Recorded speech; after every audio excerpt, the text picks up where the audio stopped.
Yo, yo, yo, yo, yo. What's up, what's up, what's up? Give up the rack. And hello to my fellow revolutionaries. You know who you are.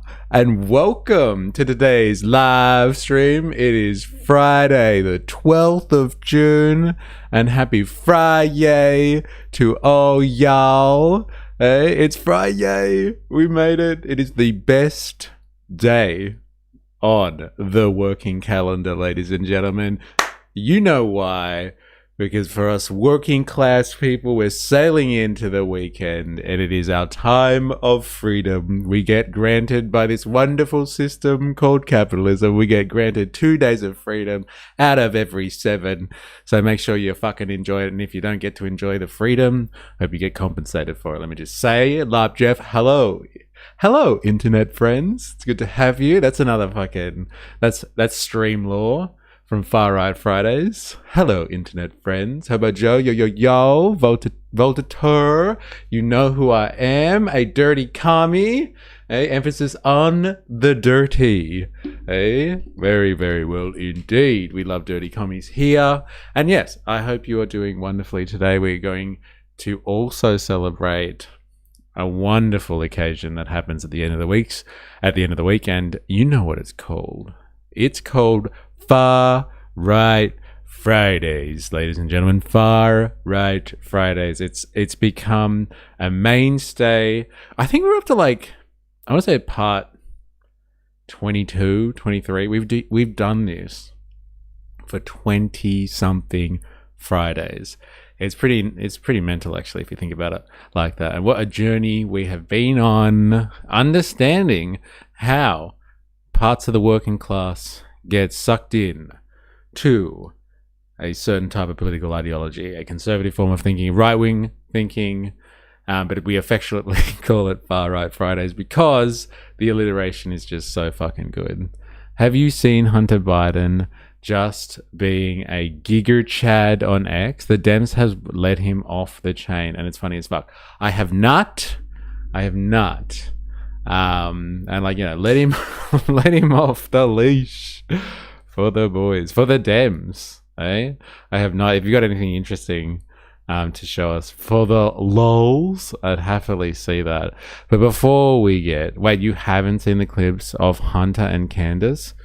No, I have no idea what you're talking about. If this is you guys are talking about the same thing here, let me know, because I have no idea what you're speaking about. LOL, funny shit. Okay, fair enough. I'll take your word for it, without any more context as to why it's hilarious. But why not? Let's have a look. See, shall we? But yes, before we get into the day's formalities, let us take a moment, as we usually do here, to pay our respects. And I would like to pay my respects to workers, past, present, and emerging. It is on your shoulders. It is thanks to your effort, your labor power, the entirety of the modern world is built. Think about that, ladies and gentlemen. Think about that. Everything that you see around you right now was a result of somebody's labor, somebody's efforts, somebody's blood, sweat, and tears. But everything was made because of human labor. It is the source of everything that makes society function and makes your life worth living. Remember that. So we have incredible power, and we need to use that power eventually, and work towards a society and a system that recognizes the power of humans doing work and doing productive things, as opposed to a society that simply is structured in a way that extracts that value for the benefit of a small number of people. Now, people will argue that the benefit of a small number of people is what has gifted us the world that we see around us today, right now, actually. Putting all those people to work by a small group of people that get to decide how those people create value and how they direct their social worth, their social labor. That's the thing that's delivered us so much wonder. It's the best way to do things. I would argue that it has gotten us this far, and let's just celebrate the workers themselves from now on and structure a society around that.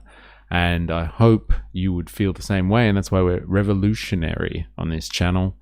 Not in some abstract sense, but just because we think that celebrating us, our abilities as working people, is goddamn worth it. So happy fucking Friday, and we celebrate on Friday because it is the most joyous day of the working week. Tomorrow, it's the weekend, and you shall get a taste of freedom. So never forget that. And we have the weekend because working people, just like you, fought to fucking get it. Oh yeah. The MAGA whisperer, Hunter Biden roasts his critics. And like, it's funny, right? Let's have a look. No idea what this is about. I was not involved at all, or like switched on, paying attention to the whole Hunter Biden thing when it happened with the laptop and all those sort of bullshit. Like, I didn't pay attention to any of that. So if I need that context, whatever. But if it's funny for the sake of it, let's do this. Economic Times. Hunter Biden, son of the former President Joe Biden, has become an overnight social media sensation following a decade plagued by federal cases, financial struggles, criminal convictions, and controversy. And a controversial presidential pardon. Returning to X earlier this week, Hunter amused users by aggressively clapping back at his critics. Okay. And taking pot shots at President Trump. Oh, okay. So that should be funny then. Hello, wingers of the right variety. Oh, yeah. Dilemmas in the house. How you going? This is just one I found. I haven't watched this one. It definitely has a lot of his replies. All right, let's have a look at why this is making the way around before we start our Far Right Fridays. Let me just say, Far Right Fridays today, if you haven't seen, because you're not on the YouTube sphere, but Far Right Fridays today is going to be centered around a little man called Tommy Robinson. And so, like, if you've been following us this week, we've actually touched on Tommy Robinson a bit. If you're not sure who he is an activist from the UK, who is he started up an organization a long time ago called the English Defence League, but it's like basically, I guess you would say, an anti-mass immigration. I don't know what's offensive to say. Most people that are anti-immigration take exception at being called anti-immigration. They want to be called anti-mass immigration. So he's of that ilk, and we're going to study him today because of what's happened in Belfast. So we've been streaming a couple of times this week and covered the Belfast riots that have been happening. After that, asylum seeker viciously stabbed that Irish guy, like, it seemed seemingly randomly in the street, and like Belfast has erupted, and like people just go nuts, burning people's houses down because they think migrants are in them, and like it's crazy. Anyway, so we're gonna look at Tommy Robinson today. Tommy Robinson, that's the guy. That's the guy. We're going to look into him, his history, and like, you know, what he thinks and all that sort of stuff, because I guess he's part of the pipeline, isn't he? He's seminal, really. He's like a worldwide figure, I would say. Captain Bucket in the house saying hello, checking in for Far Right Fridays. There it is. Oh yeah. But first, we're going to have some entertainment. Apparently this is fucking hilarious. Tommy the Twat Robinson. Really, Han? Like, you don't like Tommy? What's wrong with Tommy? I thought like you could learn to love Tommy. I could learn to love him. Oh God, UK politics. Yeah, fucking strap yourself in, brother. It's gonna be fun. It's gonna be fun. But first, apparently this is a thing. Let me prepare to get to sleep. No, it's going to be fucking gripping stuff. Tommy's going to keep us entertained. Not only because of his accent, but his sharp wit, I'm sure, and his general cunning. But at first, talking about wit and cunning, let's have a look at this bad boy, because apparently this is hilarious stuff, and that I'm not across yet, so let's do this. If the guy from Maine can do well, I guess Hunter could do well too.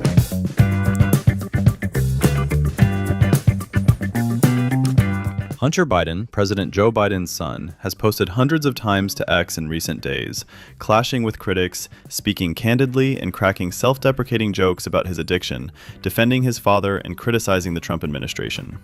The younger Biden rejoined the social media platform after not posting for years in May, reintroducing himself with a post that read, "I'm Hunter Biden. You've never actually heard from me." He posted sparingly in the days that followed, but after marking 7 years of sobriety on Monday, June 1st, Hunter has posted feverishly, mostly replying to others, debating, joking, and bonding with others working on their sobriety.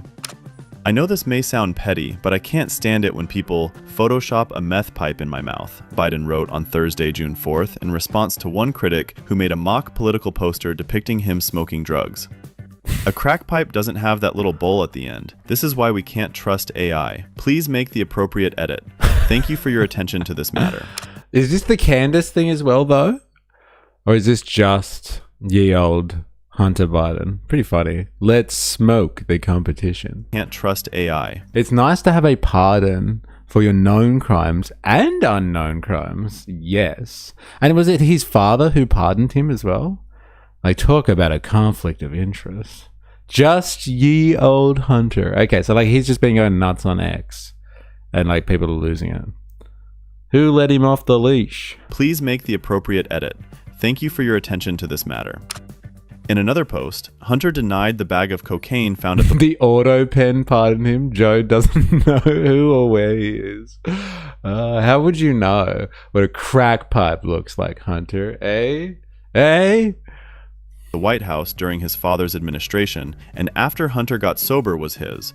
Bullshit. That was your bag of coke in the White House. Most definitely was not. I would never have forgotten my drugs. Well, if anyone has actually been on it before, you're very unlikely to leave drugs behind. That's right. Checkmate. All right, pretty much. It's righties losing it. Over this. Okay. Checkmate, liberals. Writing, "It most definitely was not. I would never have forgotten my drugs." He followed up with a satirical campaign pledge for a mock 2028 presidential run to find whoever owned that bag and return it to them on day one. The 56-year-old, who has spoken publicly about his years living as a crack cocaine addict and cutting himself off from his family, penned 102 posts on Monday, 85 posts on Tuesday, 74 on Wednesday, and was well on his way to breaking 100 on Thursday. Prior to Monday, he had posted 7 times since reintroducing himself on May 19th. "This crackhead has a lot to say, so buckle your seatbelt, my friend," Hunter wrote on Thursday afternoon. "Left, right, Democrat, or Republican, we all want the same things. We're being divided on purpose by the Epstein elite oligarch class, because as long as we're at each other's throats, they get fat and rich off of our misery," the painter and former lawyer wrote on Thursday.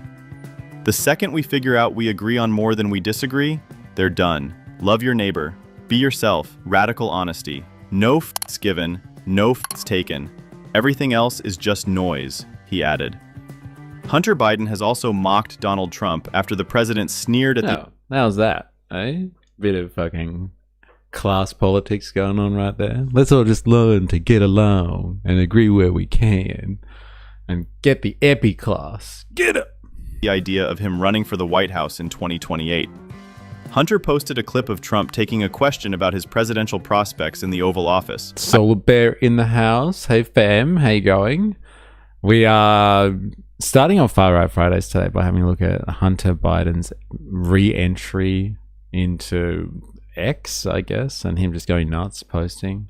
And apparently people are losing it over this, which we're going to see soon, right, with Candace, I believe, because Volta's found us a clip. Ironically referring to himself as the MAGA whisperer as he did so. Hunter Biden. He's on social media now, and he has suggested, maybe joking, I don't know, that he could run for president in 2028. How would he do, Hunter Biden, in a 2028 Democratic primary? Well, you would think that, past has something to do with winning an election, and I would say his past is not the greatest. Where's Hunter? Remember my Where's Hunter? It became the #1 shirt anywhere in the world for about 3 weeks. I'm not going to say bad. I'm sure, hey, if the guy from Maine can do well, I guess Hunter could do well too. Because the guy from Maine is a basket case. And I would say worse. Is the guy from Maine the Plattner dude? Is that who he's talking about? Doesn't pay his taxes, based. Likes guns, based. Does drugs and enjoys hookers. Whatever floats his boat. Not base, but whatever floats his boat. Okay. But I draw the line at selling out America. He probably had sex with his niece. Okay. His past isn't the greatest. Donald Trump. So good. I have been fully exonerated. Fuck you, Captain Bucket. All right. I've read the files. I've been exonerated.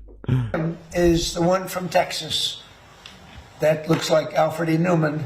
I would say that if he can do well, maybe Hunter can do well. I'm not sure. It'll be pretty close as far as I'm concerned. Biden responded with a sharp put-down. Wait, did he just say checkered past? I'm 28 felonies, 6 bankruptcies, and an Epstein bromance short of his checkered past. The president appeared to get wind of the broadsides because he subsequently posted a meme of Biden on his own platform, Truth Social.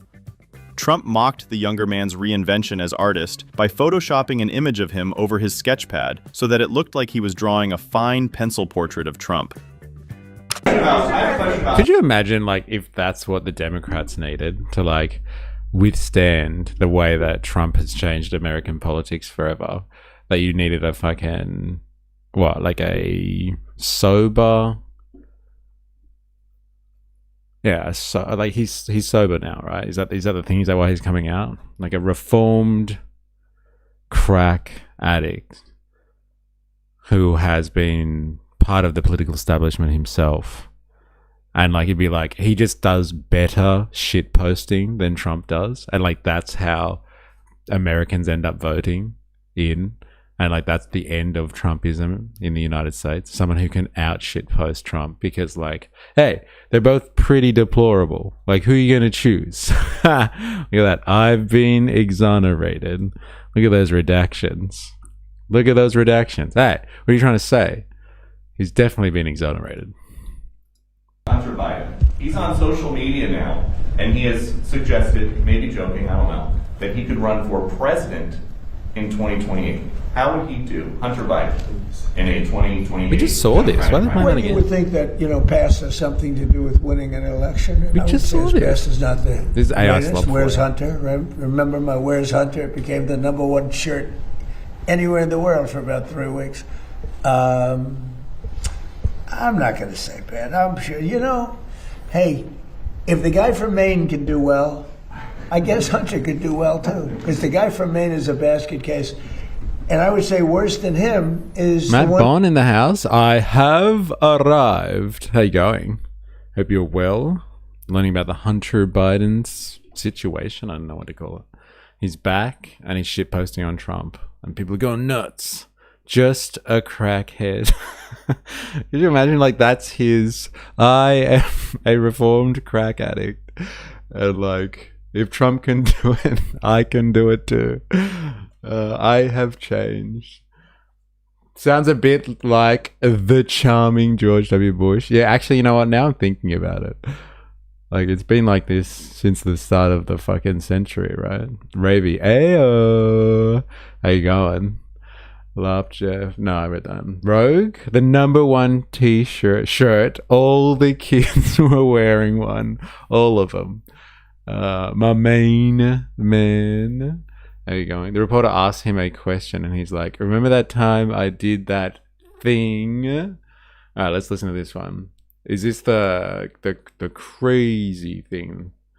Let's see how crazy the fuck it is, eh? Candace Owens. Oh my god. Let's see how she handles this one.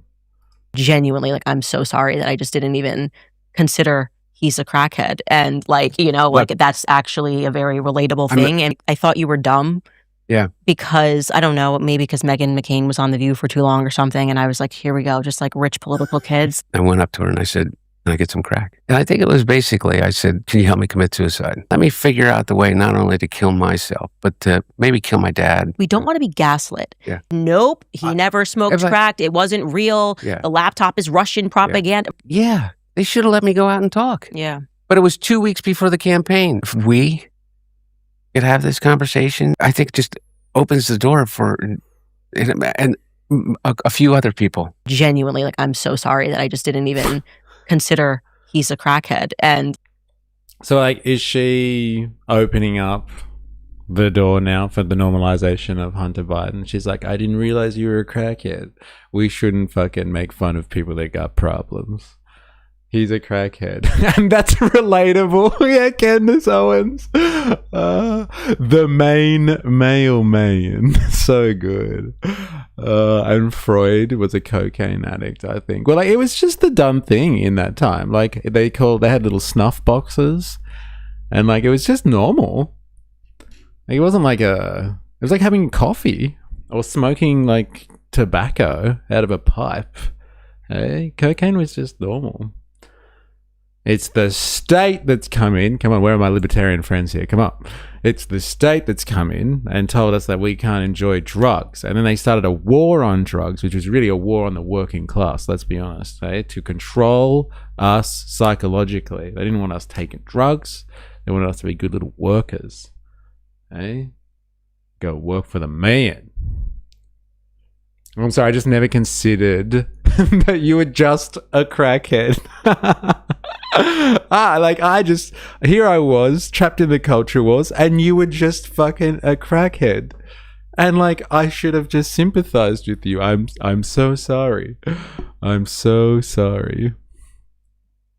At least she's owning up to it. The one redeeming characteristic of Candace.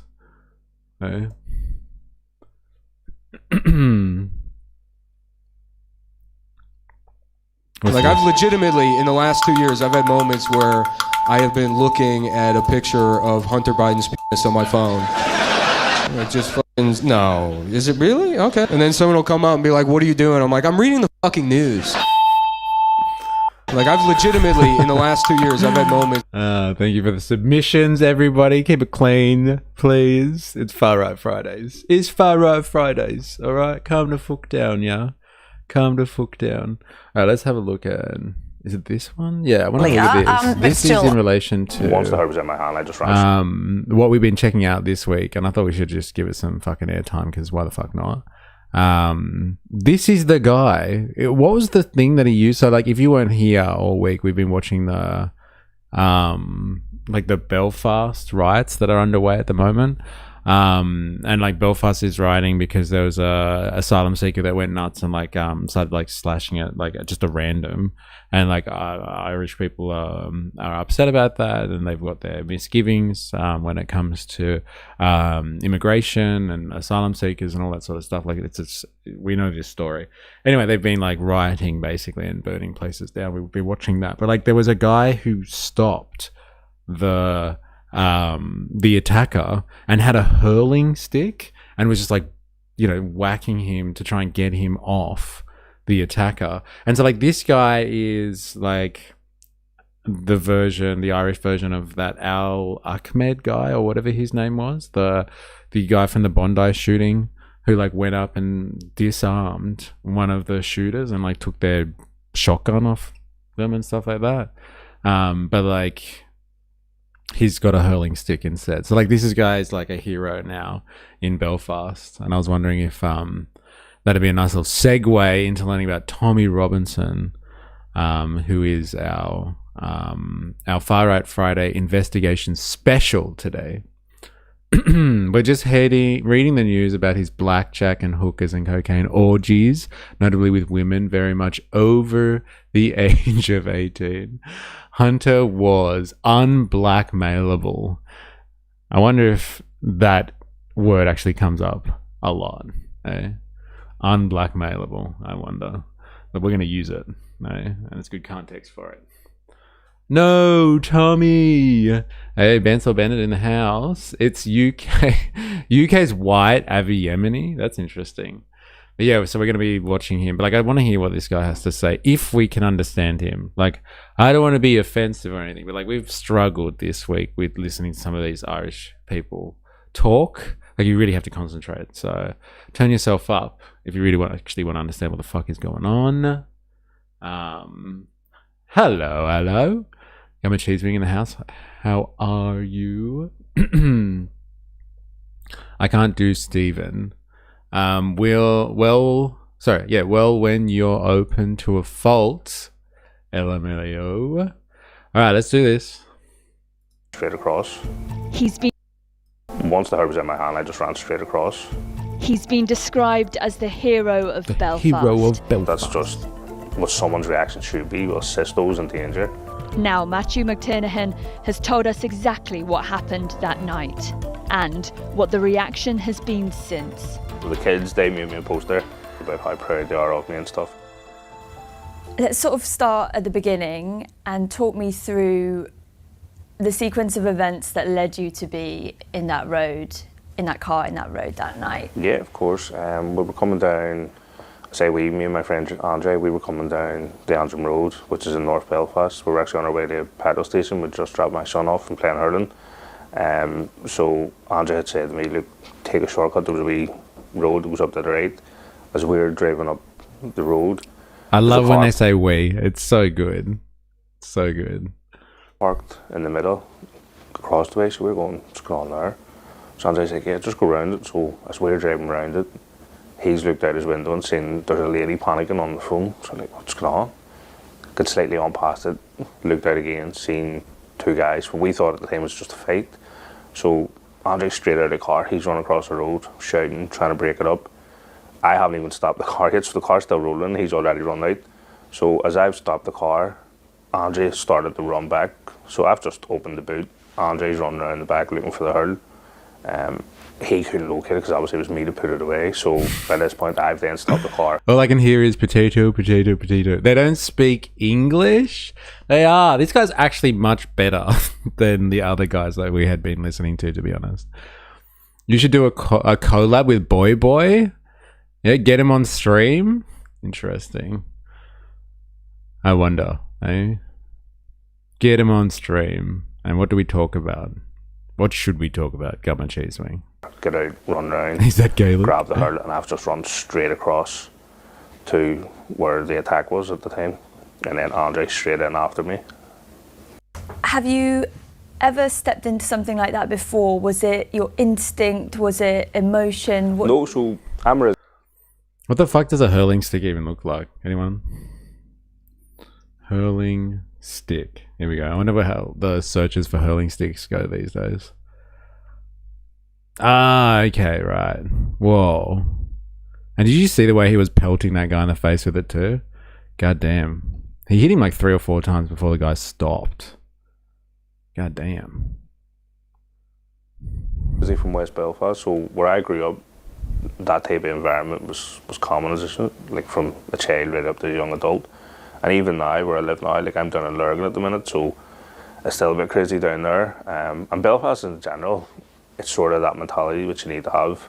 So I think for me, it was a common practice. You know, it's not in me sort of to think that I need to run. It's right, well, you need to sort of deal with it head on. So I think that's probably why I've just went ahead. But subconsciously, I had people with me, you know, so the likes of Andre, there's other bystanders. So probably subconsciously, it's like, right, okay, well, if anything really kicks off or goes left, I've got one there with me who can also assist. So that there also has to be taken in. He did a good job. He took him out real fast, that's for sure. If you haven't seen it already. Techno-feudalism? What, they would talk about that? I didn't think anyone talks about this stuff.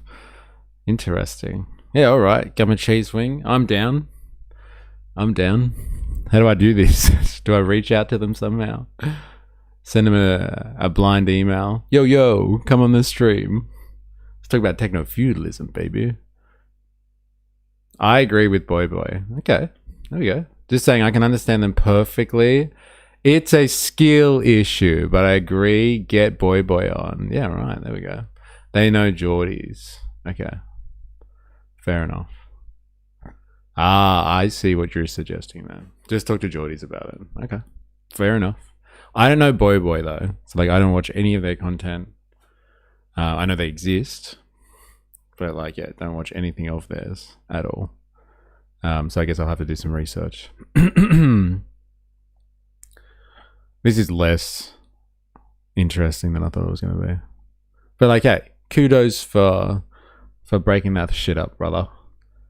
But like, yeah, everyone needs to work on their Irish skills so we can get up to Hobo Joe's level and we can actually understand what this guy's talking about. Because like, it's a bit much, to be honest. All right, so let's learn about one of the guys that we've actually come across, man, they are right up your alley. Yeah, right. Reap the whirlwind, towel heads.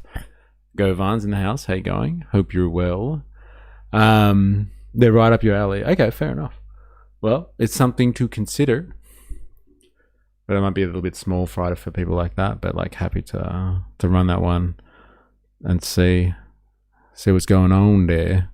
What do we got here? All right, we're gonna go down. Yeah, we're gonna go down. Like I said before, a Tommy Robinson rabbit hole today. The reason I wanted to have a look at this because we've been watching the Belfast situation unravel this week. So if you didn't know, there was an asylum seeker that went nuts and Luke seemingly attacked a random person. He's been charged with attempted murder. He was like on top of him, just like hacking at his face. It was brutal. If you ever get to see the footage of it. And like the reaction was so predictable. Like people have gone absolutely nuts because it connects into the whole conversation that's happening, I guess, in the West at the moment with the whole like great replacement theory underlying a lot of, I guess you would say, right-wing politics at the moment. What was that? El Nino took 2 lives in SoCal recently. Damn. Goddamn crazy weather patterns, eh? El Nino or El Nina. And yeah, so it was predictable that there was going to be some reaction to this. And like we were watching yesterday, Irish people analyze whether or not people like Tommy Robinson have inflamed the situation. So we've seen like the reaction to the fact that this was an asylum seeker who did this crazy attack, and like we saw like groups of young men, I guess, or men just in all black, and like they were told to do this on social media, like wear your blacks, get out 7 p.m. and we're gonna shit up. And they went out and they were literally burning like they burn cars or whatever and block roadways. That's one thing, but like they were burning houses because they thought that migrants were in there. So they were trying to get at migrant families. Maybe not the perpetrator here exactly, just they wanted blood, and so they were willing to like literally burn out migrant families from their homes, and they set fire to all these houses and all that sort of stuff. It's pretty fucking mental, to be honest, but like completely predictable, hey? Completely predictable response, given like the rhetoric that's out there at the moment, like how people feel about the Great Replacement theory and the end of Western civilization. And what my usual spiel with this is, like when people start talking about the end of Western civilization, what they really are talking about and they don't understand is like how the economy is failing them and society seems to be breaking down, i.e. capitalism is in a form of crisis at the moment, which it goes through periodically, but like they think it's the end of the Western world as they know it, because it is failing to live up to its dreams. Like, it was supposed to be the end of history after the Soviet Union went down and capitalism was going to reign supreme forever, but it would appear that it has all of these problems, and people are feeling the burn of that, and people are looking for answers. And at the moment, a lot of people are ready to blame, I guess, migration on a lot of their problems, as opposed to looking at the grander picture of what's going on. And like we're seeing that in real time in Belfast. And yes, Elon Musk and Tommy Robinson have been blamed for stirring up tension in Ireland, in Belfast. And like people are like, you're responsible for this. And so we've watched a bit of Tommy Robinson, I think, over the months, over the the last year and a bit. Just like whenever like things are happening, like unrest is happening in the UK, and Tommy Robinson is always like the spokesperson, kind of like I guess you would say Beck Freedom, if you know who that is, for like March for Australia protests in Australia, and yeah, he seems to be kind of the go-to guy, like the head of a movement, and like he's got his roots stretching back like over a decade now, potentially 15 years. And what we're gonna do is we're gonna go back to what he originally does. We're gonna look at some new stuff that he says, and then we're also gonna see like what's the origin kind of thing. Like, what actually spurred him on? There's been some investigations done recently into who backs Tommy Robinson and potentially who even created him. Is he just a grassroots campaigner, or is he being astroturfed by some very powerful interests? We're about to find out. So like, fucking hold on, because like things might not be as they seem. But let's like kind of go back. Let's go back and in time and see where all this sort of stuff started. Oh, and Boy Boy is Sydney based, so it will be easy for streaming. Oh, nice. Okay, yeah, right. Wasn't migrant people that we have to worry about? It's migrant AI. There it is. It's coming. Did you hear Pauline Hanson is going to the National Press Club? No way. Wednesday, 11:30. Mark your calendars. We must do a live stream of that. Yeah, well, like, can you please remind me next week, if just in case I forget? But yeah, let's do that. It's so funny because, yeah, what's his name? Who we watch here sometimes, Chris Hedges, was not allowed in the National Press Club. They invited him over and then they uninvited him. And then, but like Pauline, fuck yeah, bring it on. Think globally, act locally. I've stocked up on popcorn. All right, let's do this. Let's go back into the vault, the Tommy Robinson vault, and see what he was doing 8 years ago. All right, and like look how young they both look. Look the other guy he's going up against here. Let's get a slice of Tommy Robinson. Hey, look who that is. Hey, looking fucking young and fresh. He looks younger there too. Fuck me then. This is 8 years old apparently. Tommy Robinson. Piers Morgan. Piers confronts Tommy Robinson over controversial Muslim comments. Let's do this. You remember shit like this? Like, I was not watching politics or anything like that at this point in time. I had no idea about any of these people. I'm like Dilemmas. Like, I didn't switch on to any of this stuff for a while. I wonder if YouTube would censor that. You got censored. Battle of the Brits, eh? I wonder what you're getting censored for. Anyway, copy it somewhere so I can read it if you want. Both saying the same thing. Like, come on, you can both be right at the same time, bro. Calm the fuck down. Like, yes, it's a faith, okay? It's got religious status. But, like, I can create my own religion and just call it a faith. But it's still based on a fucking idea. It's an ideology.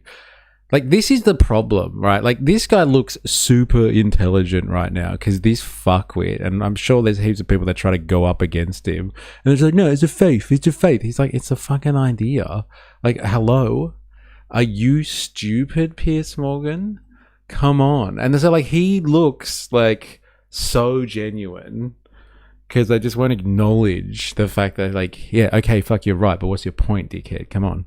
Is that the Grapus guy on the guy who got banned from the NPC? Like, are we talking about him, like Tommy Robinson? I'm not sure. Isn't this the time where the Muslim grooming gangs were becoming a popular thing? Yeah, it may be, yeah. I'm like, again, I'm not sure. I think they did. As if any sane human would ban Islam. Muslims are people? LOL. What's going on? My face says it's okay to marry 9-year-old girls and cover my women head to toe. Yes, that's what a faith is, hon.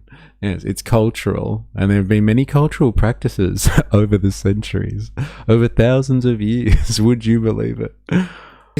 We've had this discussion before, and I didn't realize that this was a discussion point. This is the Dilemmas and Spandonk response. What he's about to say here. Tell me if I'm misquoting you, Dilemmas and Spandonk. But I had never heard this argument before about Islamophobia is not a real thing. Because, like, a phobia is something, like an irrational fear of something. But, like, what he will argue is it's completely rational to fear something like Islam because, like, he's going to say something like, you know, it's very violent and all that sort of stuff. So, like, you can only have a phobia of, like, if you're irrational. And, like, what's irrational about fearing something that's violent or whatever he says. I hadn't heard that one before. Tommy Robinson looks shorter and his voice is a lot smoother. And he's like weirdly racist now. And he's not giving me any self-help advice. Tommy Robbins. And he's not giving me self-help advice. Yeah, I kept on saying Tony Robinson yesterday as well when I was speaking about him. Like, wrong guy. Oh, man. Well, I want to be an asshole, but I also want to be backed by God when doing it. So religion is for me. Like, well, that's the fucking problem with religion, isn't it? That's the problem with all religions. You can use it to justify fucking anything. And just be like, hey, from a higher power. People use culture as an excuse for all sorts of crazy behavior. And I think Pierce uses this same shtick today. Really? Wait, that's Tony Robbins. I need a pep talk now. Yeah, it's like saying homophobes are scared of gay people. Right, like I don't actually. Can you explain that one? Like people are homophobic, right? And they are scared of gay people, aren't they? Though, like there are some people that are like irrationally scared of gay people. I guess scared of being labeled gay. Yeah, I think that's the real problem, though, isn't it? Hey? Yeah, that's why they're a bit fearful. Hey, don't get too close to me. I've got things that I haven't sorted out yet personally. Well, I had the Native Americans thought that their land was given to them by God, except firearms trumps your God, apparently. Laugh, laugh, laugh, laugh, laugh. Yes. Very sophisticated of you. Piers Morgan, seriously, put the Quran down. Oh my God. Fuck, would you do that with a Bible? Man, Piers Morgan is such a fuck. Like, he doesn't help his cause ever. Like, you just want to support whoever Piers Morgan is talking about. Like, honestly, LOL, nah, this cult is not a religion, and covering women and touching kids is only part of one book. There are only one cult that tracks and kills apostates. Like, I don't agree with that. Like, cult, religion, like, come on. Honestly. Cults are probably just like a state definition to be able to segregate some faiths from others and say these are the bad ones, like the way they use the word terrorism. So some groups are okay on the political spectrum and some are not. All of a sudden you're a T. Blaze, is it in your moments of decision that your destiny is shaped? The path to success is to take massive, determined action. So I can start confusing people on purpose. Yeah. And then like Tony Robinson is going to be like, what the fuck? No, Tony Robbins. Tony Robbins is going to be like, what the fuck? And start suing Tommy Robinson. Oh, man. Have some respect. How about no, Piers? I didn't sleep last night, and so I can't formulate my arguments properly. No, a cult is a baby horse, I think.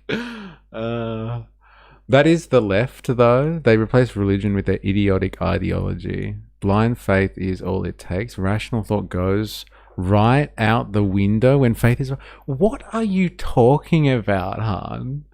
Honestly, the blind faith, like, that's the left's problem. Like you with your fucking analogy about drowning people and people on welfare, and like you don't think you have a blind faith in something. Like, come on, bro. You really need some self-reflection, Han.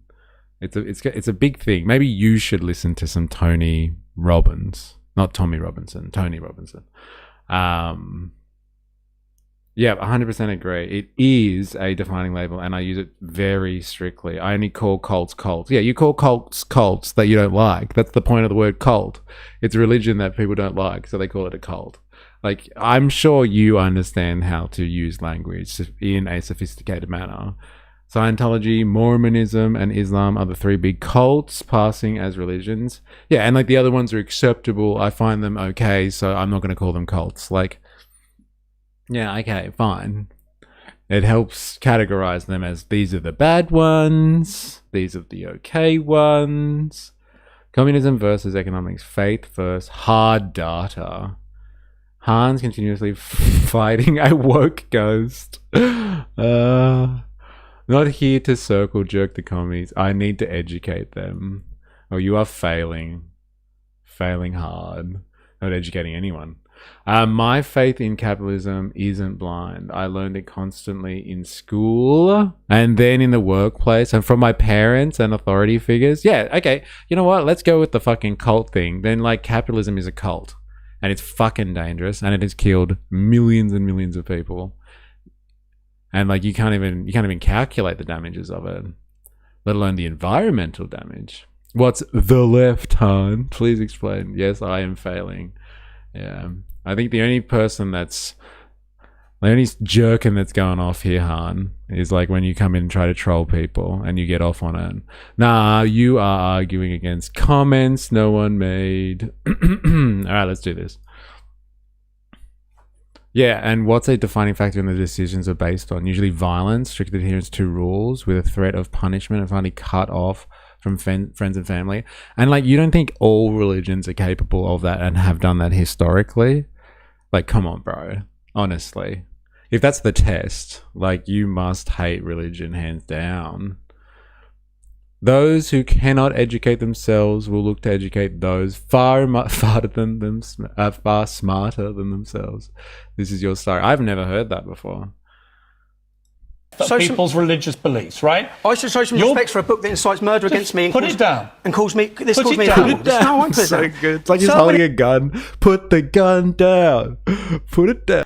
Piers Morgan is such a fuck. Like, honestly. Dan Pierce is the most ignorant interviewer. He's just a knob. Like, he makes other people that are not endearing look like they have valid points. Like, come on. Honestly. But, like, fucking hilarious. Put the Quran down. Step away from the Quran and put your hands in the air. You have violated some rule, some law. You're not allowed to wave a Quran around like that. If that was the Bible, you wouldn't be doing that. Why? Why can't you wave the Bible around? Because it's offensive. Is that woke Piers Morgan there? Like, we watched him last week, I think, talking about, like, how woke is a big problem because it censors people. And he's telling him that he can't hold a book in the air. Hey, woke Piers. Oh, look, here's one from the archives. Look at these two. Hey, this is Far Right Fridays as you can get, ladies and gentlemen. We have got fucking Tucker Carlson interviewing Tommy Robinson about getting out of prison. I didn't realize he did so much prison time. Like, for what exactly? I'm not sure. But, like, yeah. Actually, I guess we should ask, couldn't we? Vorsh goes over this RE first principles. Ethics is an interesting subject. I'm sure it is interesting for Vorsh too. With the kitty corn, with the CP. 4AS, the irony is not lost on me when someone acts like everyone acts like a victim and then claims to be a victim, and some acts like everyone doesn't understand a concept and only uses surface level arguments. Like, well, you should just fight Tommy on his points as opposed to just screaming over the top of him. Like, just be like, put the Quran down. Put it down. Boast. I believe causing pain is bad because I don't like pain. But what about, say, setting a bone? So my first principles can't just be pain is bad. My ethics systems need to grow. But religious types end up with God says X, and therefore, yeah. No. It's not just religious folks. It's cult type people. I'm happy to brand any religion that fits those categories as a cult. And yeah, I'm agnostic and not a big fan of organized religion at all. LOL. Fair enough. I mean, don't defend it then. Like, no one really... Like, this is the point of the modern age, though. Like, secularization and liberalism. Like, we are supposed to be able to critique religion. Like, that's it. Like, it's just like, if we can critique, we should be able to critique government. That's the point of free speech. Like, you need to be able to critique religion because religion amasses into powerful institutions. And those powerful institutions use their weight to push things around, like policy decisions, and whatever. Like, they influence the political process, and so they must be criticized, even if they're criticized by fucking idiots. They need to be criticized, and like, you should be able to criticize them openly. But like, I wouldn't defend one religion over another, though. I wouldn't be like, this religion is better than this one, and so forth. Like, you know, based on like some of the writings of that religion. Like, it's just, it's open slather, baby. You criticize them all for what they are, which is religion. They are an ideological, they're a set of beliefs that are based on a form of indoctrinating the faithful. And like, people find solace in that because it gives them spiritual relief and hope. And those things are fine if those baser human needs, if you want to call them, are met. But anything beyond that becomes incredibly, or can become incredibly dangerous. So like, if you get your spiritual fulfillment from something, fucking great. But like, if you use it to justify things that are deemed socially unacceptable in a free or liberal society, then they are open for criticism all the way. Religion should be taxed. Fuck. It's an interesting one. Hey, why not? Everybody else gets taxed. You should say that about anyone with any political ideology, but prefer to result in talking points regurgitated by grifters. Tucker's giggle is my sleep paralysis, Damon. Oh shit, he may giggle in this piece. I should put warnings out, actually. Fuck. Warning everyone, we're about to watch Tucker Carlson, and he may giggle. He may giggle. Well, anything can be morally justified, more easily morally justified, I should say. It fits into consequentialist and deontological frameworks. Yeah, I find it cathartic to pray. Yeah, like if it meets your spiritual needs, then fuck yeah. Like, humans are pretty fucking spiritual. You know, we have a lot of existential issues, like, that are larger than like what is happening right here and now. And like, you know, they're like religion and like practices as well, like traditional practices or whatever you want to call them. Like, they ease the spiritual journey, or what it is to be human, like what is metaphysical, as they say. So like, fucking go for it. But like, yeah, if it's an institution and then it has power to direct the masses, like, you know, whether it's a good cult or it's a bad cult, like, fucking, let's just fucking call it how it is. I like The Cult. They had a few good songs. Exactly, why not? They pull in huge amounts of money. Yeah, sometimes they do good things, but some just use it to grow their portfolio. Yeah, like fucking like mega churches and stuff like that. Like, I find them egregious. Like, have like you know, the churches that people go to, like those, I don't know, happy clapping kind of Christian churches where they do all the like the concerts and stuff like that. And like, you know, like, people spend, like, to subscribe to that religion, it's literally subscribing. Like, you give over to 10% of your income. Like, I'm all for donations and stuff like that, but like, to join a religion, you have to hand over 10% of your paycheck. That's fucking mental. It's mental, baby. That's a good business model, that is. That's like capitalism in religious form. It has now manifested itself as religion. It is taking over. Electric was a good album, and Love too. Mega churches are bad. They're fucking predatory. That's like predatory in like an economic sense, which is weird. But again, not too far away from religion. Like, look at what Catholicism was like in the Middle Ages that caused the Reformation. Like, you could buy indulgences. Like, you could buy a ticket to like absolve yourself of your sins, and like, people were like, that's too much, man. We've lost our way. Tax breaks, yo. Pentecostal, I believe now. I'm a creature of habit, so the structure during turbulent times gives me relief. My nonna always had an altar, and before she died, we would pray together each night. Damn. Yeah, that's a cultural thing, I find, right?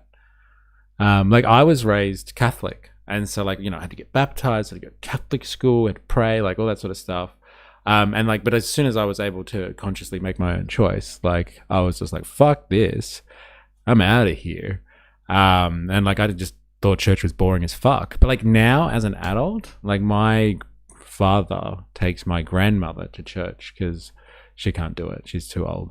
And like, sometimes I just go along with my father and my grandmother because I spend a bit of time with them, and it's like nostalgic. But like, you know, it's definitely not about practicing anything.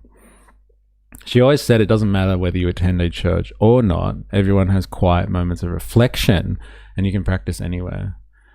EO churches still change every now and then for services.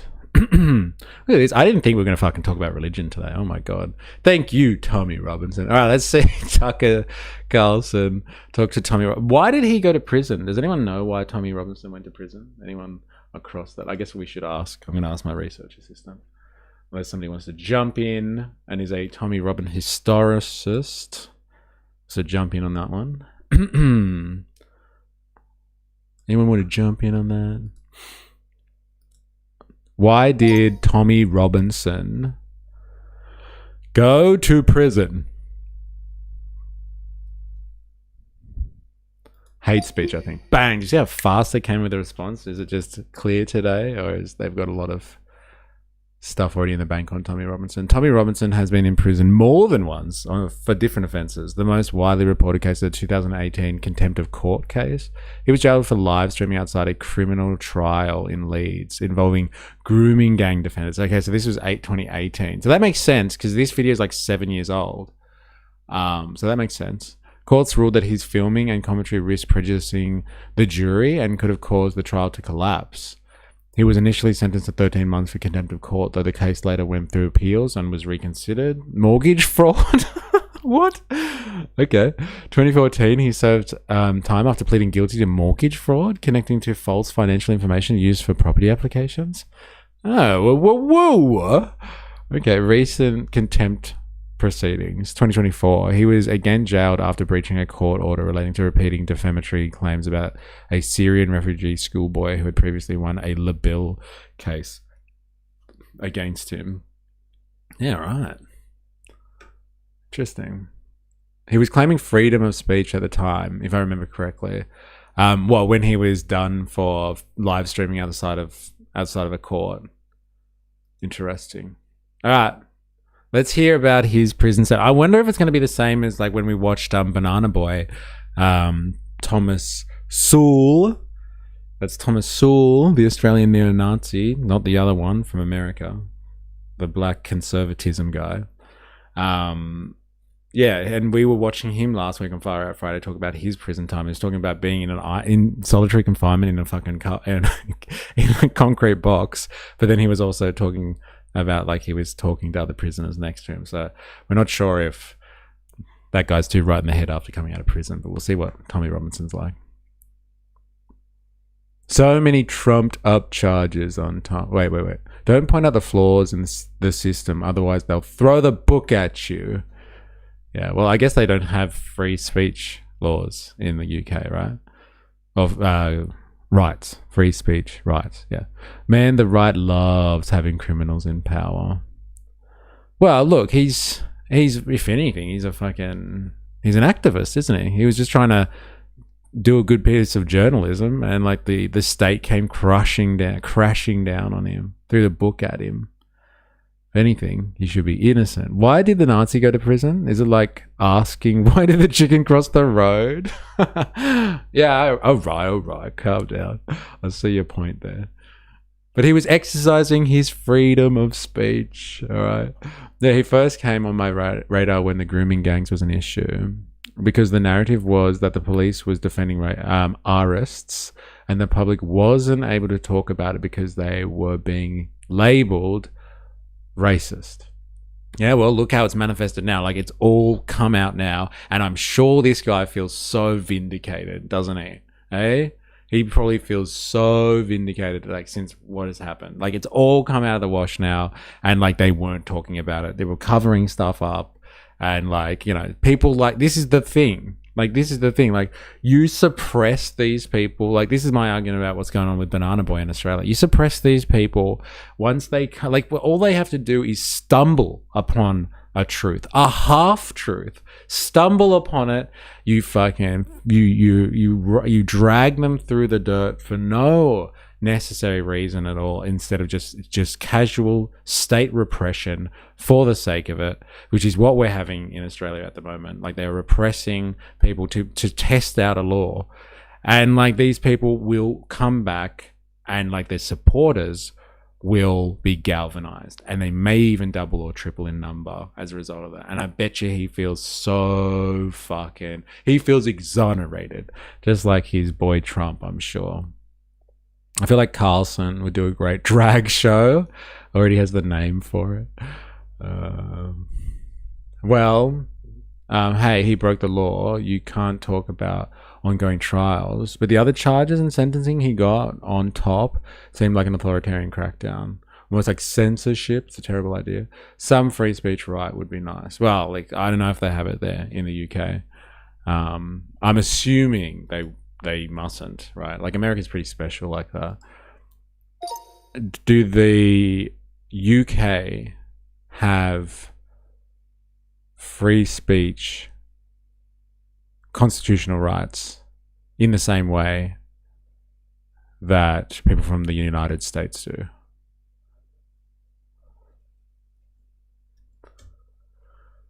Not have a single written constitution equivalent to the US Constitution, does not have the First Amendment. The UK does protect freedom of expression through the European Convention on Human Rights, the Human Rights Acts, common law traditions, parliamentary legislation. Fair enough. I gotta do some work things? Oh, fuck that. Good luck, 4IS. Good luck. You go work with the machine, man. Hope they don't exploit you too hard. All right, let's do this. Warning, Tucker might laugh. The United Kingdom has become a mere shadow of the nation that gave us freedom of speech, freedom of the press, a host of other rights that we take for granted but probably should not take for granted. Nobody knows that better than Tommy Robinson. In May of this year, he was arrested for attempting to cover the trial of a sexual grooming gang in the UK. For speaking out loud on the sidewalk, he was taken to prison.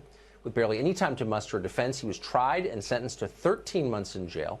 Now, after more than 2 months behind bars in solitary confinement, during which time he was attacked. Now, after more than 2 months behind bars in solitary confinement, during which time he was attacked by journalists in the UK. Almost nobody defended him. But tonight he has been released on bail after winning an appeal. Tommy Robinson joins us now for his first and only interview. Tommy Robinson, thank you very much for agreeing to talk to us. I know that you've spent the last 2.5 months by yourself in a cell, so you're probably feeling a little bit bewildered to be out. Tell us what it was like for you behind bars. For me, behind bars, the way I was treated, I was taken to a prison. Like, this is just like the Banana Boy interview, eh? So crazy. Can't cuck the tongue. With quite a low Muslim population, what I'm known for is criticising Islam, so there's been many planned attempts to murder me and kill me in this country. I was taken to a prison with a low Muslim population of 7%, where things were relatively normal. I was separated from other prisoners, but the prison officers made sure they opened my doors multiple times during the day, and they took me out to play pool and snooker with themselves. I was then taken from that prison and transferred to another prison. And I was transferred to the prison with the largest Muslim population in the UK for a CCAT prison.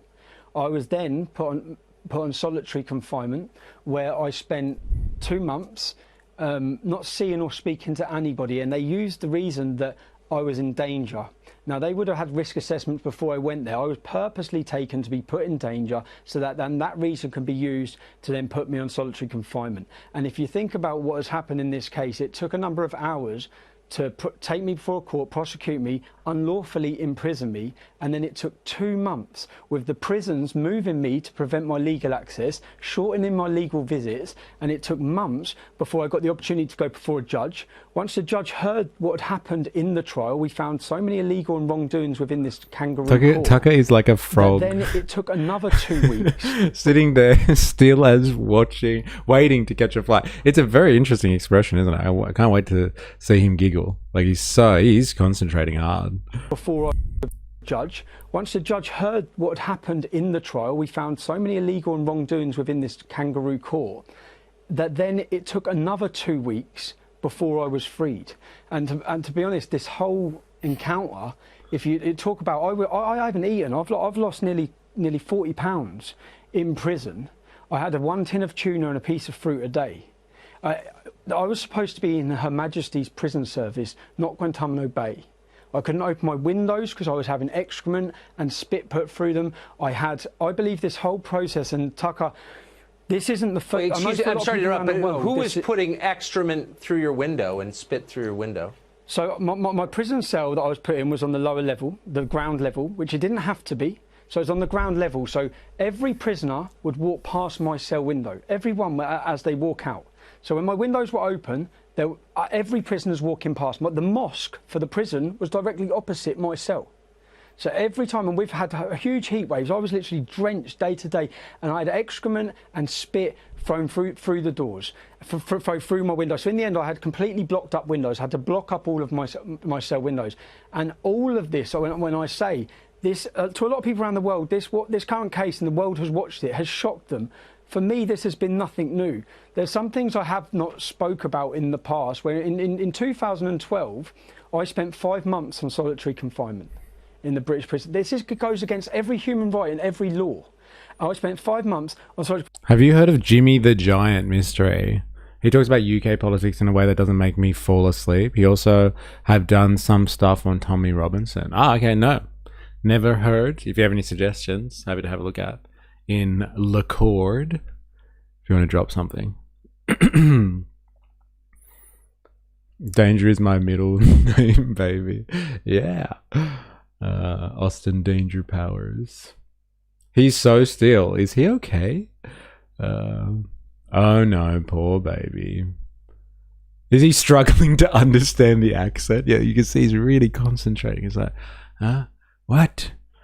That serious Tucker face makes me giggle. Maybe if you weren't such a fucking wanker, people wouldn't throw their turds at you. Eye for an eye, turd for a turd. When I come out, I was diagnosed with a form of post-traumatic stress disorder. I've never spoke about that publicly because I don't want to insult members of the military who have witnessed war and try and compare being locked in a cell and on solitary confinement to that. But my medical yes, actually, it's on the list. Once we're finished with Tommy Robinson, we'll do that. It might take a while though, huh? So like, if you're hanging for that, you might have to come back later. This is going to take a while. We haven't even scratched the surface with the old Tommy. Fully aware that the authorities are fully aware of them, the government are fully aware of them, the prison service are fully aware of them. They know what that did to me. They know what I went through after that. They elite. But I guess may I interrupt you? I just want our viewers to understand why this happened to you in the first place. You went to prison in a supposedly free country for expressing unfashionable opinions in public. Did you, with this last round, you've been in jail for 2 months, did you hit anybody? Did you steal anything? No, there's more videos, hon. There's more. There's way more than this. This is old. I'm just trying to get an understanding of what, like, where he's come from, ye old Tommy Robinson, and why he's so fucking important, apparently. What's this? Oh, this is the guy, Jimmy the Giant. How I escaped the alt-right pipeline. The pipeline. Nice. Okay. Thank you. Or did you say something the government didn't like? There was a court case going on where 29 people were in court for gang raping up to 100 young children. Now, I stood outside the court and I spoke, and all I done was read a BBC News article that is still online now for millions of people to see. Now, and I was taken, and everyone would have watched the video. They said for a breach of the peace, they transported me to a police custody, and then my solicitor contacted the police custody. Then they emailed my solicitor, which my solicitor has this email saying I was being released. Then they took me in a van back to the court through the back door. They put me up before a judge, and media reports have said that I pled guilty. At no point was I even asked whether I was guilty or not guilty. I was not even told, and I still, to this point now, have not been told and do not know what it is I'm deemed to have done wrong. In a British court of law, for a fair trial for anyone, they have to understand what it is they're being accused of. Contempt of court. That's all I've been told. What contempt of court? I was fully aware outside that court. I made sure to point out that these men are innocent until proven guilty. I said alleged. I was non-confrontational. there is not the judges, and I know the law. The judges have no power to issue reporting restrictions on anybody, on any information that is already in the public domain. I was taken and whisked away, and what we've seen this week is the highest judge in our country has completely condemned this as flawed, completely criticised the handling of this case, the kangaroo court style it was to imprison me. And my biggest concern with it is, at this time, that when this has happened, and so many people, I say thank you to the Middle East Forum, a thank you to Congressman Gosar. You're guilty of being a grifter without a license, old Tommy boy. Hey, is that like not? I thought you weren't into licenses, hey, like pen licenses. Hey, you need you to put Tommy's answers in a YouTube short. Oh man, he's dead, right? He did nothing. Everyone else has done a million times. He's done nothing. Everyone else has done a million times. I have a soft spot for old Tommy boy. But like, you know, whatever's going on here, like, is it true? Like, did he actually get, like, was there the highest judge in the land or whatever? I'm assuming they have the High Court in the UK that said like his case was handled poorly or something. Did that happen? I guess it's this one. Let's have a look. Let's see if ChatGPT knows. Did an appeals court find that Tommy's arrest and conviction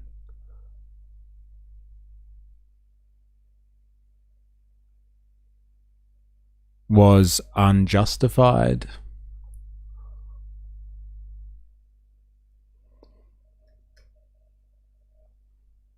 The highest judge of the tallest tower. If you're referring to the Leeds contempt of court case, the answer is partly, but not in the way some people claim. The Court of Appeal did quash or overturn Tommy Robinson's original 13-month contempt, however, did not rule out that he had done nothing wrong. Court of Appeal found that there were significant procedural problems with how the contempt proceedings had been handled, including concerns about the speed of the process and whether Robinson had been given a proper opportunity to prepare his defence. However, the court also stated that there was an arguable case of contempt of court arising from his live stream outside the trial. The matter was therefore sent back to be heard before a different judge. A fresh contempt of court hearing took place in 2019. At that hearing, the court again found Robinson guilty of contempt of court and imposed a new sentence. Okay, so he just got done again. Okay, so in 2019, a new court... Oh, you can't see that. In 2019, a new court finds him guilty of contempt and sentences him. Interesting. So that's what he's arguing here, I guess. Don't drop the soap, Tommy. Thank you to Ambassador Brownback. People, thank you to yourself, Tucker. People who come out, because we know that in this country, anyone who speaks about Islam, you can believe him a complete liberal. The minute you mention, criticise Islam, you are deemed and attacked by everybody. Now, and people put their neck on the line. Let me just ask you now, did anyone defend you? I mean, even if people disagree with you, you would think some would say he has a right, this man has a right to express his opinions. Did anybody defend your right to say what you think is true? Everyone of authority and every media company and mainstream media lined up to completely do hatchet jobs about why I should be in prison and how I deserve to be in prison. And the worst one, I'm reading a human rights lawyer defending why I should be in prison. Now, I'm in prison, I'm facing a human rights lawyer. What they're doing to me. They know this is from the guy that is like incredibly demeaning to other humans. No, a human rights lawyer. Interesting. He might have to consult a human rights lawyer himself. Look, he should be able to say whatever he wants about religion, eh? It's a free country, isn't it? But like, what is the contempt of court? Like, what did he actually do? Because I remember yesterday when we were looking at the Belfast situation, they were like, this guy has now been charged with murder, the asylum attacker, and they were like, we can't talk about this all of a sudden. Like, until he was charged, they were talking about the incident, and as soon as the court said the charge was set, then they stopped talking about like particular parts of it. So I wonder what he said out the front. Like, being out the front of a court doesn't really strike me as too controversial, but like I am not a legal expert with this stuff. I have no idea. It's just a photo of Tucker at this point. Oh yeah, does that exempt him of being a human? Last I checked, human rights activists and lawyers make sure even murderers and child molesters get treated properly. Oh, apparently not with Tommy, eh? And he's upset about it. He's fucking upset, yeah. This is old school, this next one. This is 11 years ago. I know that's sounds like a long time in social media landscape.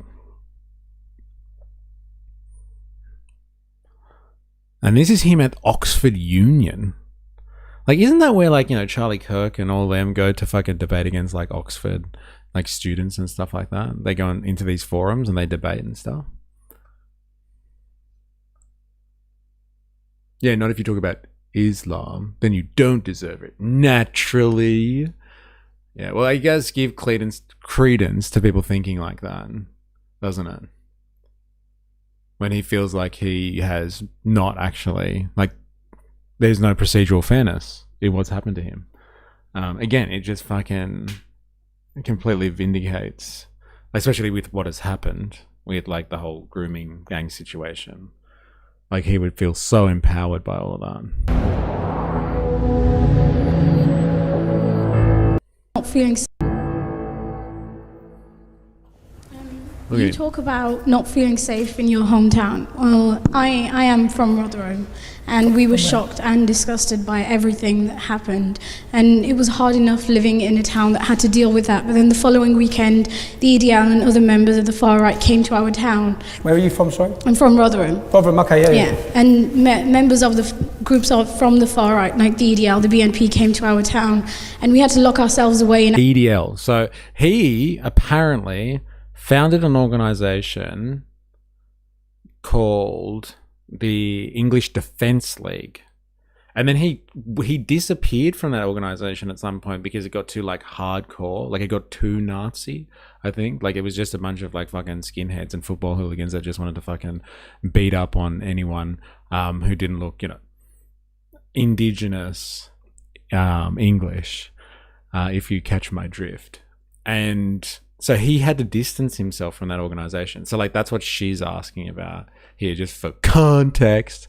If you don't know what she's asking, she's saying, I'm from an area where the EDL came in and, like, we were all fucking terrified and running away when the EDL comes into our town. What do you got to say to that, Tommy Robinson? Same, they gave Charlie Kirk a platform to own himself. I do give props to Oxford for these debates. And look at this, it's like, this is 11 years old, this one. Our houses, people who are Pakistani or Muslim, because they didn't feel safe in their town. 2 streets away from my house, the EDL, members of the EDL and these groups were smashing shop windows and cars. My dad was assaulted because he was a Muslim taxi driver by men who identified themselves as members of these groups. And my question to you is that you talk about Muslim extremism, as you should, because it is a problem. I'm not denying that it is, but you don't mention attacks from members of the far right that attack other people, or members from the far right that go around thinking it's acceptable to physically harm others. You focus on Muslims, you place the onus on Muslims to speak out, which Muslims do speak out, and I think that they should, but you don't focus on these. Whoa, Spandonk, what the hell, man? Well, that's terrible, but your dad shouldn't be in the country? I thought you weren't anti-immigration, you were anti-mass immigration. Well, like, because her dad is Pakistani, he shouldn't be in the country. Man, this is very interesting. I didn't see that one coming. These groups that do this, you don't talk about how these groups aren't representative of the EDL or other groups as a whole. I know that you've left the EDL now, but when you were a member, you didn't. And I just feel like there are tensions on both sides, and both sides should be held accountable. But there are, but I think to compare. Not because he's Pakistani, his ideology, but so because he's Muslim, he shouldn't be in the country. So, like, don't, like, so when what was his name? Piers Morgan asked Tommy Robinson before, would you ban all Muslims? Spandonk, your policy for Australia would be to ban all Muslims, right? That's the policy. Like, you can be Pakistani, you can be fucking Lebanese, you can be Iranian, whatever you want. Just like, you can be Indonesian, just don't bring Muslims. You can't be Muslim and come here. Yes, I would, 100%. Whoa, crazy. And so, like, would you expect that for, like, all people to denounce their faith then? You'd want, like, what were the other cults? Like, I think you listed 3 cults. Would you expect all Mormons? I know a few Mormons. Lovely people. Do you expect them to denounce their religion as well? Like Mormons that are already existing in the country? Like, there's heaps of islanders that I know that are like Mormons because of like their association with like America and stuff like that. Do you expect all of them to be like, no more Mormonism for you? And what was the other religion? I think there was another religion you said. I can't remember. That you thought was a cult. But yeah, do you expect all those culty ones to, I don't know, renounce their faith or leave kind of thing? Is that a policy as well? Is it retrospective? Or is it just moving forward? Freedom of religion, but not your religion. For someone who cares about their rights, you sure don't care about others' rights. Assimilation doesn't hardly work, but for maybe a few cosmopolitan centers, like Sarajevo, I don't know. So like it can work. Is that what you're saying? And when you say assimilation, do you mean like multiculturalism or something? Yeah, for sure. All 3 religions, I'd give local adherents a transition time of a couple of months. But yeah, after that, jail time. Fuck. I thought commies were bad. Eh? Damn. Fucking hell. Good morning, or good afternoon, all. Sorry. Yes, Wookie, good afternoon. How you going? Welcome. That's crazy. That's it. I'm starting a cult. Fuck. Toe in the house. How you been? How kind of a few mouths to choose a new one? Ha ha ha. What a guy. Freedom of religion doesn't cover cults in my mind. And cults are whatever you say they are, right? I've laid out 3 factors earlier, but I'll name them again. Joe, I have a Muslim friend. He's the kindest man I've ever met, and he does everything that he can do to be an outstanding Australian. I would rate him over Christians that I know. Well, like, apparently all he has to do is denounce his faith, or he's got fucking 2 months before he goes to jail. God damn. The reasoning you give Islam to being a cult, you would say about any other religion. Yeah, like that's kind of my position. It's like the list was kind of like, yeah, all religions have been guilty of that throughout their history. Cutting off from outside community, rejection of logic, encouraging violence, and preventing people from leaving. Wow, LMAO. My first chat was censored. Bro, I think you've just been like blacklisted. Like, let's be honest, Wookie. Like when you enter the chat, the YouTube censor's like, oh, hello. What's going on, Eden? Wookie's back. Anything that fits those should be illegal. Rejection of logic, like that's all religion. Like, come on.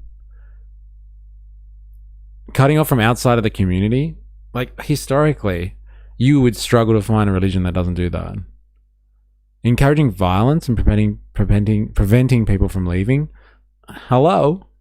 Again, like that's religion. That's religion in a nutshell. It's an institution that needs to reproduce its existence. It needs to reproduce itself. And so it does not allow people generally to just fuck off. Christianity has never infringed on anyone's rights, especially women or children. I used to be Christian. I had those cult vibes. Dave's face testing. Afternoon, the only religion I've ever followed was Gaza TV. Right. Afternoon. Does the Flying Spaghetti Monster religion count? Cough. Crusades. Cough. Yes, that man that harassed and physically abused by white men. Or he was the one in the wrong. Got it. Tax is a naughty word. You said tax, and that's why you got censored. Jesus Christ! Just calm down, Wookie. Seriously, all right. I'm gonna have to give you some time out. Interesting. Or all four. Got it. Wow. I'm surprised, man. I am surprised at that one. Like locking people up kind of thing. Yeah, the Crusades were violent as fuck, and they burned their Crusaders alive for it in the end. Not all of them. There's more religious infighting for you. All right, let's do this. Let's hear what Tommy has to say about why this girl and her father need to rethink their existence. I wonder if he has a spandonk line for this one. He's like, look, just renounce your faith and you can stay. Don't worry about it, baby. Is that what Christians do now? If so, then yeah, illegal. Right, okay, fair enough. It's coming, bro. It's coming, don't worry. America's shaping up for it.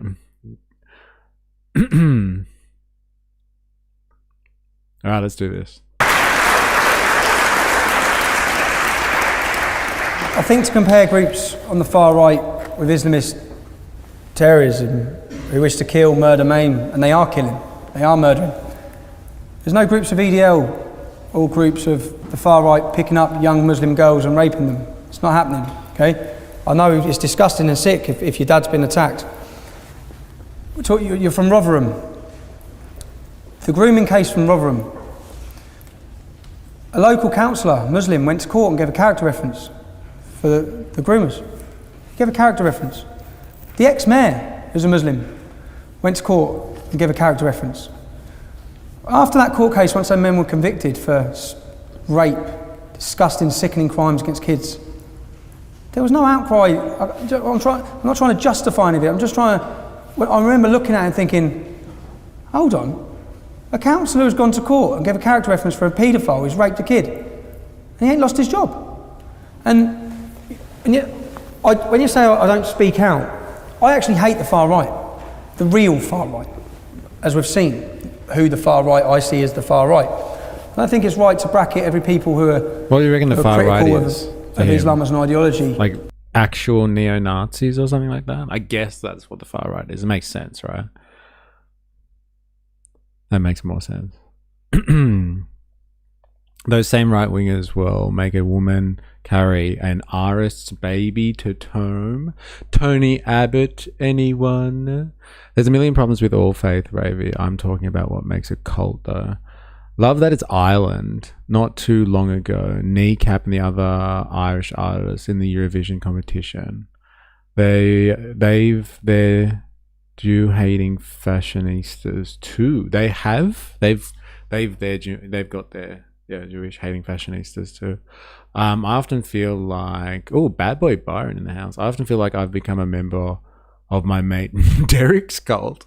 Yeah, well, does it fit the list of a cult though? Are you allowed to leave? Do you... I can't remember what all the qualifications were. But do you feel like you're in a cult? You can't leave? Are you being subjected to violence? Reap it all and more. Abbott and ScoMo also writing rave reviews about child... Yes, interesting, isn't it? And supporting what's his name? What was that guy's name? Cardinal Pell. Hey, Abbott and Pell together. Hey, it's just the people to the right side of the room he can't reach. He can't be much more going. There can't be much more going on upstairs. I'm interested in the cult of Derek. Yeah, Ravy's looking for a cult. Bad boy Byron. Wonder if you're hiring. Kneecap might find it hard to touring when they're not welcome in basically every country now. It is right to condemn what you're saying is acts of violence against innocent Muslims. But the reason why I don't speak out as much about them is because they're not blowing things up. They're not murdering. I haven't really seen many incidents or any evidence of the crimes like in comparison to what we're seeing. I don't think that... You see, the far right is going to grow. As we grow on in the coming years, it is going to grow. You will eventually see an attack. He's not wrong about that, is he? Hey, anyone? He's not wrong. Anyone want to object to his predictions there? He's not wrong. Right to jail. Right to jail. All right, if you're watching this and you're on YouTube and you haven't already, make sure you activate the like button. I'm very disappointed with you if you haven't done that already. Very disappointed. But like, I won't hold it against you. If you're new here, subscribe for more, etc., etc., etc. If you're on Twitch, follow for more. From the far right on innocent Muslims, whether it be a mosque, but it's like 95%, 5%. The biggest threat to world peace is ISIS, Islamist ideology. So that's why, as you said, I don't speak about it as much. The biggest threat to world peace is what? No way. It's like 95%, 5%. The biggest threat to world peace is ISIS, Islamist ideology. So like, according to who? Like the American deep state and the CIA, who create fucking Islamic extremism in the first place? Is that what we're talking about here? Where do you get the stats from? Let me just hear that. Mosque. We see an attack from the far right on innocent Muslims, whether it be a mosque, but it's like 95%, 5%. The biggest threat to world peace is ISIS, Islamist ideology. So that's why, as you said, I don't speak about it as... Sorry, the biggest threat to world peace are the people that go around the world starting wars with other people, despite the fact that there is international laws against that. That is a massive problem for world peace. What are you talking about? Like, under what rate? Like, what scheme do they rate this stuff? Like, what is the biggest threat to world peace? Like, how do they come up with stats like this?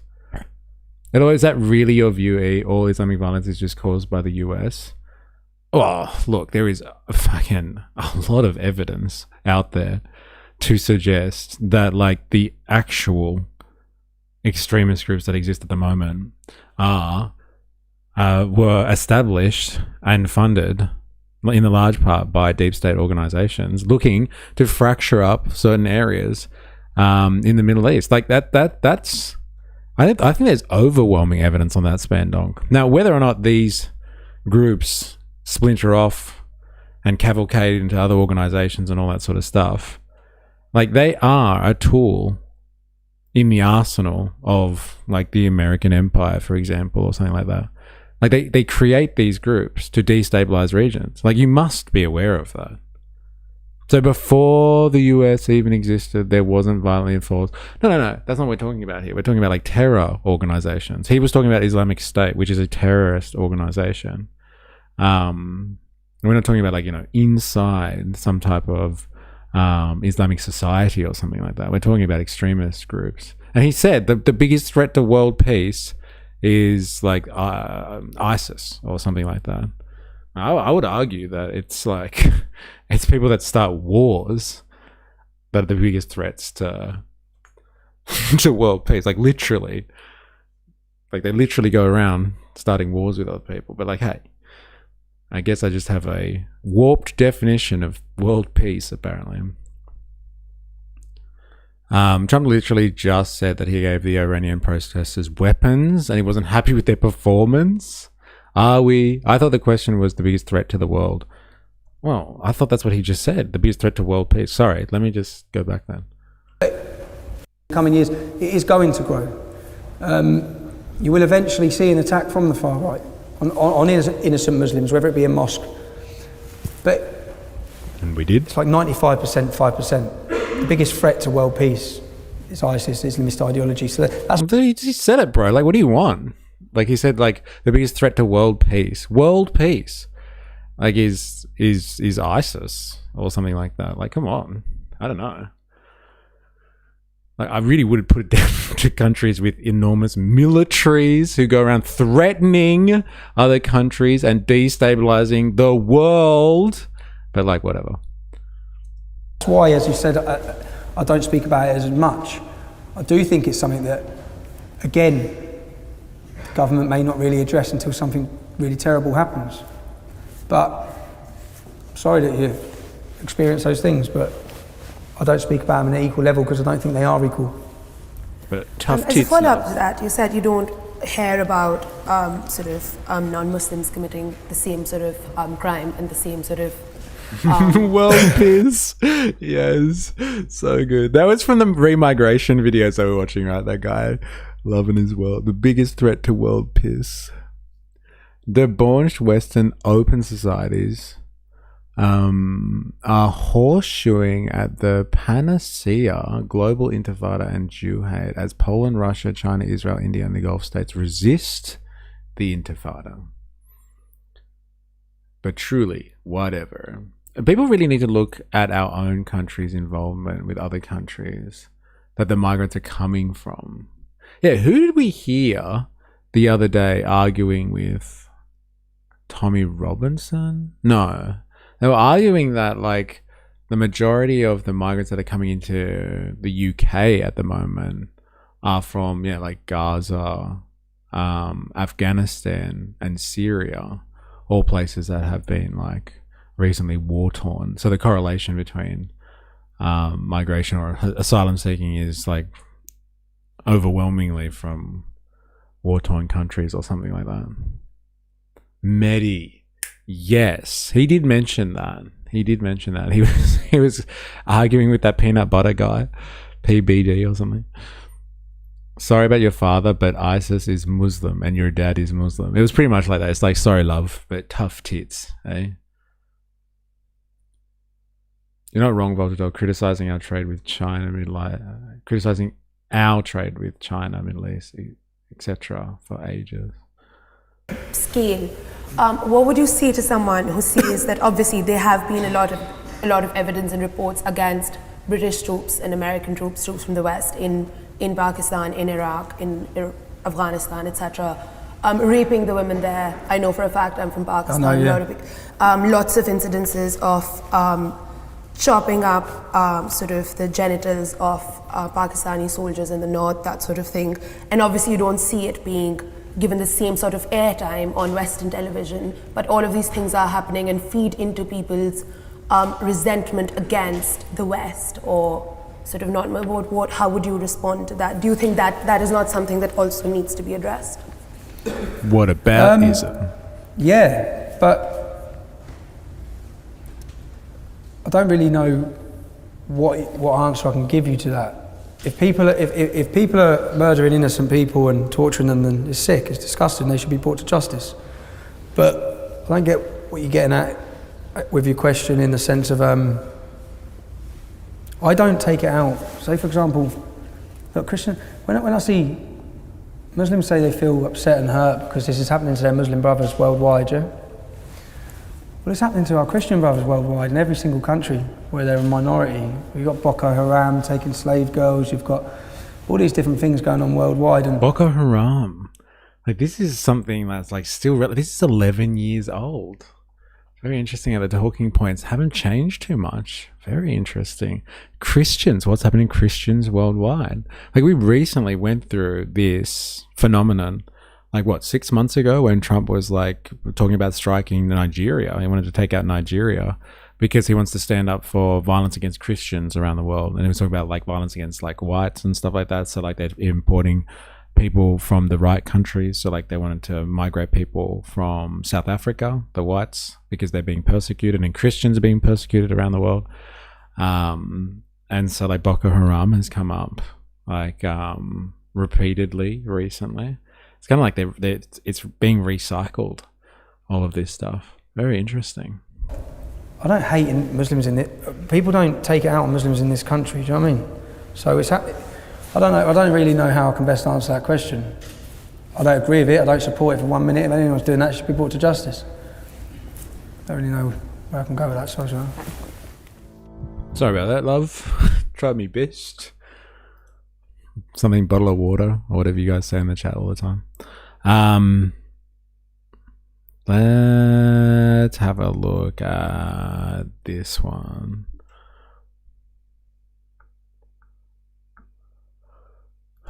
Yes, let's go. This one, Britain's face of hate. The EDL founders' shocking decision. So this is 12 years old. So this must be before he's done the debate that we just witnessed just then. And so like he started this thing called the EDL, and then he took off. Like I said, I think they became too hardcore for someone like him, apparently. And so he had to distance himself from the EDL, like the English Defence League, because I think they got like too openly neo-Nazi. Bottle of water, that's the one. It's bottle of water.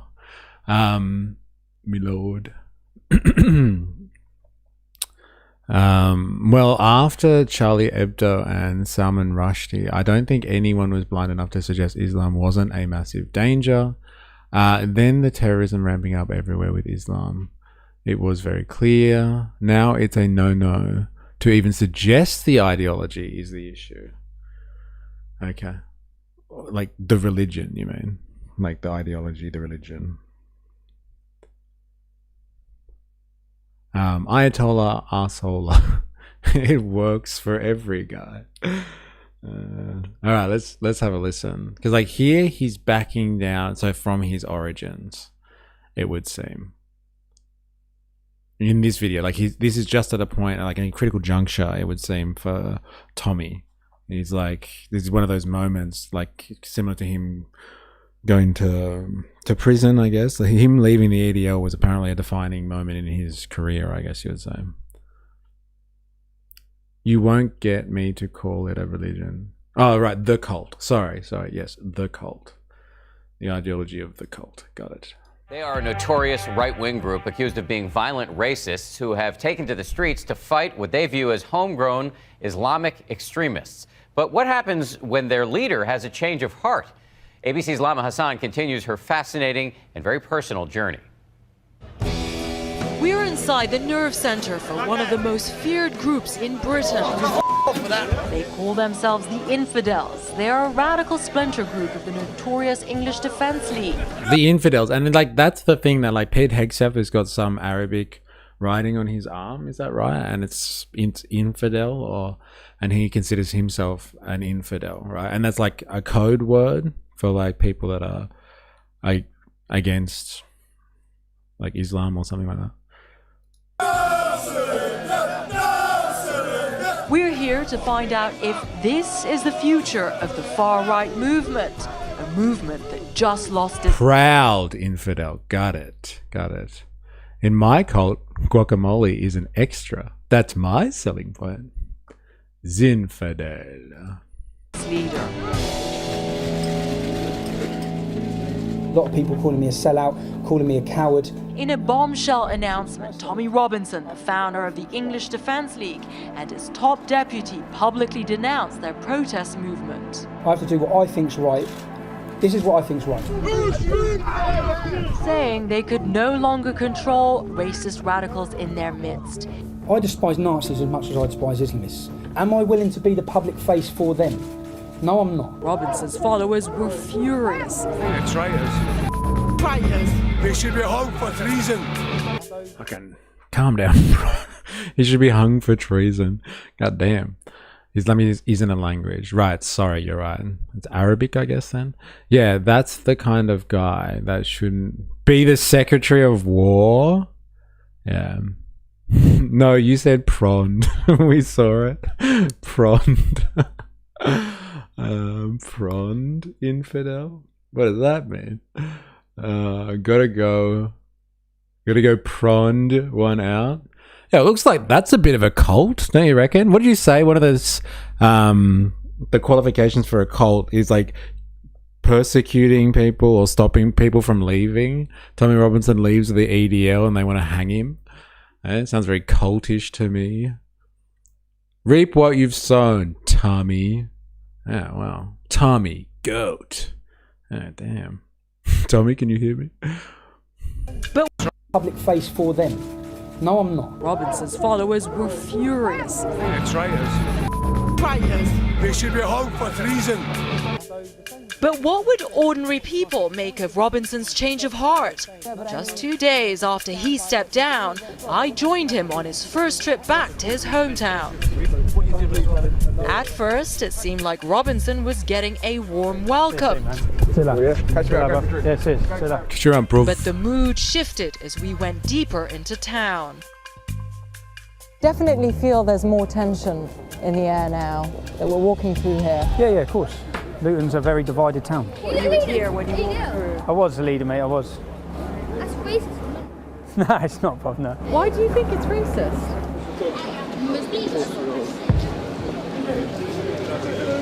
Oh dear, what was that?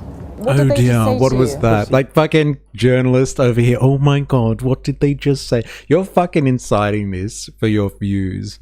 Alright? Don't pretend like you're fucking worried. Oh god. Oh god. I don't know if this is a good idea.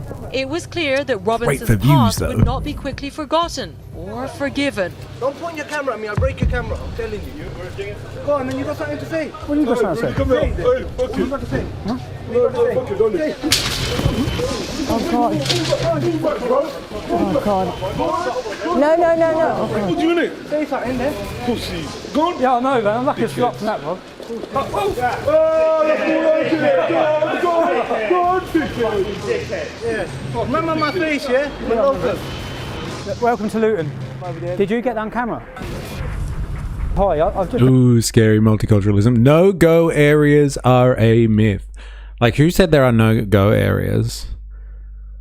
Like, anyone who's been to a large city would know that there are certain areas that are, hey, you go and you're looking for trouble.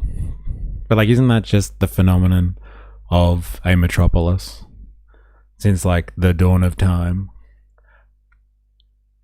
To be honest, after the sharing of people's addresses recently in their weird network, they might get themselves outlawed. Rightfully so. Tommy looks like someone that wears protective clothing in prison, if you know what I mean.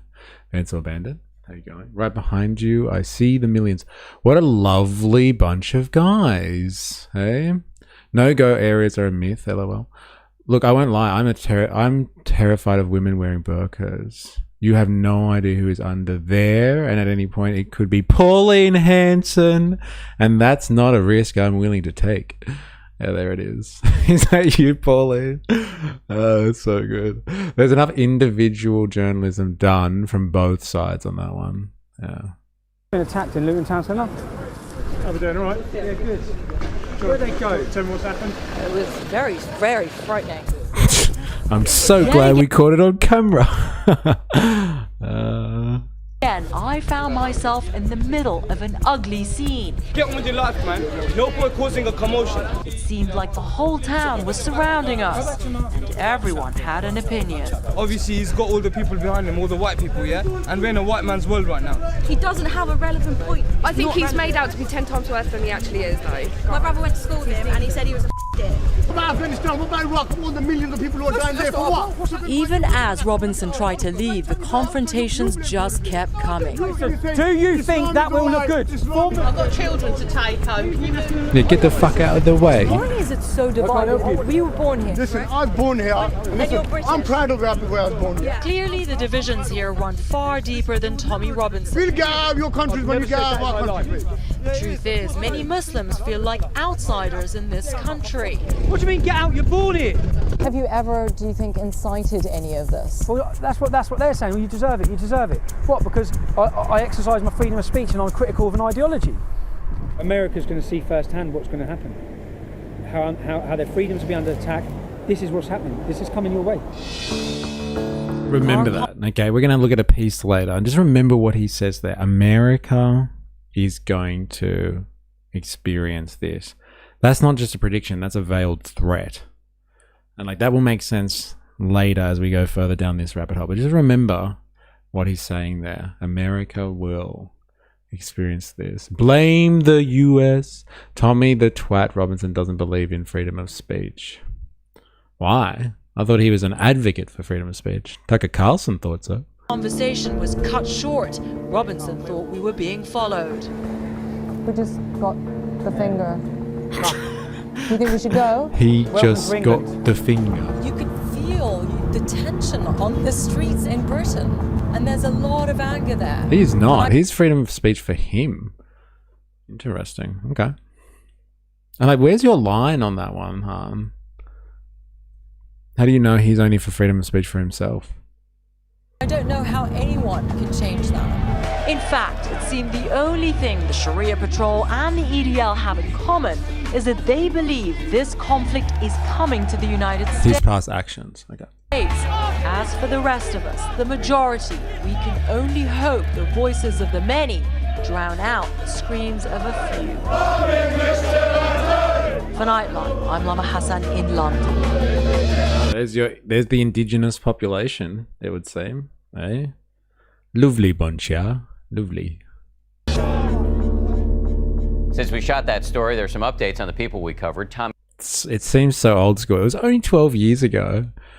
Looks like I'm looking at footage from the 90s or something. Nightline. Look at those graphics. All right. Okay. Actually, you might as well. Let's learn about his origin, I guess. Now, who knows? This might be all conspiratorial. Maybe there'll be something in here that explains who Tommy Robinson really is. Yo, yo, yo! Give up your bitch biscuit. Fuck yeah. How you going? Bro, I'm never gonna live this down. Like, how do I respond to that? Like, I thought it was hard enough responding to, like, man bun commentary constantly by insecure right-wing people. But, like, bitch biscuit? I don't know, man. I don't know. Were you doing Penny Wong watch? She turned far right, methinks. Really? I didn't know that. And he was in the US recently. He was sucking Randy Fine's dick so hard he almost stopped being Jewish. I don't know what you're talking about there, but I'll take your word for it if you like watching that sort of stuff. Gina sat on my comment and censored me. Hey? All right, fair enough. Gina has a stranglehold on YouTube and censored me again. I wish Pauline would wear the burqa more often. That way I wouldn't have to see her ugly face all the time. Is that what you got censored for? Oh, I missed that ages ago. Start small, tax it. It will start declining anyway. All right. Now, this is Double Down News. We watched some Double Down News recently this week. So I guess that's why it's popping up on my feed. But yeah, Double Down News. We looked at them do a piece on like Peter Thiel and Palantir and its involvement in the UK. Now, these people have done an expose, it would seem, on Tommy Robinson and Is Not Rail. And they've said in the title, it's worse than you think. Now, before you have any, I guess, opinions, because we haven't, like, we're watching old stuff on Tommy here. Before you have any opinions on, like, whether Tommy is legit or not, and, like, he actually has concerns over, like, Islam, I guess, or whatever he proposes to have concerns about, whether he doesn't actually hate Muslims or just hate the ideology, it might be interesting to get an understanding of, like, is there anyone behind him? Like, is there money behind him? Like, I've heard accusations before that there's like a tech bro from the US, sorry, a brother of tech from the US that is like a benefactor of his. And like now I think they're going to make the accusation here in Double Down News that he gets state funding. And we know that Is Not Rail does give out state funding because we've experienced it in other investigations. What was his name? Joey Jamal? It's Joel Jamal. Joel Jamal, the Australian head of Turning Point Australia, detailed how he was approached and offered like hundreds of thousands of dollars to do propaganda campaigns for Is Not Rail in Australia. And is it a thing here? Is it a thing here? Randy Fine is a US congressman who would sacrifice every American man to save Is Not Rail. A real American patriot. Interesting. She's getting cooked in the media, aka YouTube. Holy bro. Who's this? Yo Jimbo? Yo Jimbo. Yo Jimbo. You're the only person under the right-wing category. What? Glad to see there's one at least. I can ask you, did you actually look at the search description there? Yo Jimbo. because like when right wing people come on here and they're just like, oh, finally someone who's right wing or conservative or something, it actually says anti-capitalist there as well. So like before you get excited about me, and like you haven't commented on my man bun either, you might get upset. Like this is not what you think it is. We're just like researching right wing ideology here, and that's why I put that in like the categories. So like if you don't like anti-capitalism, you might be upset. I'll be honest, I don't know what capitalist means. All right, great. Welcome to the party, man. Welcome to the party.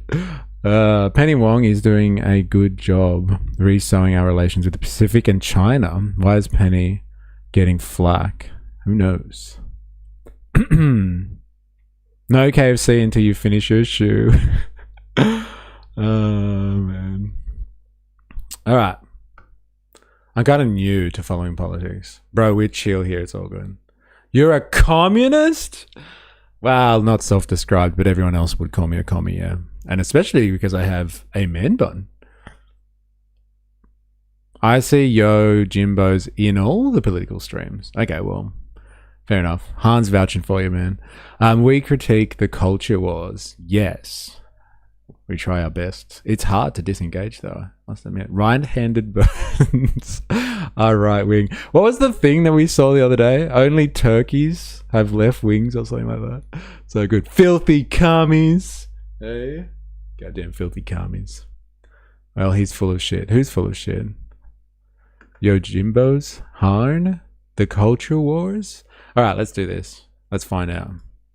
Who is Tommy Robinson and who helped him? Han. Oh, savage.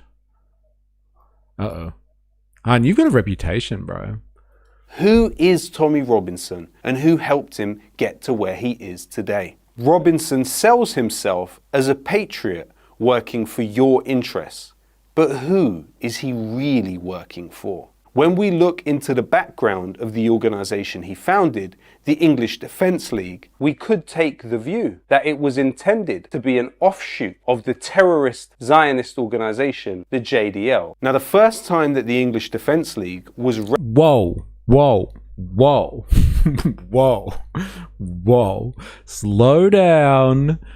There was something called the Jewish Defence League and they're associated with the English Defence League. Could take the view that it was intended to be an offshoot of the terrorist Zionist organisation, the JDL. Now, the first time that the English Defence League was registered officially on Companies House was by Israeli soldier Roberta Moore. The company was originally incorporated as the EDL, English Defence League Limited. Why are they fucking companies for? This doesn't make any sense. The EDL was not just like a bunch of skinheads that love to like, you know, do some violent shit after the soccer. Like it's an actual company.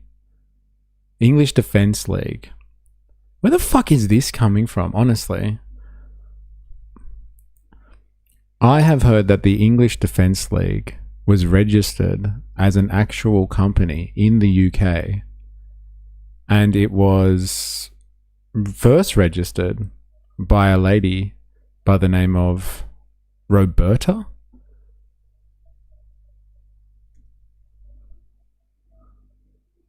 However, originally was by Israeli soldier Roberta Moore. Roberta Moore.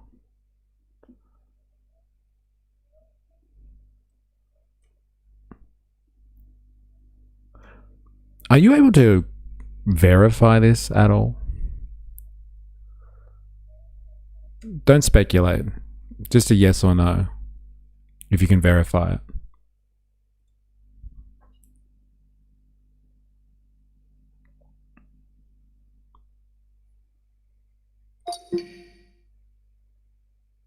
I thought I might be able to learn something here, but I can see the chat is full of trolls, so I'll bounce. Oh, well, that's too bad for you, man. I can verify that the UK company named EDL was registered and that Roberta Moore became its director in 2011. Later, that company was renamed the Jewish Defence League. I can also verify that company house records exist for those entities and list Roberta Moore as the director. What the fuck? So the English Defence League. So this explains it. You know, I'm like always going on about like, why the fuck are there all those is not rally state flags? And like, remember we saw the Unite the UK rally or whatever the fuck it was?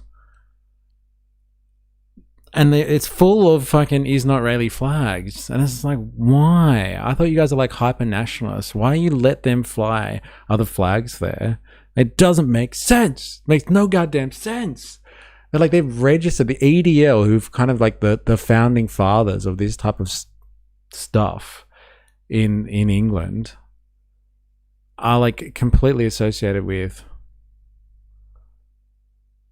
like, I guess former IDF personnel. I don't know if it's the state, but like this is fucking weird.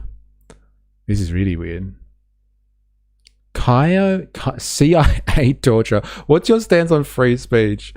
I don't know, man. It's a rich question coming from someone named CIA torture. What do you mean by free speech? Normally people aren't very good with their definitions of free speech, but if you like talking bad about the government, talking smack about the government, and not being fucking prejudiced in any way, shape, or form for doing that, then yeah, fucking 4 days I'm for free speech. But like if you just want to terrorize people with your language, then like, you know, that's another thing. But like, should you be able to say outrageous stuff? Yeah, you should be able to say outrageous stuff. CIA torture. Where do you get a name like that from? God damn, I'm telling you, Far Right Fridays. I know, actually, you're right. I think it's you, Jag, who said it before. Far Right Fridays brings them all out, bro. Excuse me, I'm a goblin, not a troll. Yes. Gotta pay the troll. All right, let's do this. Back to it, shall we? The company was originally incorporated as the EDL English Defence League Limited. However, it was later renamed to Jewish Defence League JDL UK Limited. The second time that the EDL was registered on Companies House was by Helen Sheila Gower. It was incorporated as the English Defence League, EDL. However, just a month later, it officially changed its name to the English and Jewish Defence League, EDL Limited. Now, it's relevant that the initial registration was carried out by the former Israeli soldier, Roberta. The right wingers see Far Right Fridays and think, finally, some common sense. There it is. It's Common Sense Fridays. And it's just us goblins. Yeah. Roberta Moore. Roberta Moore is pictured here with the vice chair of the Zionist Federation at the time, Jonathan Hoffman. Members of the Racist English Defence League, or EDL, attended a demonstration that Hoffman helped organise. He is photographed alongside Roberta Moore, the founder of the EDL's Jewish division. She will later express her admiration for Anders Breivik, the neo-Nazi who murdered 77 people in Norway. When Roberta Moore was asked if the EDL was exploiting the Zionist movement, she replied, if anything, we are exploiting them. Thoughts on Belfast? Like exactly what? Should they be burning people's houses down in response to the incident? No. Absolutely not. That's fucking outrageous. It's not proportionate at all. Is that what you mean? Before I can follow, can you tell us what you think of Lisa Spencer joke? I don't even know what you're talking about. So you're gonna have to give us some more. I don't think they are, mate. Wait, what? What, you don't think they're burning people's houses? But like, we've actually seen footage of it. Like, we've actually seen the houses. I don't know, man. Unless you're telling me it's AI or something. You know, that chick that did the Welcome to Country. Wait, what? Taunty Lisa? Auntie Lisa? Well, what are you talking about? What's the... Oh, is that the one that did the thing with the petrol can? Have you not seen it? Like, I think someone told us about it last week, and she does the Welcome to Country and then sniffs the petrol at the end. Is that the one? Yeah, LOL. Oh, it's awful. Like, it's such a cheap, like, low-hanging fruit joke. Like, people used to make those jokes like fucking 30 years ago. Oh my god, that dates me, doesn't it? God damn. But like, yeah, it's just fucking. It's not like constructive at all. Yeah, but do you think she should be hung for it? Like, should she be able to make fun of whatever she wants? Yeah, she should. But like, she should also face the consequences. So if she wants to be a little bitch about it, I'm not sure what she's doing. This is like the ray gun defense. Like, if she wants to be a little bitch about it, then like she needs to fucking pay for it. Like there's like, you can get attention, and like sometimes any attention is good attention. So if that was her strategy, then like fucking she got it. She got some great attention. But like, she shouldn't be a little fuck about it, like a little bitch about it either. Like, if she is like copping scrutiny, then fucking stand up for yourself and be like, oh, you know, in the name of comedy or whatever. But like, you know, it was pretty like, you know, there are like jokes that are like well constructed and lead you to like a mad punchline or something. And then there's like cheap shots that are just like, oh, I can't believe she did that. It was obviously the latter. My stance is people have the right to say whatever they want. But also people can get pissed off too. Yeah, fair enough. And people were fucking pissed off with that one. Including me. We're all deep fried. Just own up for being a dickhead. People will forget and move on. But I don't think that's her strategy. Like, this is... Like, she wants to be offensive, I'm sure. It sounds like you advocate for free speech. Look, I want to clarify that. I advocate for freedom of expression. I think it is important. Like, free speech is about speaking bad about the government. I think that is inalienable. Freedom of expression, though, is like, you know, it's contentious. Like, you can do a lot of damage. But like, comedy is something else again. Like, unfortunately with comedy, whether you like it or not, it's all or nothing. You got to be able to make fun of everything. As long as you're trying to have fun as well. But like, I haven't figured out if this Lisa Spencer chick is actually trying to have a good time, or she's deliberately being antagonistic and just being a horrible human being. And I would tend towards the latter, bro. She seems like she's just being a horrible human being. Your actions have consequences. Ray Gunn had a shit go. So did this shithead. Mr. Reed, the right-wing whisperer. Oh my god. Oh my god. Speech is violent, silence is violent. Leftists confuse me so much. But like, you can cause a lot of damage with your speech, huh? What are you fucking talking about, man? Come on.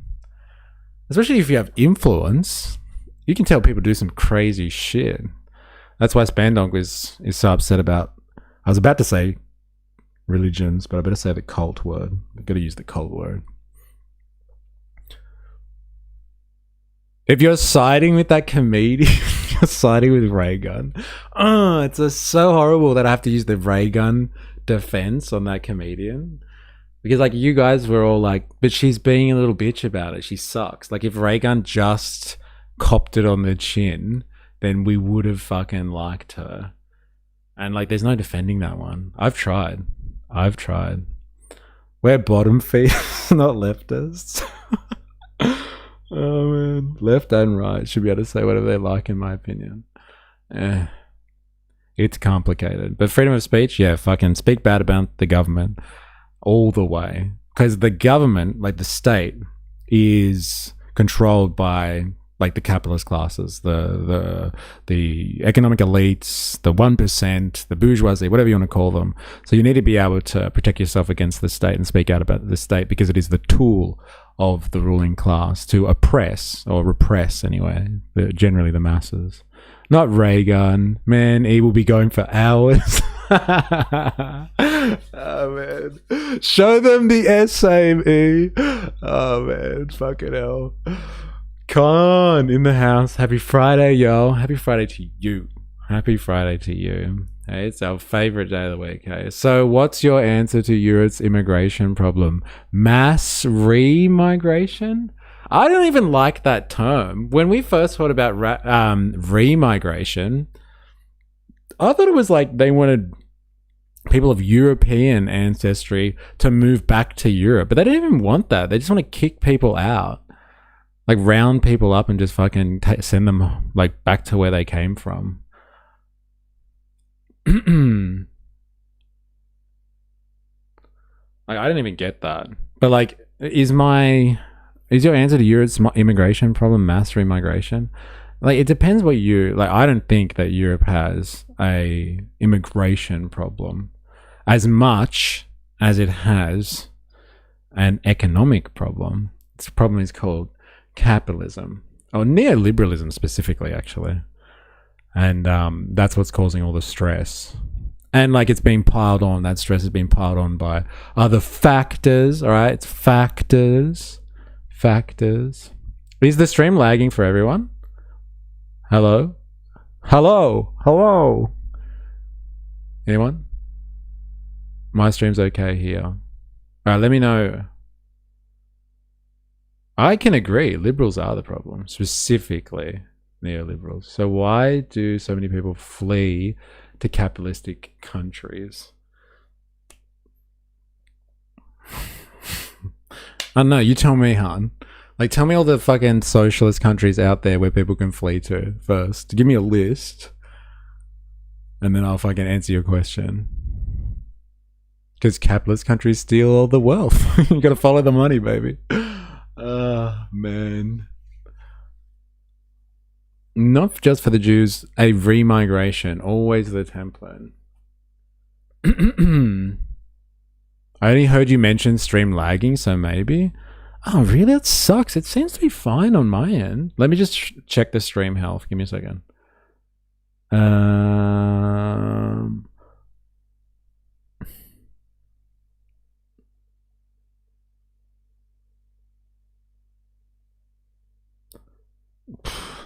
Seems to be okay from here. Anyway, let me know if you're struggling, yeah? If you are struggling... It's fine here. Okay, thanks. Thank you. Pork Bones Jones. Man, fucking... What's going on here? This is all Twitchland people. Immigration wasn't really bothering me until a recent spike in machete crimes by the African community. I don't know. Where are you coming from?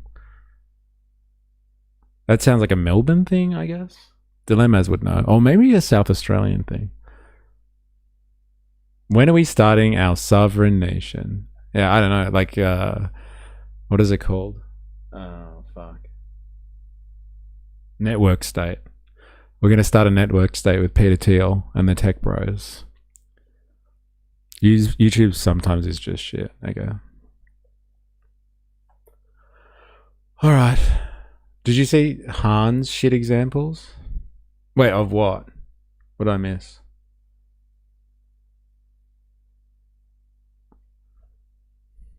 Especially this month.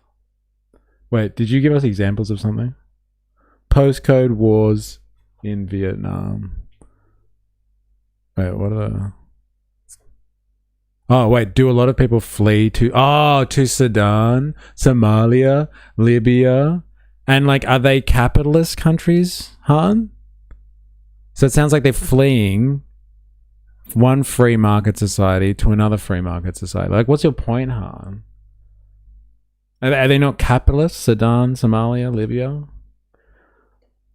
Or they're just like the failing capitalist countries that you don't want to talk about because you only talk about failing socialist countries? What are they? Han? Come on. Come on. Hey, everybody likes to talk about failing socialism. What about failing capitalism? No, that's not really capitalism. That's what's coming. You ready? That's not really capitalism.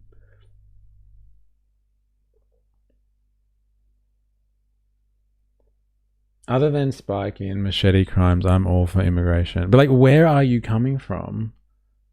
I'm assuming this is an Australian thing we're talking about. That's like Melbourne issues, right? Tropical capitalism. Man, that's so good. If you think those countries are capitalist, I'm not sure you know what capitalism means. How are they not?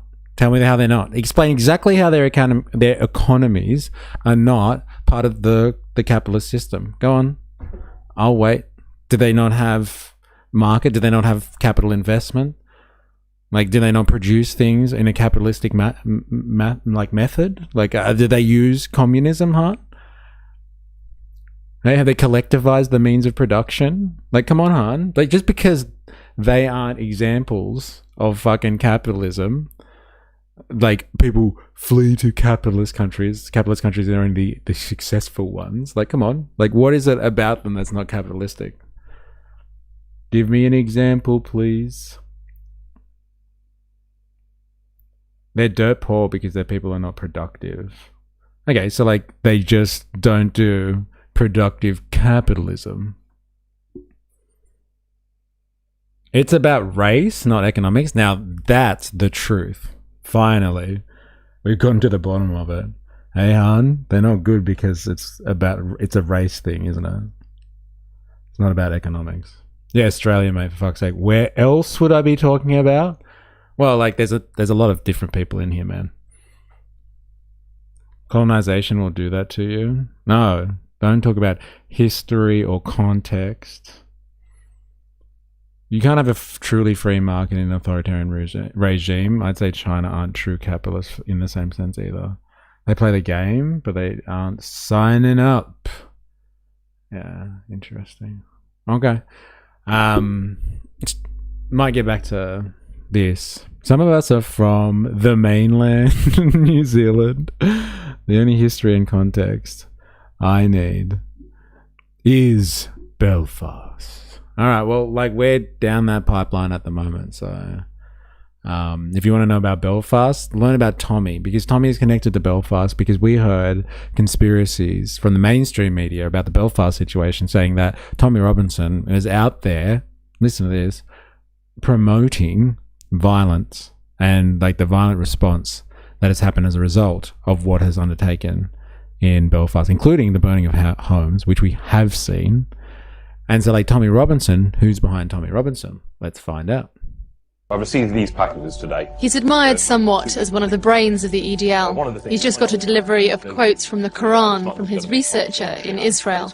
Tommy Robinson's co-founder at the English Defence League was an individual who called himself Paul Ray. Paul Ray, prior to founding the EDL with Robinson, infiltrated the International Solidarity Movement, a pro-Palestine organisation which Rachel Corrie had been a member of. Paul Ray infiltrated and spied on this organisation and then submitted the information he gathered to several different intelligence agencies. Following his work for Israel, Paul Ray founded the English Defence League with Tommy Robinson.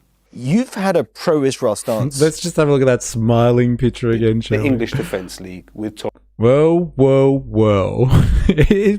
Is this our version? The UK's version of fucking Avi Yemeni, Tommy Robinson, Mr. Israeli Defense Forces over here. Hey, look at these guys wearing massage shirts and stuff like that. What is going on? What's going on? Why is this happening? At least Avi is, like, proud of it. What's going on? See, I told you, mystery. This Han bloke sounds like a racist. Who, Han? I don't know. Han is an eternal antagonist. I'm not sure if he's racist or he just likes to, like, troll people. Like, somebody's already left the chat because of Han. Paul Gwen's, he's just warming up. Yeah, like, I can't put my finger on it. Like, I think he just likes to piss people off for the sake of it. So be careful. Don't bite. That's my advice. Tommy Robinson. You've had a pro-Israel stance for as long as I've known you. He might not be racist, but he definitely doesn't like brown people. Oh, man. Well. Yo, Jimbo leaves chats when the streamer doesn't ban me. Nothing was lost. Yeah, well, thanks that you're here as a buffer, hey, Han. Hey, when people see you, they take off. Lovely. Tommy Robinson. You've had a pro-Israel stance for as long as I've known you.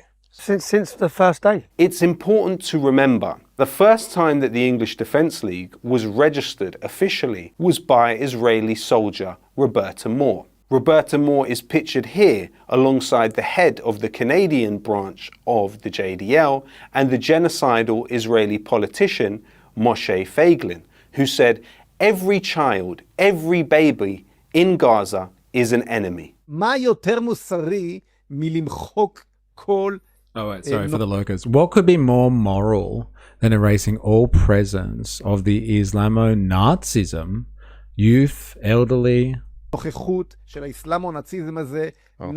toddlers and women from the Gaza Strip? What could be more moral? What could be more moral?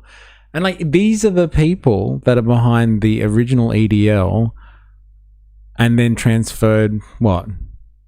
Ownership, would you say? Stewardship to Tommy Robinson, who we have seen over like the last decade or more, saying lines like this about, like, you know, hey, it's not Muslims, it's Islam, baby. This is a weird little investigation here. Doesn't bother me at all, just an observation. Roberta, I hardly know her. Now, what about when Hassan said the same thing about baby settlers? This guy's surely just as horrified. Yeah, I'm sure he was. Surely.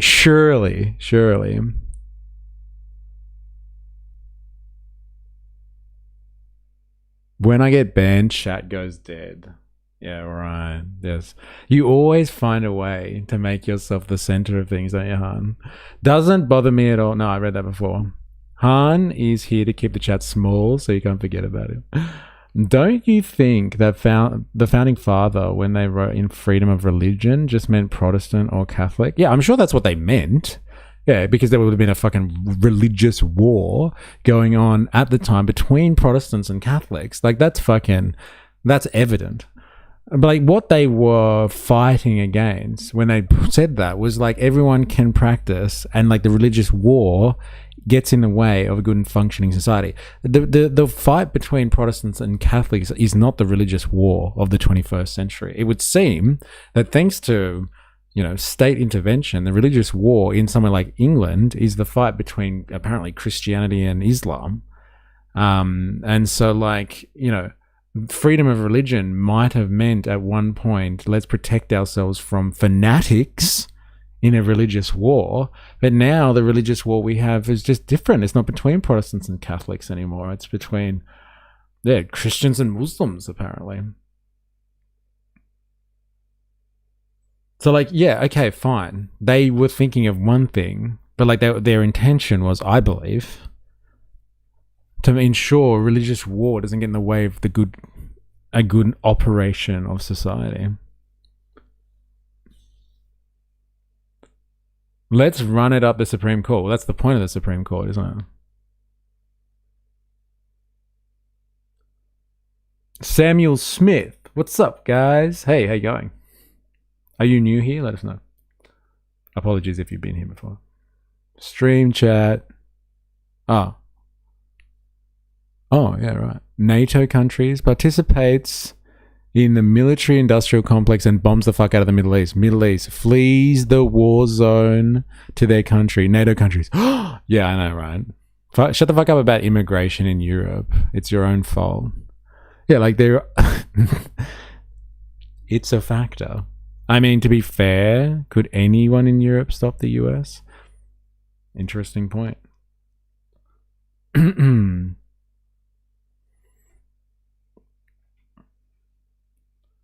The chat thinks that you get off on trolling, so you're probably just wanking your little heart out during the streams. That is the running theory with you, Han. Letting in Muslims is a sure way to have religious war. Well, like, I'm sure Protestants would have said that about Catholics at some point. The Protestants who set up the American colonies, like the Puritans, all that sort of stuff, they would have fucking been like, don't let the Catholics in. Eh? Then we're going to import the war from Europe here. And so, like, you know, second stream, working right now. Oh, fucking power to you. Thanks for coming along. And thanks for saying hi. It's good to know who the lurkers are. Like, especially the lurkers that like to lurk while I clean and bake some bread. It's nice to have you. Welcome. I don't jerk off. I play blue-haired, no-pierced woman too. Nice. I don't pay them in money. I pay them in food. I actually feed them twice.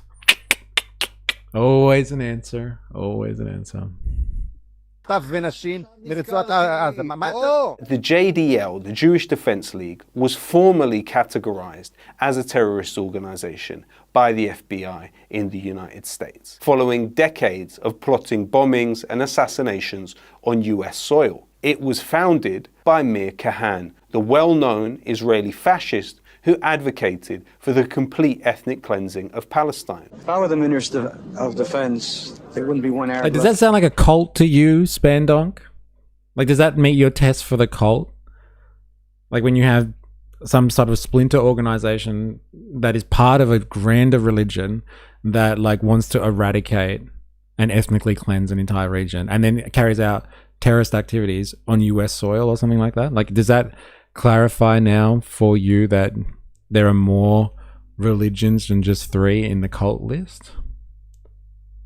Han, the well-known Israeli fascist who advocated for the complete ethnic cleansing of Palestine. If I were the Minister of Defense, there wouldn't be one Arab left here. I want the Arabs out. Are you encouraging your people to go out on the streets and to attack Arabs as has happened in... I call upon the Jews to do... The difference is I wouldn't call it a splinter group. So like, what is it then? So like, this is what I'm saying. So it's not just a splinter group. This is the religion. It's a cult. They're all cults. I admit it. I'm in a cult, and my cult leaders tell me to question everything he says, and I listen to him every time. Bro, he thinks being self-deprecating, but his blue-haired lady is just Marge Simpson, body pillow, 10 out of 10. Isn't that a sect? I don't know, like I'm trying to understand Spandonk's logic on what's a cult and what's a religion. And like this sounds like it now, like someone like this classifies the entire religion of Judaism as a cult and it's worthy of losing, like then Jewish people have to lose citizenship in Australia. This was a conversation from like way back earlier in the stream. Anything imaginable and anything possible which will encourage the Arabs to get out of this country. Does that mean attacking? Anything possible. But the connections of Tommy Robinson and the English Defence League to the JDL do not end there. One of the earliest supporters of the EDL and a regular speaker at their rallies outside the Israeli embassy was none other than Rabbi Nachum Shifrin. How would you feel if one day your children or your grandchildren are saying 5 times a day, Allah Akbar? Well, this is what is coming down on you here and now.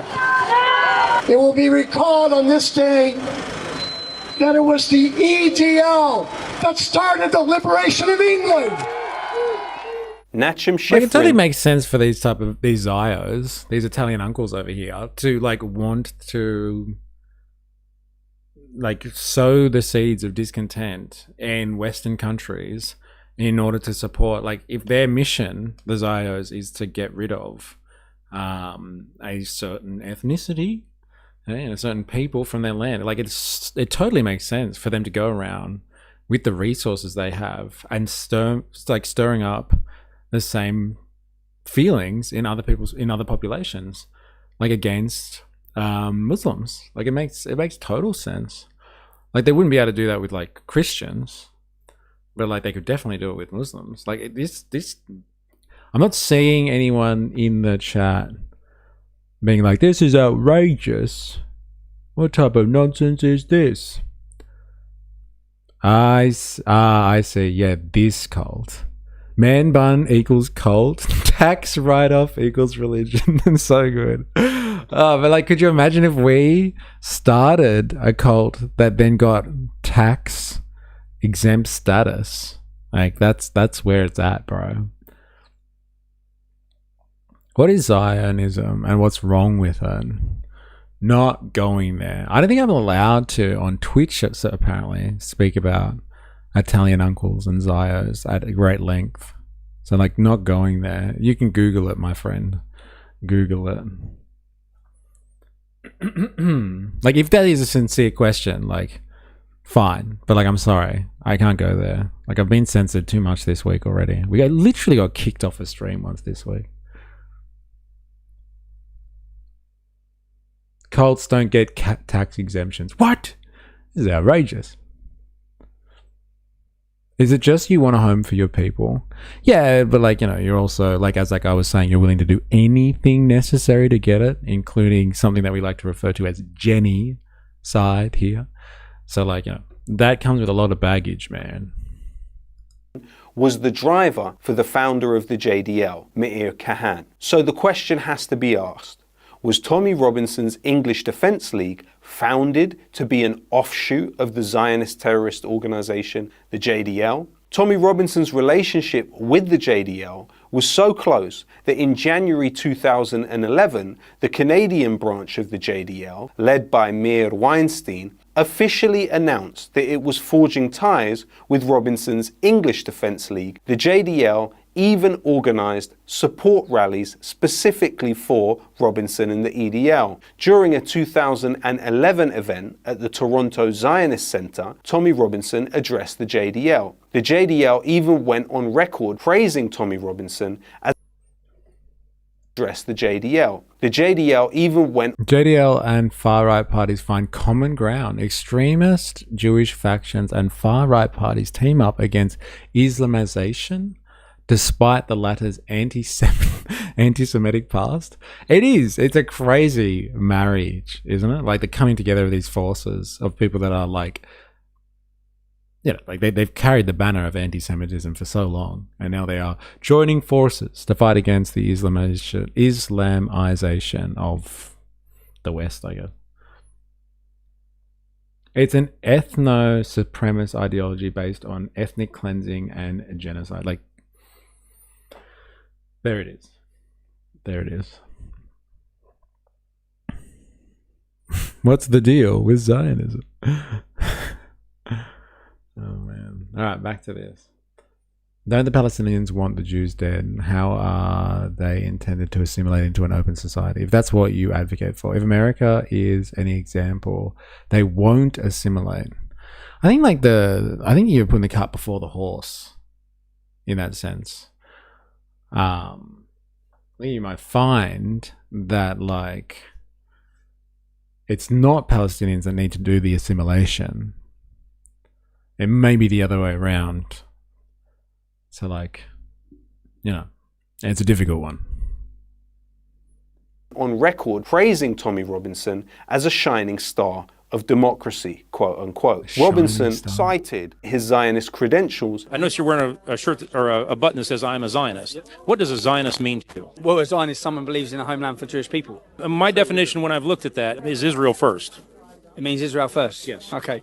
Robinson actively differentiated himself from the British National Party. Those groups differ in many ways because those are just Nazis backward. Were you part of the BNP at one time? I was part of the BNP in 2004. Former BNP leader Nick Griffin went on record describing the process whereby the EDL and the BNP went in separate directions. The leadership of the EDL and the thing as a whole, it is quite simply a Zionist front organisation, which is financed in the end from the United States. And its purpose is to heighten and encourage a clash of civilizations, because the neocons and the far right of the Zionist spectrum, the Likud Kahanists, they want Europeans and Muslims fighting on the streets of Europe, so that when they then, as they want to ethnically cleanse Palestine of all the Palestinians, a lot of public opinion thinks, well, I wish we could do that in Britain, wish we could do it in France or Denmark, and that's what the EDL is there for. It's a false flag front group run by and financed by Zionists. Can we just take a moment to realize, or like, let's just entertain this wild conspiracy theory here by whoever this guy is. Like, could you think about your own position on this matter right now? If you're someone who, like, you know, drinks the Kool-Aid on, like, you know, Islam is a cult, for example, and like they've all got to go and like all that sort of stuff. Like, imagine figuring out or coming to a realization that your entire outlook has been a manufactured rivalry because a foreign state wants to do some ethnic cleansing, and not have bad public opinion about it. And so they foment the division, they undermine social cohesion in other people's societies so they can like kind of go under the radar with their ethnic cleansing objectives. Like, do you feel played when you think about that? I'm sure the people that might be down with like Tommy Robinson's rhetoric and agree with it probably aren't going to respond to this. But like a moment for self-reflection though, if you honestly believe in this rhetoric and there is a potentiality that it might be completely orchestrated by some state, what's the question? The question is like, if you're down with Tommy Robinson's rhetoric that like Islam is like the enemy, right? Like you got to get rid of Islam. And like there's a holy war going on and like, you know, like Muslims aren't bad, but we've got to get rid of Islam. Like that's all been an effort that has been decades in the making, funded by a foreign state who just wants to have public support in the West when they go on their ethnic cleansing. Like that's got to be a moment where you're just like, is that plausible? Have I been played? Like, I don't know what the credentials are of the guy that we just heard speak about. Like, but I would feel completely disillusioned after hearing this. Have a read of the Quran. It commands Muslims to fight the enemy, Christians and Jews, unless they submit and pay the Jews. Yeah, look, we got that. Like, you've read the Quran and you're across all the quotes. That's what Tommy Robinson says. Like, this is what I'm saying. Like, you're regurgitating. Like, how does it feel regurgitating rhetoric of someone who has been enlisted by a foreign state to literally incite anger in domestic populations around the Western world, and like you just help with that mission? Like you're supporting that objective. It's not that you've come to these conclusions yourself. You've been led down the garden path. Now, you might believe that this is the way, but the reason that you're here right now is because somebody set this all off a long time ago, and that was the state of Israel. The Israeli regime, let's say. Like, do you feel like are you at a point now where you're reconsidering your position? I don't understand what you're asking. Like, it depends what your position is on all of this, though. But like, we've been speaking today already with people in the chat, and we've spoken historically with people in the chat who like regurgitate Tommy Robinson talking points about Islam and all that sort of stuff. And he is potentially a paid actor or an agent of a foreign state, being the Israeli regime. He's been supported by them to foment civil chaos in his home country. And so, like, you've arrived at those talking points because the Israeli regime wanted you to think like that. Now, again, you might do your own research after that and believe in it from now on. But like, you got to that position because the Israeli regime wanted you to. Like, that's a fucking stark realization. A very, very stark realization. Yeah, I know, take Israel out of it, history before, blah, blah, blah, blah, blah. Yeah, I get all of that. But like, the only reason you're talking about it, or you came to this realization where you've done your own research and your own history, is because Is Not Rail wanted you to talk about it. Like, you've been played. Now, you might believe in it now, but the only reason we're having this conversation is because someone was like, this is a fucking fantastic idea. Let's get people in the West G'd up about this. And so, like, they plant the seed. Now, you've taken the seed and you've grown your own little tree. You've pruned it. You've fed it. You've nourished it. You watered it every day. You gave it the right amount of sunlight. Now you have your own thoughts on this. But like, the reason you have those thoughts is because the Israeli regime wanted you to have that. That's the allegation that's being made here. If that's what you want to believe, go for it. I'm just brainwashed. My research. No, your research is fine. I'm not saying that. Like, you've taken the idea and you've run with it, apparently. But like, you only have had that idea because this was part of some big 4D chess move. Like, you wouldn't have come to this position if it wasn't for the actions of a foreign state. I'm not saying that you can't do your own research. I'm not suggesting that.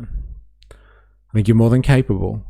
But like, you've come to this conversation only because it was orchestrated, not because you went out in the big bad world and you traveled to all of these Muslim countries or something like that, or you went to ghettos in all of these various cities around the world and you're like, fuck, you know what's the real problem with the world, man? It's Islam.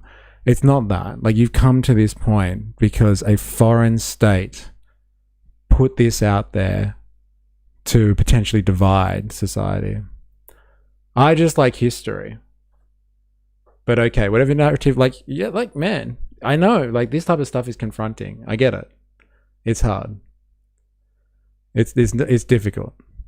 But like, this guy, where they get this clip from? Like, listen to this.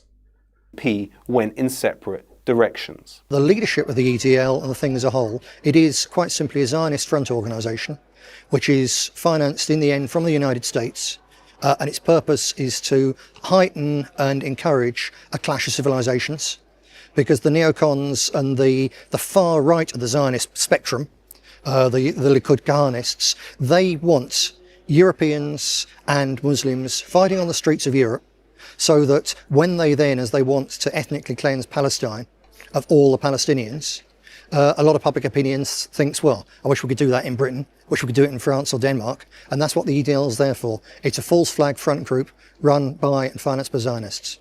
When Tommy Robinson had legal troubles around a decade ago, his legal fees were covered by none other than the Middle East Forum, which was quoted 13 times by Anders Breivik in his manifesto that he released before. Yeah, my views align, but you're claiming that the result of Israel is just a step of, in logic, leap too far. But that's the point of this content, Spendong. That's the point. Like, they are directly linking your rhetoric to a foreign state that started this process a couple of decades ago.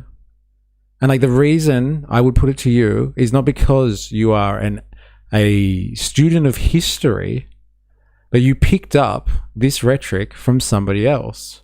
And you might have studied after that and done your own research. But like, why did you pick up on this topic in the first place? Like, it's a plant. That's the allegation that they're making. Well, that's what that guy just said. I mean, I could say the only reason that we're here in this stream talking about revolution is because you thought you bought all the Chinese propaganda. I wouldn't call it Chinese propaganda. Like, the Chinese weren't the ones that really came up with the type of revolutionary theory that I have. You could say that, like, I've taken that from like Marxist propaganda. So that, and I would agree with you. But like, I'm happy to own that. But like, you don't seem to be happy or comfortable owning the fact that like, you got your rhetoric from a foreign state. I got mine from like a bunch of fucking, what would you say, philosophical wanky Europeans from the 19th century, the mid 19th century. And like, you got yours, or this rhetoric anyway, from a foreign state who wanted to justify, who actually wanted to like foment hate in foreign populations and justify ethnic cleansing. You're inferring my intent. People are more complicated. I would assume you're here for China. No, not really. No, it's not about China. Nerds. No, it's definitely not from China. I didn't get my inception into revolutionary theory from China at all. Actually, I read Lenin before Marx, actually. So I guess we could blame Lenin. Like, maybe he's not like a wanky philosopher from the 19th century. One more from the 20th century, maybe. But Yeah, but Christians and Jews made the same religious arguments I made 1,000 years ago before. Yeah, okay, fine. Look, man, however you cope with it. But I would put it to you, if you go back to where you first got these ideas from, it wasn't because you were reading Jewish and Christian texts from 1,000 years ago. It was because you heard rhetoric like this. But only you will know the answer to that one. Only you will know the answer to that one. Killing over 70 people. The Middle East Forum is headed by Greg Roth, 13 times by Anders Breivik in his manifesto that he released before killing over 70 people. The Middle East Forum is headed by Greg Roman, a former employee of the Israeli Ministry of Defense and the Israeli Foreign Ministry. Dude, Far Right Fridays, bro, I'm telling you. Come back from lunch and it's popping in here. Fire Fridays is crazy, man. It's probably it's the craziest day of the week. Honestly, it's taken half an hour to do 7 minutes on this video, longer. Philanthropist Nina Rosenwald is on the board of the Middle East Forum and financially backed a number of organizations funding Tommy Robinson. She's nicknamed the Sugar Mama of anti-Muslim hate, and her organization, the Gatestone Institute, regularly publishes pieces defending Tommy Robinson. Nina Rosenwald is a former director and vice president of the Zionist Organization of America. Another key figure at the Zionist Organization of America, Robert Shillman, employed Tommy Robinson alongside Ben Shapiro and Katie Hopkins as his Shillman Fellows at the David Horowitz Freedom Center. Big round of applause for Israel. Yes, come on, Israel. Palestine. Why would you support Palestine? We have to remember that Robert Shillman was a director of the Friends of the IDF. And here we see Robert Shillman speaking at the Zionist Organization of America and describing his pen and his checkbook as weapons. With this pen and my checkbook, I provide ammunition. I wield a pen to provide ammunition to those organizations like ZOA who are on the front lines in this battle. Shillman's funding. So good. The pen is mightier than the sword. Although I literally read those texts because I find religion and history fascinating, actually. Yeah, fair enough, man. I'm sure you're a historian and you read fucking 1,000-year-old Christian and Jewish texts and you've come to your own conclusions. You would be one in a million if I was a betting man, but again, you're the only one who knows the truth behind that. I'm just saying, once you see stuff like this, there must be a moment of self-reflection there where you're just oh shit, am I getting played here? The environmental impact of the rhetoric also being pushed by billions of international dollars across international lines probably helped, as opposed to the environmental impact of constantly being told communism or socialism doesn't work. It's Friday. It is where I am. Don't know where you are. Yeah, we're a day ahead, give or take. Capitalism is Christian.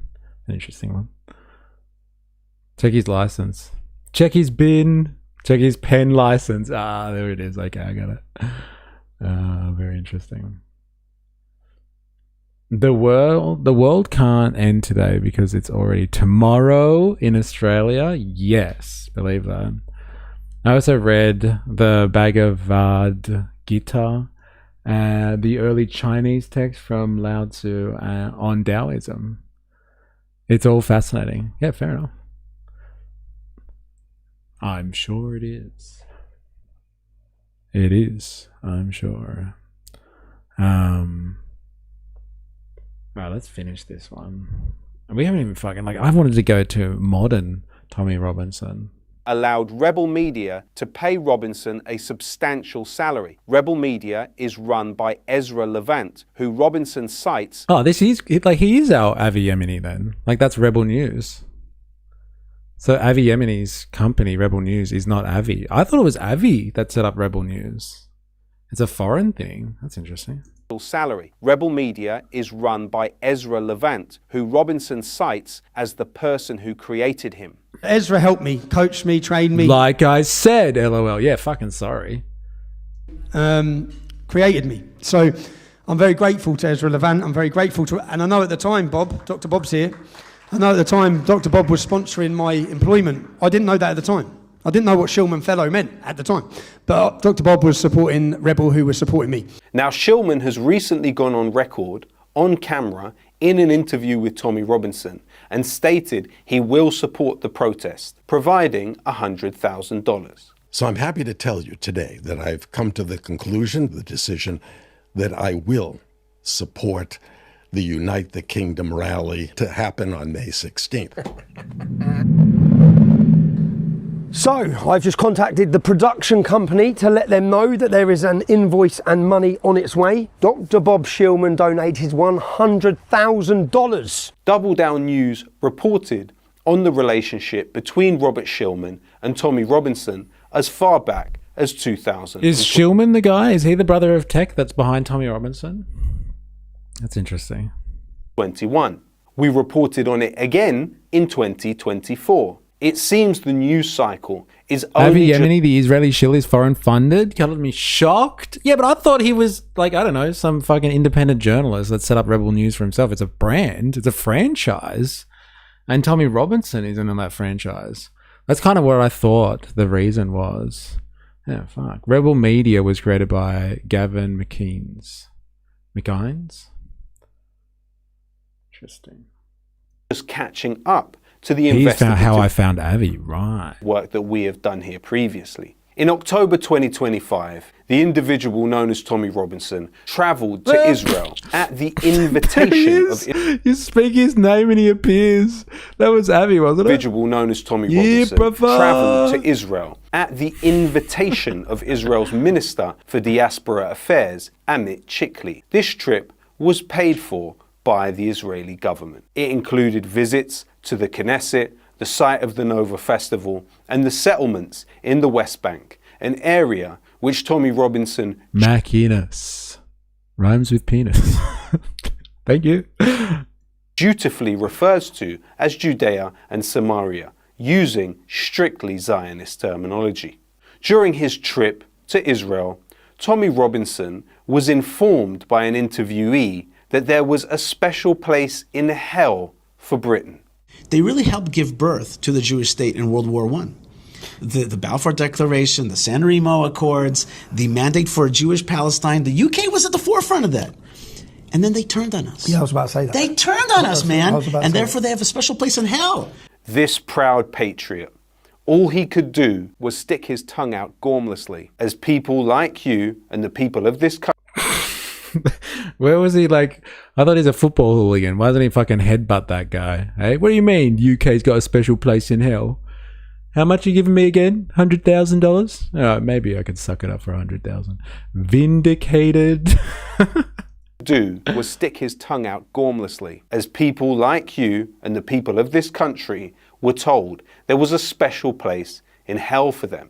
When Israel killed 3 former British soldiers with a targeted airstrike in Gaza, what was the response of Britain's patriot, Tommy Robinson?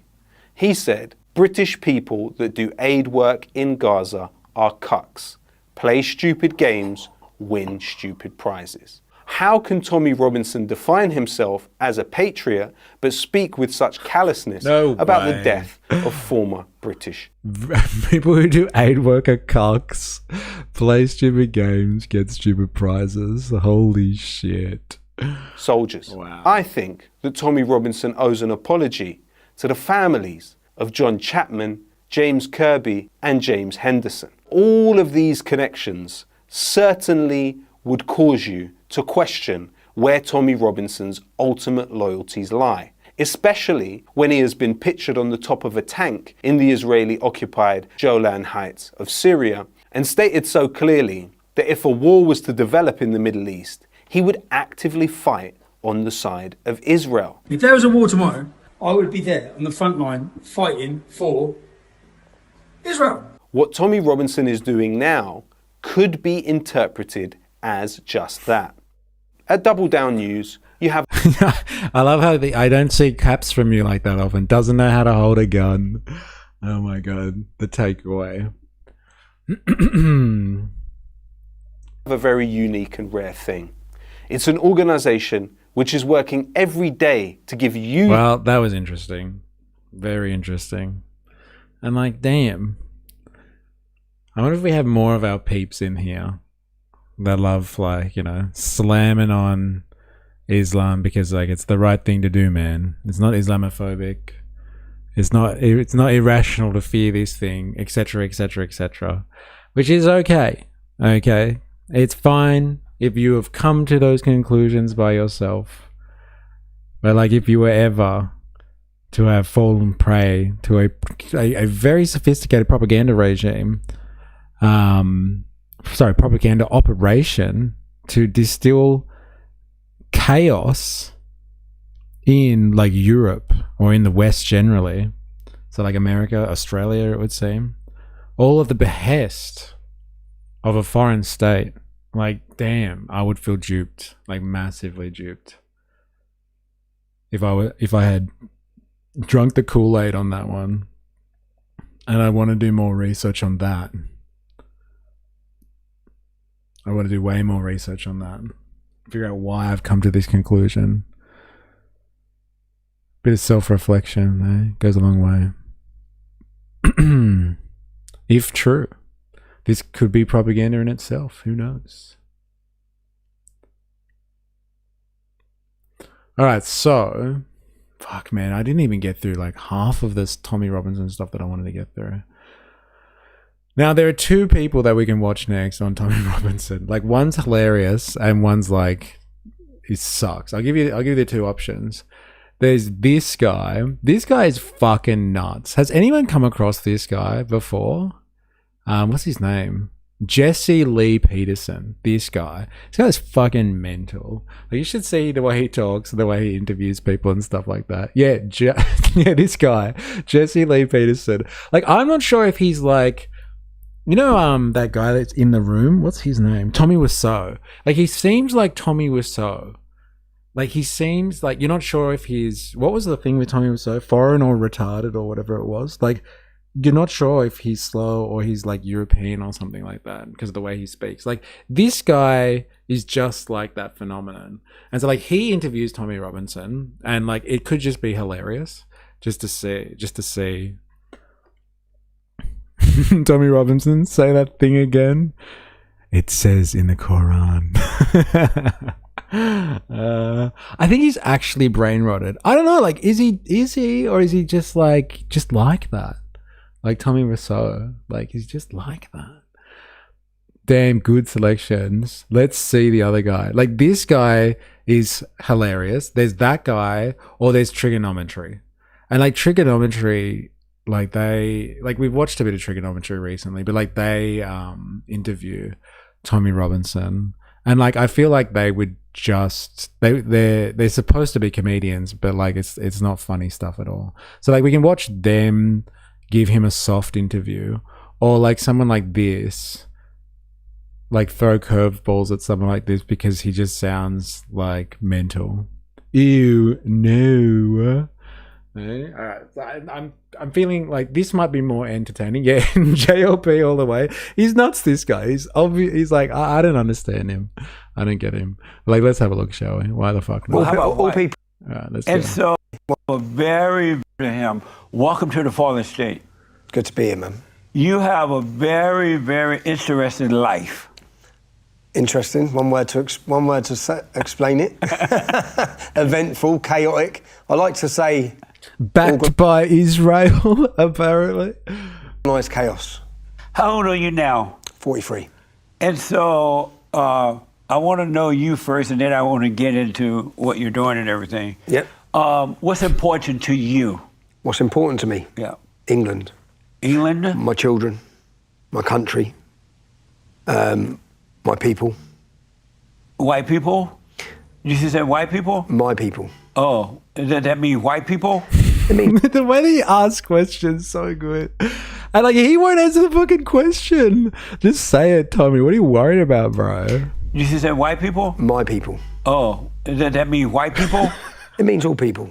Well, how about all people who love But we need somebody to love the white people. I love the white people. I'm white. Oh, okay. So white people important to you? White people are important to me. That's right. Everyone's important to me. Everyone's important. Everyone, if you were wondering. I love all people. Just depends on their ideology. Looks like I have time to hit the hot tub and have a nice soak. See you in an hour or so. It might be 5 minutes deep in this video by then.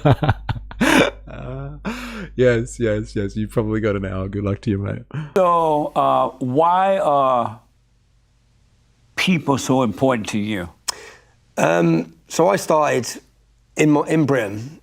We've been betrayed, forgotten, neglected. The white people have as well. Yeah. The white working class. White working class children in the UK are now the biggest academic underachievers. Not black children, not Pakistani children, not minority children. White working class children, specifically working class, not white children, but working class children. We've been forgotten and ignored. Amazing. And attacked. Yeah. In every sense. So when I say my people are important to me or my country's important to me, I've become a figurehead or a voice for a forgotten people. Right on. So I then feel like I carry a voice for them. So when I speak for myself, but I speak for a lot of neglected and forgotten people in Britain. Mate, if I had a fucking foreign state funding me, I would be a figurehead too. All right? We just got to find ourselves a foreign state that will fund us. I'm thinking somewhere like, I don't know, Cayman Islands, Panama, I don't know, a tax haven of some sort. I don't know, let me know your thoughts. And are you a Christian? I am a Christian. I wasn't always a Christian. So what now? I am a Christian, yeah. And why? Why? Do my gift subs count for nothing? Yeah, well, do you have the power of a state? I need someone with sovereignty, alright? Then I will escape and stream from there. Let us know when you join the network state, brother. He was brought up as a Catholic by my mum. My mum's a devout Catholic. But then I lost faith in the Catholic Church. I actually despised the Catholic Church in the end. Why? The paedophilia that they allowed. That they I drop nukes in the toilet. All right, well then you act like a state then. Oh man. Where's the socialists with capital? We need them. Eh? Yeah, actually. Let's go to North Korea and ask them for some state funding. Let's do that. They'll give us some nukes too, bro.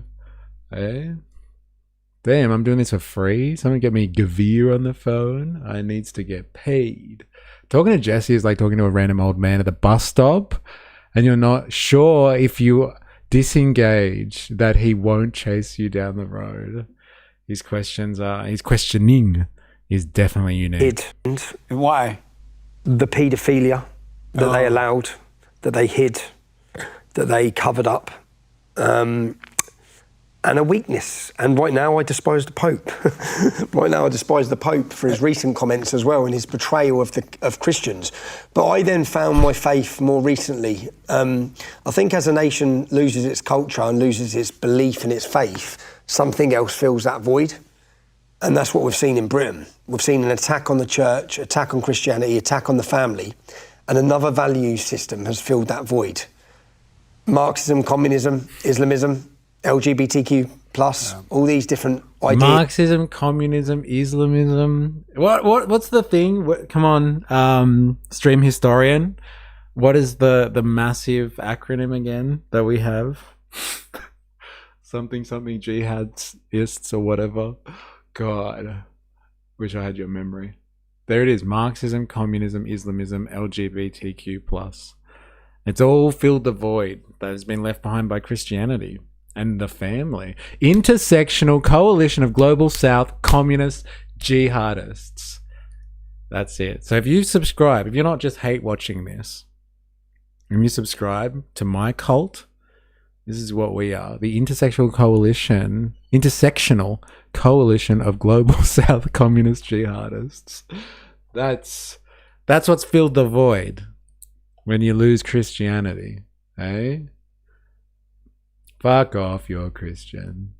LOL, what's he on about, eh? He's talking about the void. He's going into the void. Is to fill the void that used to be filled by a strong sense of Christian identity. And I think that Christianity become represented by weakness in Britain, and the church betrayed the Christians, and the church become representative of something different.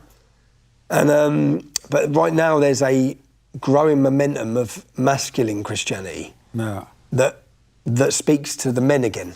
That's not weak. That's not pathetic, because that's what the church had become in Britain. What's the difference between... Do you just have that on hand ready to post? I want to know that as well. Actually, do you have that like hotkeyed in somewhere so you could just be like, he's asked for the title again? Oh man, so the AI he's built does it for him. Between a Christian and a Catholic. A Christian and a Catholic. So my mum's a Catholic. I don't identify as a Catholic. I identify now Can't with share all my secrets. a free church. And so the difference between a Christian religion and a Catholic religion is what? They're both Christian. They're both Christian? Yes. They are both Catholicism believes. Yes. The Coalition of Intersectional and Global South Jihadist Communists. Yeah, bloody splitters. Loser. Believes in the Pope as the head of the... which I don't. Right. I really don't, actually. Not with this Pope, especially. Did you believe in the Pope as a head at one time? No, I was brought up as a Catholic when I was a child, but I was brought up in it from my mum. And then, no, I don't. I don't and I never have, no. I don't think you need a church to believe in Christianity. Because I never felt...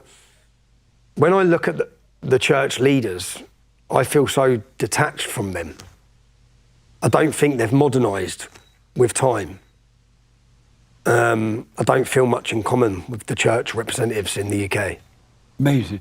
And so, Christianity, right? Christian. But I've noticed that Christians are weak. And they are no different than the Catholic Church in that they have fear, they don't speak up, they don't have love. What's the purpose of being a Christian? And I am a Christian, but what's the purpose of you being one if they're afraid to? They don't speak up for the white man. They don't speak out against the attack on white people. They'll do it for everybody else. Yeah, they do. But they would not stand up for white people. Why be a Christian knowing that they're weak? I don't think it's Christians that are weak. I think the representatives... Absolute clowns. Go on, bro. This is fucking hilarious. Like, we've hit intellectual apex here. We've got two heavyweights going on. Yes, that's so good. Judean People's Front. Ha! We're the People's Front of Judea. So good. Oh, man. I find it funny how they just change into what religions as if who you pray to as the world's God doesn't matter. Why are we still waiting for the whiteboard with all the phrases? We are. So much fucking homework. Oh my God. Pen tester in the house. How you going? Welcome. If you're watching this and you're on YouTube and you haven't already, make sure you hit the like button, etc., etc. Do all the rest. Subscribe if you're new here. Follow for more on Twitch, etc., etc. All right, back to it. Christians have become weak. Christianity isn't weak. It wouldn't still be here if it was weak. Right. Christianity itself is not weak. Yeah, right. It's not weak. The Crusades weren't weak. Yeah.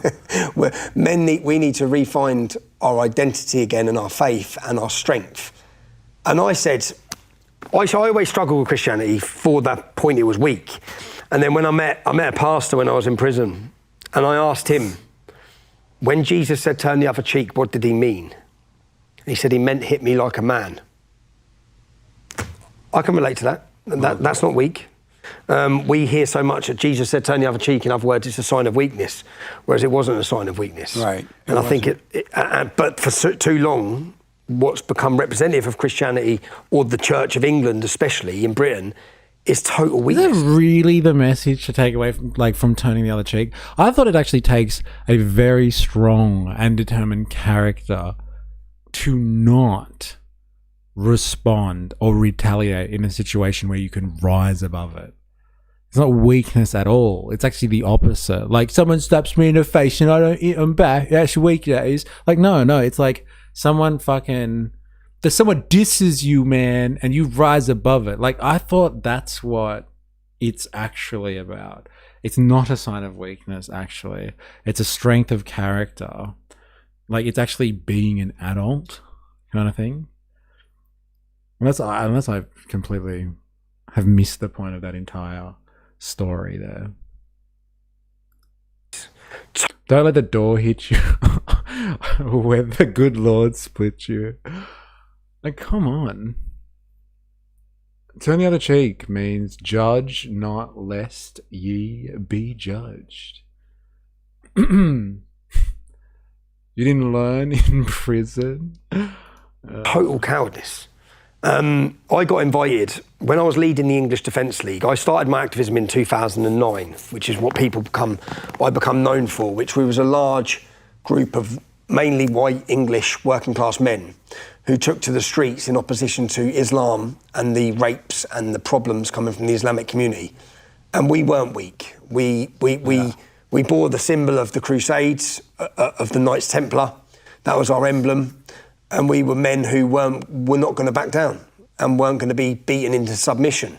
And when I was leading that organisation, I was invited by the Church of England, a bishop, for a meeting with the leaders of the Deobandi sect of Islam in Britain. And they called this meeting, and because there was lots of clashes going on the streets, we were hitting towns and cities with 5,000 men, 10,000 men. When we'd go to a city, young Muslim gangs would come out and there was clashes going on. And we were fed up of being silenced and fed up of being ignored and fed up of our daughters being modern crusaders, lol. Yes, I was just thinking, like, it's powerful. Like, if you give credence to the last piece of content that we just watched with, like, the whole, I don't know, theory that Is Not Real has kind of sparked this rhetoric to sow the seeds of discontent in for other societies, so people are warring with each other on the streets. Like, why wouldn't you, like, give people the messaging, like, you know, that, like, remember the Crusades? Like, that's a rallying cry for warring between the Christians and the Muslims. Like, that is fucking genius stuff.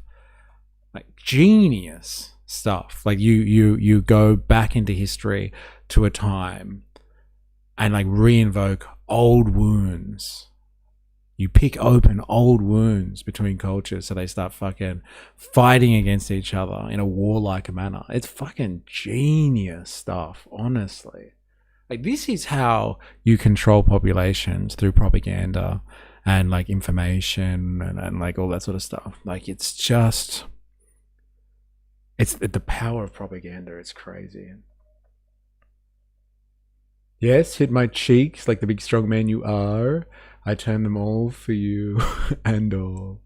Yeah, this is a cult. Like, which one? Here's EDL, for sure, a Christian cult, right? And so, like, do you then say, oh, look, it's a Christian cult, we better make sure in Australia that no one practices Christianity anymore, and anyone within 2 months' time that's still practicing Christianity, throw them in prison, kind of thing? Is that like the logic train there with that one? Yeah, they have made it to Israel represent Western values. It's fucking genius. It's genius stuff. I would have been a knight back in the day. No, bro. Only royalty were knights. You would have been a peasant? What? Not really. These people are kind of dumb. Crusades is the difference between Western and Eastern Christianity. Alright, back to it. Raped and fed up of Islamic gangs and jihad and hate and hostility and violence, fed up of all of it. So our final straw was on the street. That's where we went to the street. But the church leaders called me for a meeting, and this is the problem with the church. They said, right, they brought in, and the Mufti who was speaking had just been preaching at the Golden Dome Mosque in Jerusalem. And before we went in, the Bishop of Pontefract, so underneath the Queen was the bishops, and the Bishop of Pontefract was the man who organised this meeting. And before we went in, he said, MI6 see these men that you're about to meet as the future leaders of Islam in Britain. I said, okay. So we went in to meet them. They're the Deobandi sect. By the way, the Deobandis is what created the Taliban, yeah? Wow. Great. These are the future leaders of Islam in Britain. Brilliant. But when we went in, it was a clear the air. So they said, tell us why you're angry. So I told them in no uncertain terms why we're angry with what's happening in our country. The church leader said, listen, what we're doing is we're trying to bring the Muslim community and the Christian community together. I said, how are you doing that? They said, well, we had a Christmas dinner, the Muslims and the Christians. Yeah. I said, okay, did you have wine at the Christmas dinner? And he just looked. I said, you didn't have wine, did you? He said, no, we didn't. I said, you had a Sharia-compliant Christmas bloody dinner. You had a Sharia-compliant Christmas dinner because they don't drink alcohol. This is the problem. You bend. We're bending on every value, every belief, everything we're bending on. They bend on nothing. Yep. They will not change 1 inch. They will not give an inch. Whereas you keep giving, we keep changing everything. Yeah. Our cultural days, our historic days, what we're wearing, where we go, alcohol, Do they change? pork. Like in England, have they gotten rid of like, I don't know, Christmas or something like that, or Easter? Like, is that what's going on? Like, I get like there's cultural changes and stuff like that. Like that happens a lot. Like there's stuff with Christmas. And like you weren't allowed to say Merry Christmas and stuff like that. They had to say Happy Christmas. That pissed off a lot of people. You choose not to drink. You must be on the Muslim side. Yeah, I'd be asking the question is like, do they actually drink or not? If they like to drink, then yeah, they should have had a drink. But like if they don't drink, then like, come on. I'm pretty sure America created the Taliban. Yes, when he said that, I was thinking that too. I was thinking, because I thought they created the Taliban to help, you know, deal with the Soviets kind of thing. And then like when the Soviets fucked off, they kind of just let the Taliban do its own thing. And then the Taliban became a problem and then became a terrorist organization. But it wasn't called the Taliban though, I thought. It was called something else. Anyway, that's fucking hilarious. But like, we're not allowed to say that. We're not allowed to just blame everything on America. People don't like that here. It's okay to lie about things being halal if you don't believe, right? Right? Yeah, pretty much. That's fucking hilarious.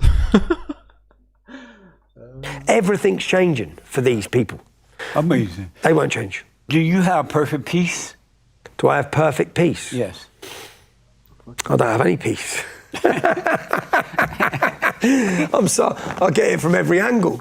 I have peace in the sense that for many years, when I started my activism in 2009, which was when I started speaking openly about Islam, I knew I'd face problems. And in 2012, 6 Muslims were sentenced to 30 years. They got caught with guns and bombs and suicide vests on the way to kill us. I've had 12, maybe 13 government warnings for threats to my life. 2 weeks before I come out here, I was on the front cover of ISIS's monthly publication to be killed. Yeah, made it. Right on. Yeah, I wouldn't mind, but they used a picture of Mujahideen, they were called. The US funded them to fight the Soviets. Yes. Do you have perfect piss? Bro, pissless. Oh man, that's good. Me with a double chin, I look like a right fat shit. So, ISIS's monthly publication to be killed. Yeah, made it. Right on. Yeah, I wouldn't mind, but they used a picture of me with a double chin. I look like a right fat shit. So, so having peace was hard in those years, in those early years, because I felt like I'm walking around with a terminal illness. People want to kill me now for exercising my speech. Why do you think you have not been killed already? I believe that I truthfully now believe that I'm meant to be doing what I'm doing, and this is my destiny to do it, and I don't have a choice. So I believe that where I was brought up, how I was brought up, in the town of Luton. Luton has a 50% Pakistani Muslim population. It was named by the CIA as the epicenter of terrorist activity for Europe. I believe I've been given my life as an experience with Islam in order now to awaken others to the dangers of Islam. And I don't believe it's a choice now. I believe this is what I'm meant to be doing. So I'm at peace now in the sense that I have a wholehearted belief in what I'm doing. Do you believe that God is with you and God is causing you to do what you're doing? I've tried, every time I get knocked down, something picks me up. Every time. I've been in situations where I shouldn't be here, and I'm here. And I went recently to Israel. You can watch the video. I'll send you the video. Oh, okay. I went to Israel and there's Americans singing and praying. And I was videoing them. They had no idea who I was. No idea. And I've always heard of the Holy Spirit and wanted to experience this Holy Spirit. And if you watch the video, when I finish videoing them, I interview them, and it's beautiful. They're singing hymns. And I interview them about what they're doing. And they all put their hands on me and say, can we pray for you? And I say, yeah. They don't know who I am. They don't know my name. They don't know what I do. When you listen to what they prayed for the Holy Spirit and they prayed for Jesus to use my mouth to awaken my nation. And everything they said was everything I'm doing. Everything about my cause. And they had no idea who I was. Right. And I stood there, and at the end I was like, wow. I think I just felt the Holy Spirit. Yeah? And these people had no knowledge of who I was. But yet they prayed, and the words of what they used was exactly about the journey and the destiny that I'm on. That's amazing. You guys are having fun in the chat. So good. I understand that reference. Come on, there's got to be fucking, like, I don't want to hear them just talk about Christianity for like fucking an hour. Can you talk about something else, please? Fuck, he doesn't have a list of timestamps. God damn. God bless you, Tommy. United Kingdom. All right, look, it's hilarious, but like, I don't want to hear them whinging about Christianity for like fucking an hour. Look like a big old jerk circle of me. Look, we're gonna have a quick break, and we'll be back with some more. Like, I guess we'll try and see if there's anything valid in this, and then we'll move on to some other stuff. I promised Han that we would look at his libertarian propaganda, so. Activate the like button if you haven't already. Subscribe for more, follow for more, etc., etc. Tip your waitresses. We'll be back soon. Don't go anywhere.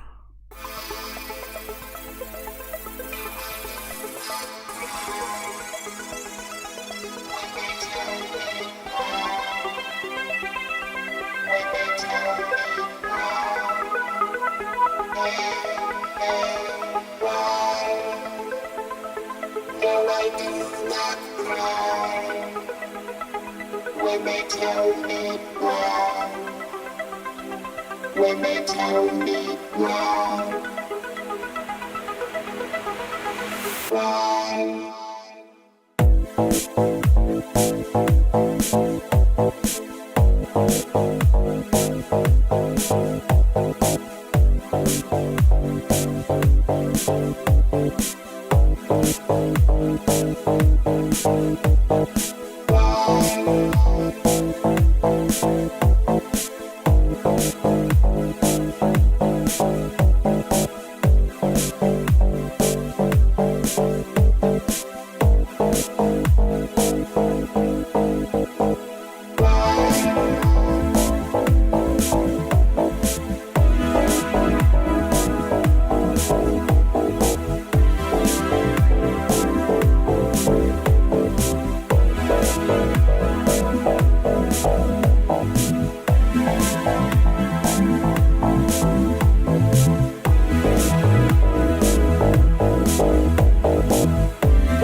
When they tell me why. When they tell me why.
No, I do not cry when they tell me why.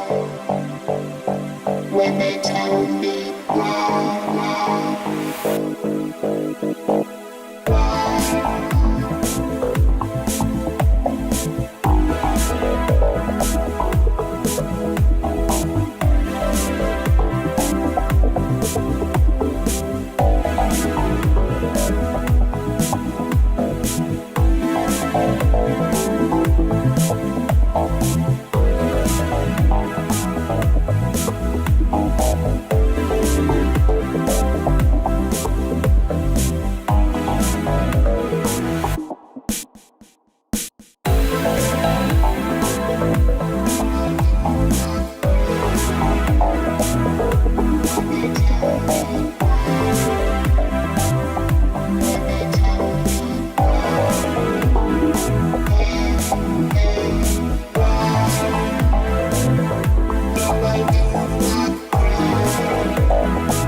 No, I do not cry when they tell me why.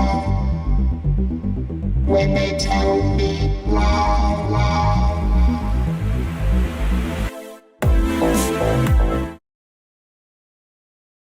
All right, we're back. So what do we do? Do we keep going with this guy? I might look for a peak or something like that. Like, cause this guy's hilarious, but I don't want to hear them just fucking harping on about religion. There must be some other gold that he can get out of Tommy Robinson. Let's see. There's a peak here. I'm sorry, I'm at work, taking the opportunity to get back to it. And need a highlights reel. Yeah, fucking tell me about it. Flooded and flocked to it. And this was men and women are part of it. Men and women, but it was mainly men. Right on. If you'd come to our demonstration, Yeah. it was lots of young men. I like that. Bit of a Lots of young sausage men fest, who eh? were, how shall I say it, boisterous. Right on. Young men full of testosterone, the way it should be. That's right. The way it should be. Not feminized men. Yeah. Tough English men. Hi, I'm Jesse Lee Peterson. 2026 March, 250. Oh my God. It's And an ad. you've been banned, you've been in prison, and am I right about that? Yeah, so I led this movement for 5 years, to a point where you used to have to get on the street to have your voice. This was at the start of social media. It was all at the start. I realised by 2014 that this was the answer. Yeah. Right on. Say my name. How you going? Let us know if you're new here and why you think it's right on.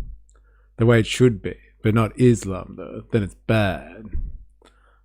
Fuck yeah, muscular British men. Fuck yeah, Jesse Mutters. Did I see you say before, or someone said before in the chat, that there's like 3 guys or that have reported having sexual relations with this man?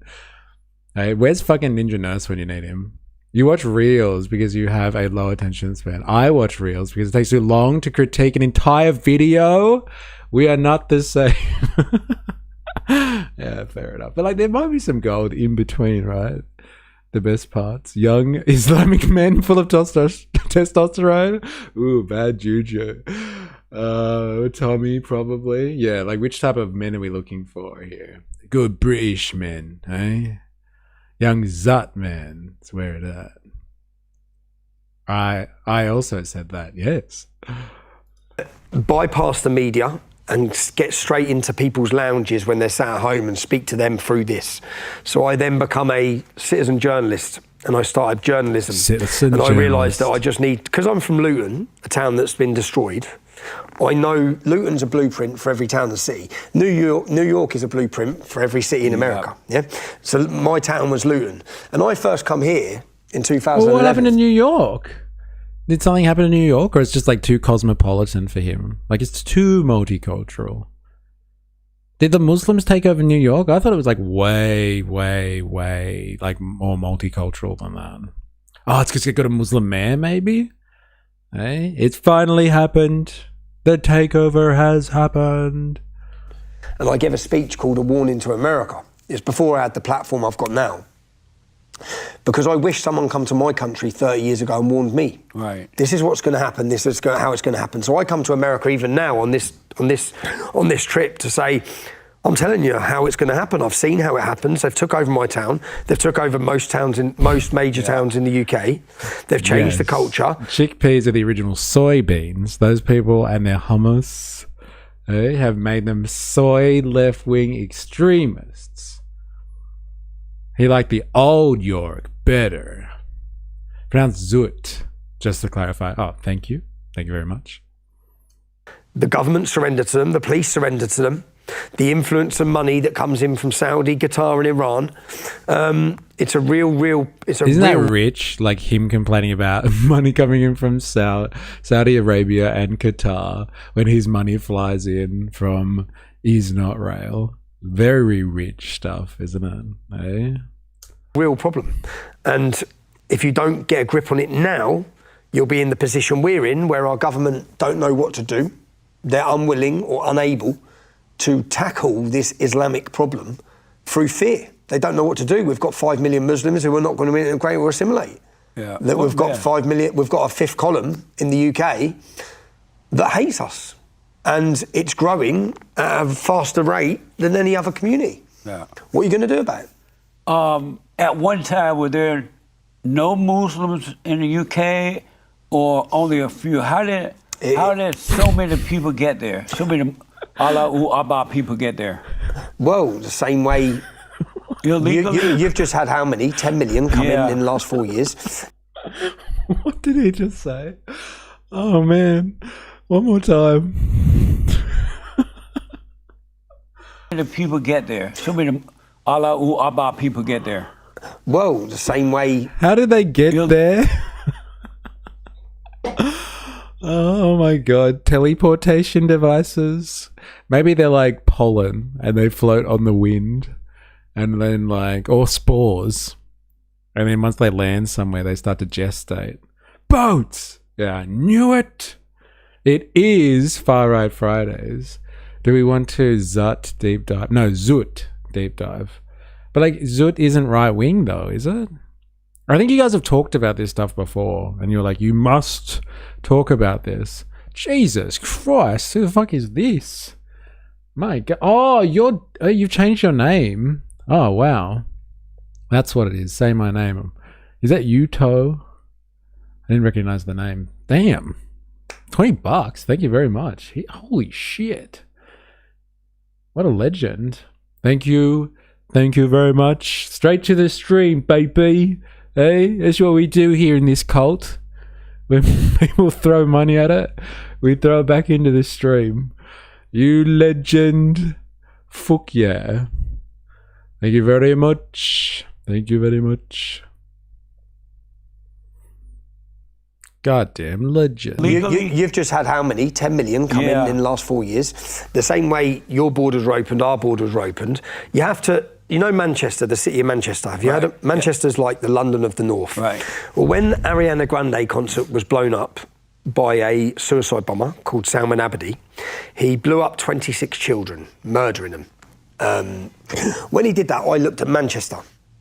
Because Manchester's not known as having that big of an Islamic problem. So I started looking at the numbers. My chat crashed as I paid. All good. Thank you, though. Chad donating for us POV bastards. In Manchester, not known as. When he did that, I looked at Manchester. Because Manchester's not known as having that big of an Islamic problem. So I started looking at the numbers in Manchester. Manchester had 25,000 Muslims. 10 years later, it had 50,000 Muslims. Wow. 10 years later, it had 100,000 Muslims. Yeah? Whoa. 10 years later, so it's doubling, okay? Now, Manchester only has 500,000 people. So you're another 20 to 30 years away from the entire city of Manchester being Muslim, and it happens like that. And I've seen that in my hometown. An area, like our area... Just want to do my part and get that cool crown. Thank you. Thank you. All of a sudden, you just look around and think, what happened? Yeah. What happened here? Now, how does that happen? That happens with open border mass immigration, as well as legal immigration, when your politicians are bringing, for example, the Somali community, who were flown in intentionally. We've faced every single aspect of this. Then they bring their spouses, they come in, then they bring their spouses, their families. Every Pakistani who's brought into the UK was marrying another Pakistani from Pakistan just to get another person in. Then they will get their families in. And then you just see the change. But when they have 5.6 children and we have 1.3, it only takes a couple of generations to quickly change the entire fabric of a town. Wow. I think he's really like struck a chord here. What's going on? What's going on? Why are his people having 1.3 children or whatever he said compared to somebody else who's having 5.6 children? Like, what's going on there? Like, he says he's Christian. He wants a Christian revival. They're worried about, I don't know, the Great Replacement theory. Like, wouldn't his time as an activist be better spent, like, going around with like aphrodisiacs and like, I don't know, getting young men, these, what did he say, these muscular British men full of testosterone? Wouldn't his time be better spent getting testosterone filled British men to have sex with estrogen filled British women, so like he can increase the population of his culture? It's like, so they're not like, shouldn't he be like a sex therapist or something like that, going around telling everybody to make babies and stuff like that? Like, you know, maybe his next activism run should be going down to the local supermarket and like burning all the condoms in the local supermarket or something like that. Like isn't that the heart of the issue here? Like, what is going on for people in his society? Honestly, what is going on in his society for people really to not be reproducing themselves? Like, that is the point of society. Like, society is a system of social organization that allows the population to replenish itself. At least replenish. It doesn't have to expand. Exactly. Like, what's going on there? Tell everyone knows British men spawn like orcs. Well, apparently not. They're full of testosterone, and they're out, like, I don't know, at the pub or something, or feeling the pressures of years of austerity because of neoliberalism. You know, something like that. A factor like that. They're disenfranchised, disillusioned, and they got no fucking hope. And it's causing problems for the reproduction of their society. Like, come on. Why not both? Why not both what? Oh, like, why not have lots of babies and kick out the Pakistanis? Yeah, okay, fine. But they're not, he's not working on both, is he? That's what I'm saying, Dilemmas. If he's really worried about being replaced, it would actually be easier to encourage people to have babies, and then you wouldn't be replaced at all. He should run a sex flotilla. Oh my god. Yes. Yes. Maybe they're all on the gay side. Yeah, every time they talk about the boys and getting them together, all I can think about is like, you know, back to the pile stuff. All right, that's it. Back to the pile. Maybe they're just groupies that want to fuck him. Boys will be boys. YouTube censored just boys being boys. Wow. Wealth inequality is one of the biggest reasons birth rates are down, aren't they? Look, it's one of my positions that like the pressures of society at the moment, like the way that like the economy is run, is a contributing factor. Like if people don't have prospects, then like they don't feel the need to procreate. Like there are many factors, you know, on that, but like largely, yes, economic pressure, financial pressure, all that sort of stuff, financial stress as they call it, that all makes a big difference, I believe. Massive difference. Like I you know, if I was him, I'd be raging about that as well. Come on, big muscular, what was it? Big muscular testosterone filled boys. What's wrong? Get out of the streets, eh? And the pub. And do what nature intended, eh? I don't have prospects. May as well vote for a shake-up. Oh no, the shake-up. He's talked about testosterone already. He's so close. Come on. That town's never coming back. Luton, my hometown, is never coming. Yeah. London is 33% English. London. Wow. Is that right? Is it right that whites are going to become a minority in England? Is that right? It's not right, and it wouldn't be right if blacks become a minority in Nigeria. It wouldn't be right if Japanese become a minority in Japan. Are there more Allahu Akbar people in the UK than black people? Yeah. Testosterone daddies, we need your come for the sake of humanity, for the sake of England, eh? For the motherland. Allahu Akbar people in the UK than black people? Yes. Oh, you guys get black people from Africa and that kind of place, right? Yeah, we had Christian immigration which worked. We had black immigration which come into the UK. So my hometown, if you line us all up, we're all sons of immigrants, but black and white get on great. Right. It's just this one section. So there are more Muslims in the UK than black people? I'd say so, yeah, I presume so, yeah. That's amazing. How do the blacks get along with the Allahu Akbar people? Unfortunately, he's not even trying to say Allahu Akbar people. What did you say? Allahu Akbar. Like, he's just a fucking nut job, right? This guy, seriously. Goon platoon for England. I don't know what I was expecting. Yeah, he's fucking nuts, this guy. It's amazing. How do the blacks get along with the Allahu Akbar people? Unfortunately, now, through the prison system, all the young black gangs are converting. They don't really get on. They don't really get on, or didn't really get on. Right. When I was growing up, when there was trouble, it's whites and blacks. Hi y'all, Kali Wyote in the house. Bit of Jesse Lee Peterson, eh? I can't say I hate the guy, but I have a soft spot for trolls. He's definitely a fucking character, that's for sure. He knows how to like make it look innocent. I mean, he's like flagrantly obnoxious. For a small fee, Tommy's muscular British men, full of testosterone, will milk you for reproduction and send it off to the male a la Elon. Yeah, thank you. Send it off in the mail via the mailman. Elon. It was always whites and blacks against Pakistanis. Right. So the fights in the town, whites and blacks were always together against Pakistanis. What Islam's then done now is converting many of the young black gang members, and they're doing it in your prison system here. They are, yeah. So then when they come out, say in Chicago, all the main gangs, they then become Islamic. Right. They then have a foothold and a stronghold, Islam. So in my hometown, in our area, I think we get the Muslims fucking couldn't get. picture. I think we get the fucking picture. We're going fucking round in circles here. All right, you get it. They're taking over, man.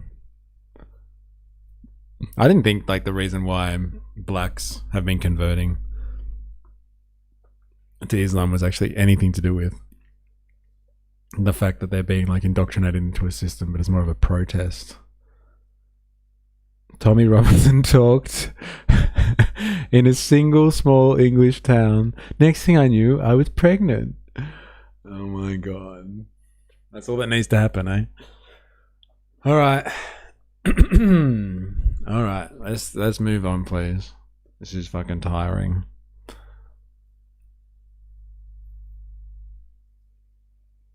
This replacement ain't so great. Yada yada yada. Dog whistle. Yeah. I get it. I'm not gonna do any more of him. I had some other stuff, but like, I am fatigued.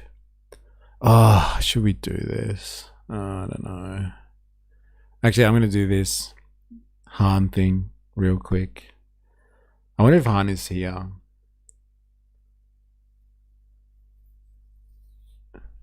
Han, if you're here, let us know. I've got something for you.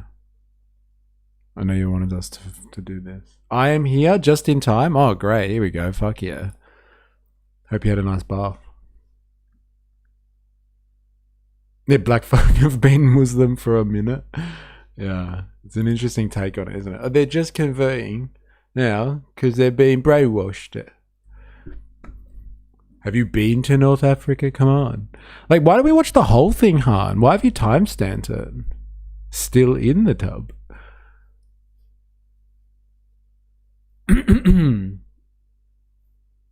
The best argument against welfare. All right, here it is.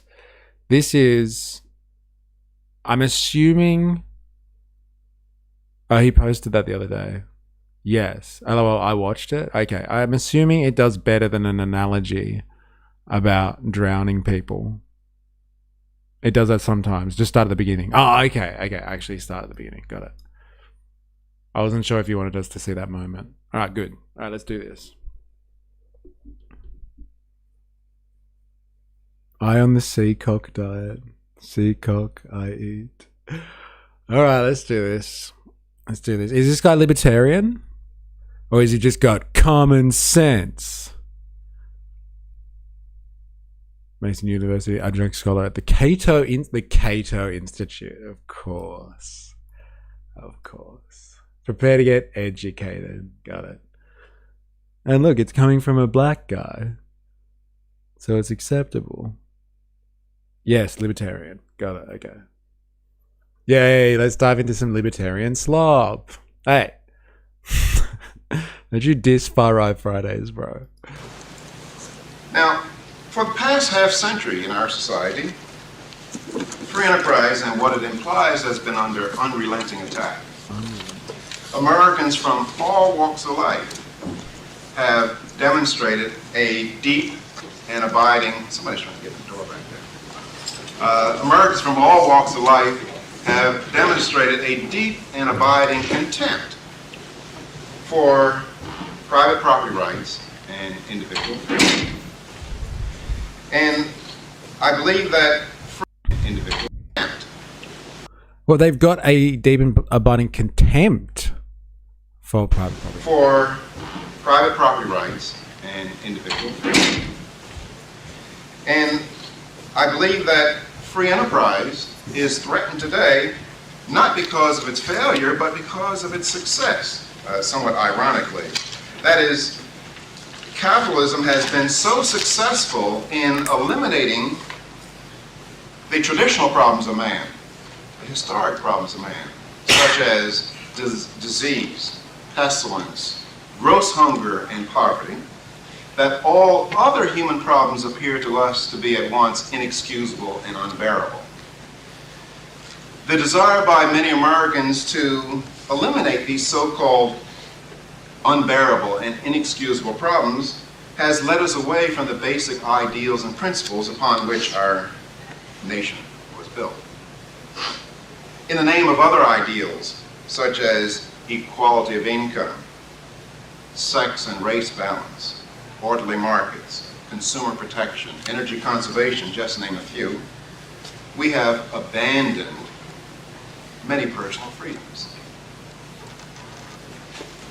The primary... All right, I'm going to try and call it here, Han, and you tell me if I'm on the mark. He's like, capitalism's done all these amazing things. It's lifted people above the poverty line and, like, you know, raised everyone's living standards. And because of that luxury, or people becoming used to those standards, now people are happy to throw away, like, their individual liberties and freedoms and expect that stuff to be provided by the state because they've come used to this standard of living. And little did they know, it was only the fact that capitalism, the free market, protected those liberties in the first place that gave us such a high living standard.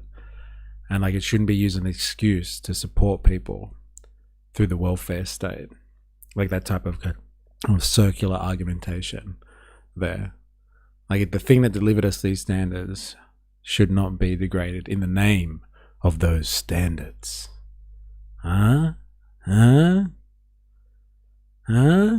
And, like, if it needs to go on the record, before he even goes into it, I do not argue with the premise that capitalism and its productive forces has raised living standards or anything like that. There's no contention there. Yes, and now even tiny problems, a big deal, since our lives have become very easy compared to human history. Wow. Interesting. Wow. Well, let's see how he develops the argument. I'm just going to tell you from the get-go, though, I'm not sold by that line of thinking. I'm not sold. But, like, you know, you interject, Han, and you tell us why welfare is wrong. Justification for the attack on private property and economic freedom, and privacy, I might add, can be found in people's desire for government to do good. That is, we all hear things like, government should care for the poor, government should help the elderly, government should help college students become educated, government should help failing businesses.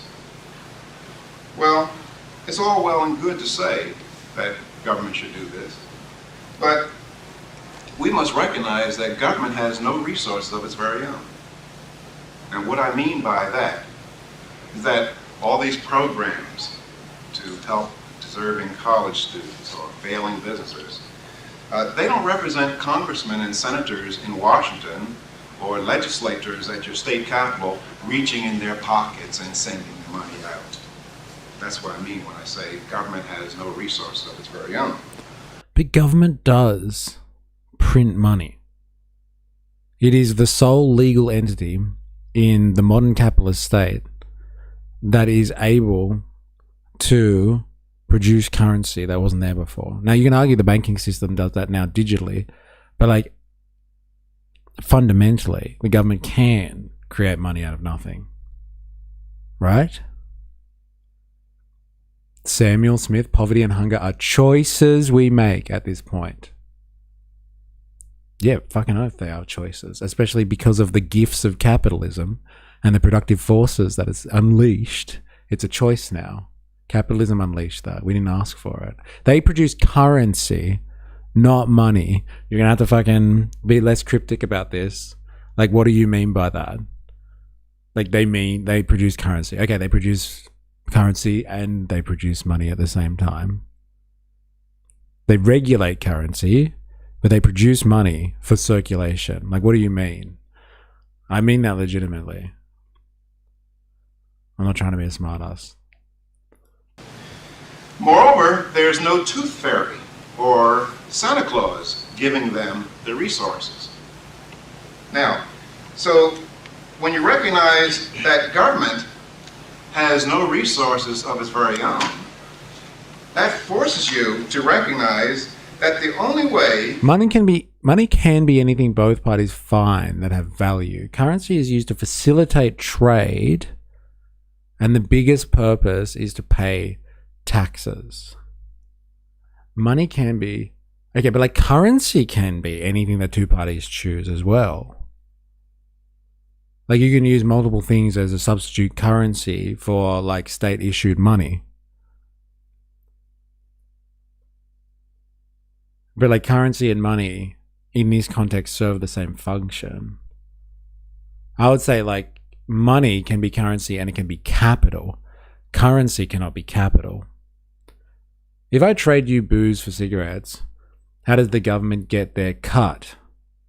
Okay, currency is used to facilitate trade and the biggest purpose is for it to pay taxes. Okay. But like the same thing, we're just talking about state issued money.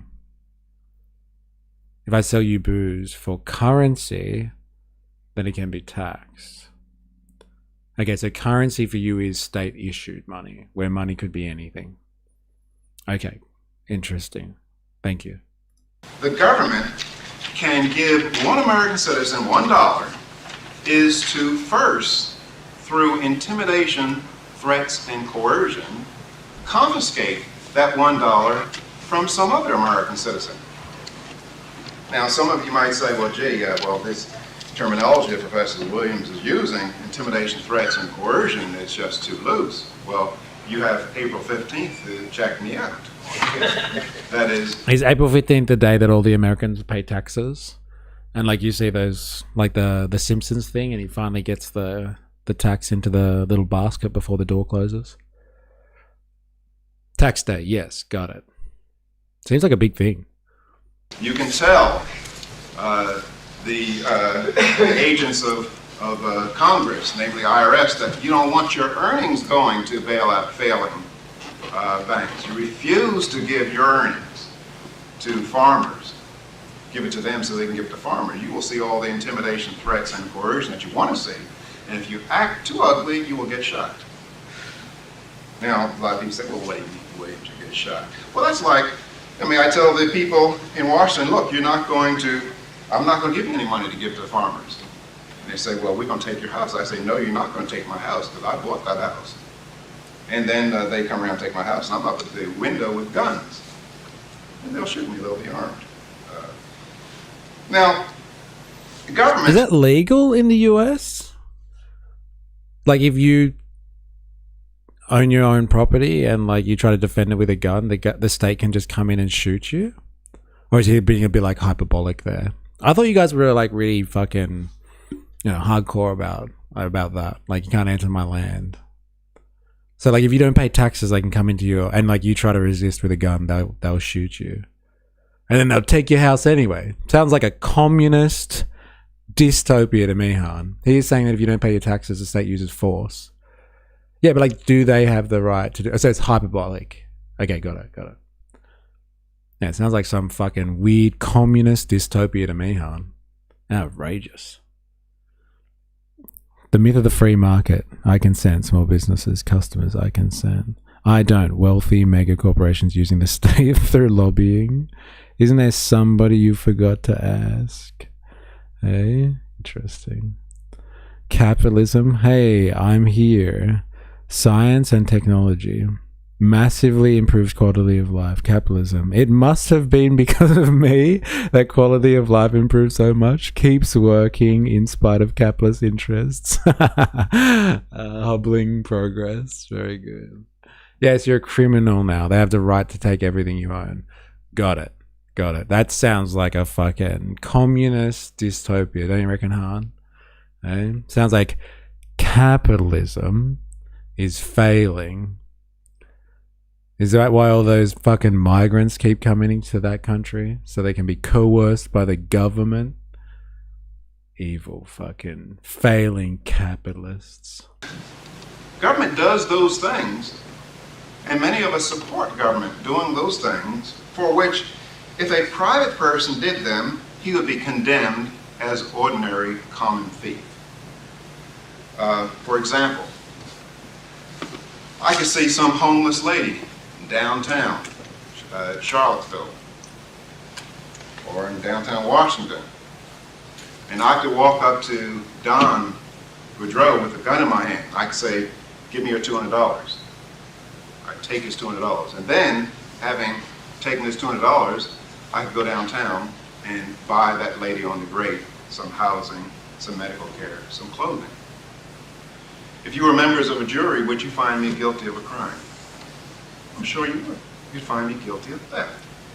Regardless of the disposition of Don's money, I'd nonetheless be guilty of theft. Now, I ask you, is there any conceptual distinction between that act and where the government comes up to me and says, Williams, you know that $200 you made last week, that you had planned to buy some Lafite Rothschild Bordeaux wine or some Chateau de Chem Sauterne, you will not do that with it. You'll give it to us and we will help the lady on the grate. We will give the money to the lady on the grate and buy her some housing. I assert that there is no conceptual distinction between those two acts. And if you press me... Han, before he is pressed, do you believe that there is no conceptual distinction between someone robbing someone at gunpoint for $200 and then giving it to a homeless woman to buy a house, and what the government does with taxes and like welfare, I guess, is what he's saying? Like, that's the exact same thing. There is no conceptual distinction there at all. Yes, taxation is theft, taking by force. Okay. Are you aware of the idea of the social contract and why we live in societies where we surrender some of our liberties for the sake of governance? But if we decide under the social contract that the government is not doing the right thing, then we may choose as a society to overthrow that government and replace it with a new one. Are you aware of this concept? Because the only thing is, in this situation, it'd be like this. I think it's a better analogy or a better conceptual distinction to be like the guy with the gun is like a police officer, because the government has a level of authority that we supposedly give. Like, the government has supposedly its authority because it is granted to us as sovereign citizens. Before, we used to give our sovereignty came from like a king or something like that, and they had jurisdiction over us. But like, even people would, overthrow their kings and, chop their heads off and then put in another one. So like, they weren't above any form of reprisal. But like, what he's talking about is just like individual John Smith comes down, like points a gun at someone and says, give me $200 and I'm going to give it to this woman over here. That person has no authority. Like, is this a worthy conceptual one-to-one, as he is saying here? Do you believe this? There's consent. That's the difference. Like, that's implied in the social contract. Like, that's what happens when you live in a society. Like, whether you like it or not, there are concessions that you have to make to live in a society. You can argue with the structure of the society itself.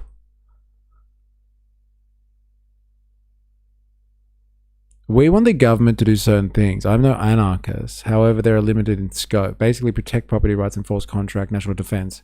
Those are the legitimate roles of government. I never signed any social contract. That's not answering the question, though. Do you believe that his concept is sound? So you believe in government. So you believe that the government has to do stuff.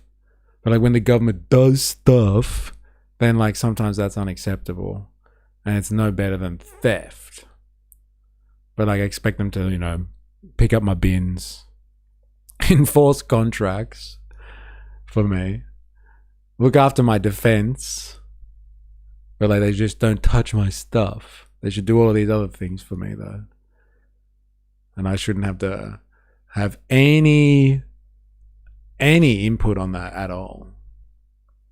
They should just do things for me for free. Does that logic sound like anything else you worry about there? If they go outside the lines, yes, it's wrong. Private companies can pick up the garbage. If they go outside the lines, yes, it's wrong. But like, are you happy with his concept? Again, you think it's a good concept. I'm going to go with like, you avoid things, then you don't think it's sound. I'm going to go with that one. That's why you're avoiding the question. Yes, so far we're in agreement. You and this guy, or you and me?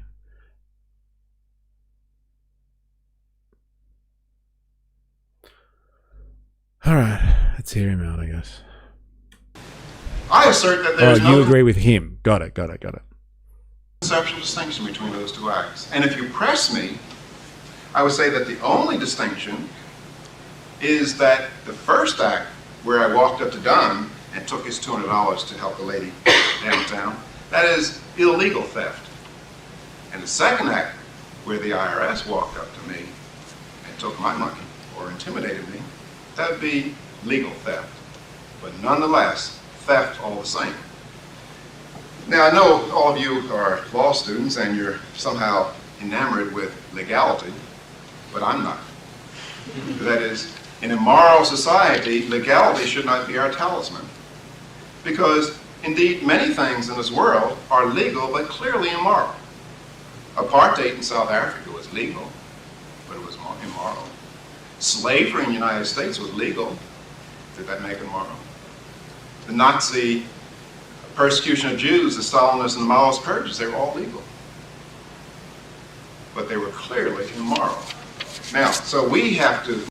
Just wondering, Han, in a taxless world, who would pay for services? The businesses? Or do we just abandon trash, water, all the services? I think in the libertarian world, everything gets done by the private industry. And like, if you can't afford to pay for it, then tough tits. Basically. I guess just move somewhere else before you start paying tax. Drugs. Yeah.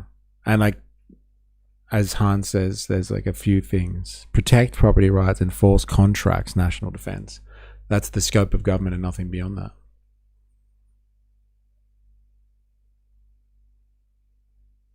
Wow, this country sucks as a young person with no money. Yep, that's how things usually are in a taxless country. You could run a country on a small import tariff if you limited the role of government. Import tariff, which is a form of theft. All right? So you're happy to have some level of theft, but not too much theft. Not theft of the individual. Theft of the business. So in that world, government services like security and policing would be private? And you think that'll go? It's not my cult. Can't tell you that one. Libertarians are the biggest welfare kids.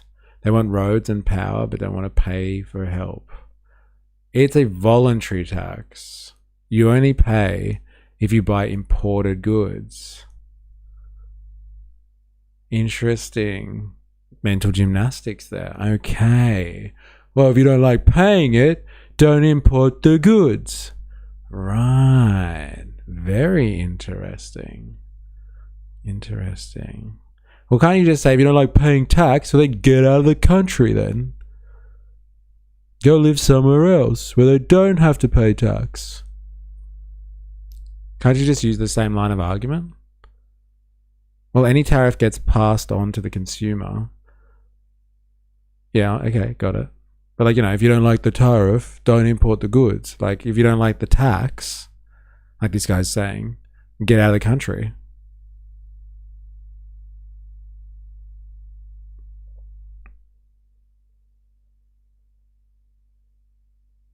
I wonder if it's, if that's conceptually sound or not. We want a just society, and I'm quite sure that all of you would say that you wanted a just society. We have to ask questions about morality. And the moral question I'm asking you to think about is, can one make a moral case? Hey, GST is the same then. Don't buy anything. No tax. Schooled. Yeah, you don't like the tax? Don't buy anything. Yeah. Good luck surviving. Go live out in the fucking middle of the bush somewhere. Go live off the land.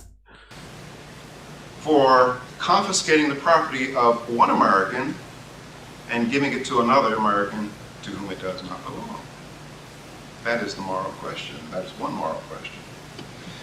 Now, in a free society, we want transactions or relationships between people to be voluntary.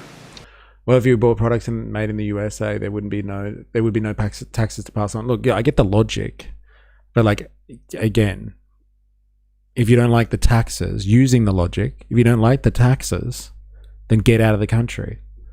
Do you have a response to that? Or are you just going to ignore it like things that are too hard to respond to?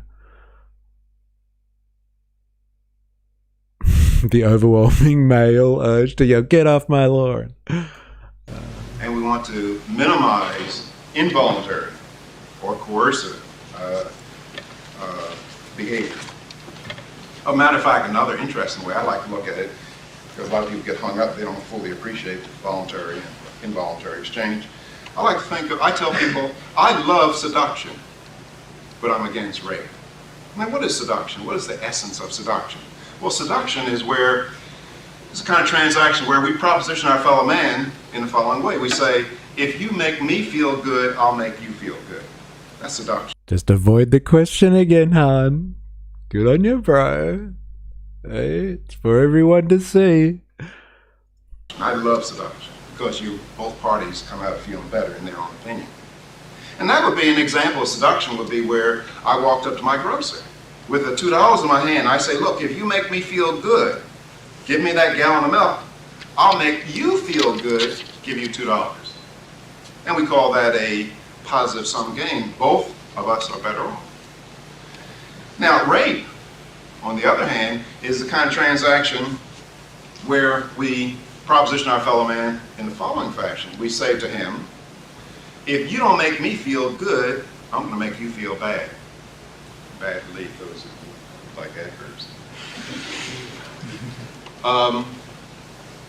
Now that would be where I walked up to the grocer with a gun in my hand, and I say to him, unless you make me feel good, give me that gallon of milk, I'm going to make you feel badly, blow your brains out. And in involuntary exchange or rape, it is a zero-sum game. It's so good. I know, right? I'm a little bit concerned about this guy. What? If that's his form of seduction, I'd hate to see his search history. It's so good. Oh, man. That is, in order for one person to be better off, of necessity, somebody else has to be worse off. Now, widespread private ownership and control over property is consistent with seduction and the minimization of rape. Widespread government ownership and or control over property slow down. What did he just say? Is consistent with seduction. Private ownership and control over property is consistent with seduction and the minimization of rape. Widespread government ownership and or control over property is consistent with rape maximization. That is, government, all the world, including our government, is the major source of organized rape. And you just think of many examples. One that especially touching me. Back in 1959, I was driving a taxi cab in Philadelphia, and I was making $400 a month. I mean, you get in my cab, I could give you information to buy anything that you wanted at any time. And I was getting well compensated for that. Whoa. What was his argument just then? Can somebody explain that one to me? Yeah, this is when I was like, what the fuck? Whoa. Whoa, whoa, whoa. Slow down. I'm sorry, I have to hear that again. Now, widespread private ownership and control over property is consistent with seduction and the minimization of rape. Widespread government ownership and or control over property is consistent with rape maximization. That is, government, all the world, including our government, is the major source of organized rape. And you just think of many examples. One that especially touching me. Back in 1959, I was driving a taxi cab in Philadelphia, and I was making $400 a month. I mean, you get in my cab, I could give you information to buy anything that you wanted at any time. And I was getting well compensated for that.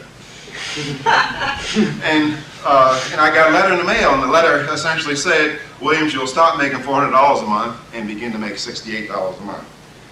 And normally people don't switch in that direction. So it requires some coercion or intimidation. The letter said, unless you make us feel good by being in our army, we're going to make you feel badly by putting you in jail. You can think of many cases of rape. Slow down. Slow down. Han, can you respond to his call there? That like you said before that you need armed services, but he's just saying if they call me up for service, and I say no, then I'm going to go to jail. And like I thought that's the one thing that isn't an abuse of someone's right in a libertarian world in your perspective. Like he seems to be against serving. And like I thought that was important for national defense. Have you taken off, Han? I thought this was your piece de la resistance. Yeah, conscription is bad. No, I'm not sure what this last part is about, but I think you guys have got to... Like, taxation is theft, government is grape. I think that's what we're talking about here. Interesting. I must admit, Han, I am not... Unless he's going to sum it up here, I'm not seeing an argument against the welfare state here. By the government. Now, I should add that despite the bigness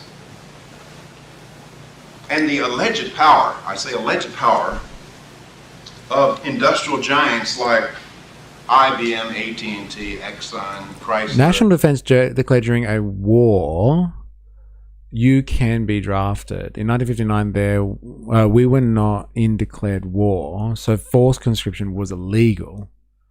Okay. But like, you're saying that like, if there was a war on, then like if you got conscripted, you'd be like, yeah, don't worry about it. Hey? Somebody's got to do it, and you wouldn't feel like you're being graped by your government or like coerced by your government at all. You'd be like, is what it is. For the greater good. For the greater good. He seems to be talking about conscription, getting paid less in the army as well, forced to go to war, and it sucks. Yeah, libertarians have a point. Conscription is bad. The Bigness. My new nickname. Bro, with fucking size 13 shoes. You should have been called The Bigness. My God. In a free market, what kind of power do they have over you and I? They don't have any power whatsoever. That is, ask ourselves, because there's a lot of demagoguery on college campuses where, they say these corporations have a lot of power. But ask yourself now, for Exxon to get $1 out of me, what must happen? I must voluntarily get out of my chair, voluntarily get into my car, voluntarily drive down the street, and voluntarily drive up this man's lot and give him $1 for a gallon of gasoline. Now, that does not describe our relationship with government. Government will get money from us whether we want to give it to them or not. Now, but however, I would not be... My new nickname, The Greater Good. The Greater Good. I don't know, man. But like, what if Exxon owns all the gas stations in town? And do you really have a choice? Like, which is not like that's not an absurd idea either.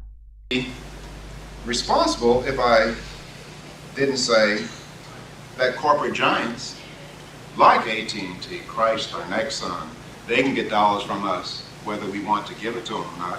But first they would have to go to Washington. They'd have to get permission to take money from us by the United States Congress and the Senate. Take Chrysler. When Lee Iacocca was having trouble some years ago, he has similar troubles now. Or take the farmers who are having trouble. Now, the farmers in Lee Iacocca, they know where I live. I live in Valley Forge. They could knock on my door. They could say, buddy, I'm having some trouble. Can you spare a dime? Can mine be Hot Fuzz? POV, you woke up last. Let's discuss the virtues and pitfalls of libertarian ideology. Imagine you crash land your plane on an island.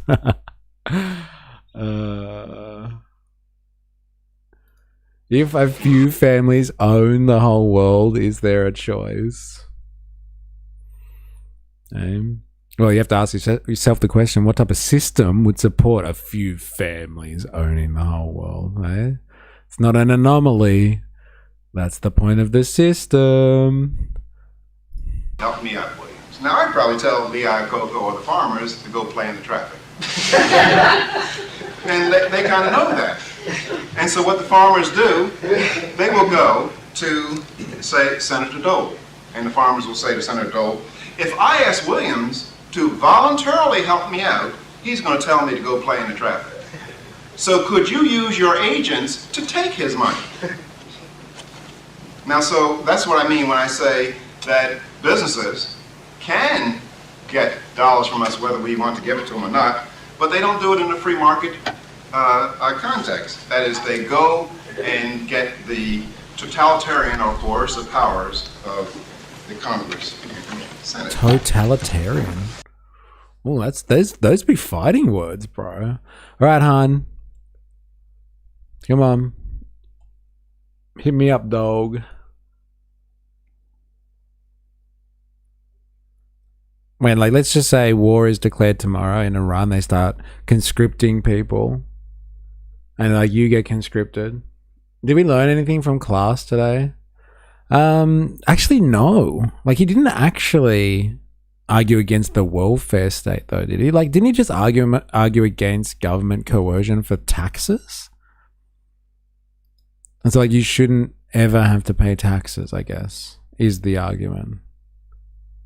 And so, like, if you're going to argue against taxation, then, like, anything that's funded by taxation is a fucking rort. And it's stealing, you know, from Peter, robbing Peter to pay Paul, that sort of stuff.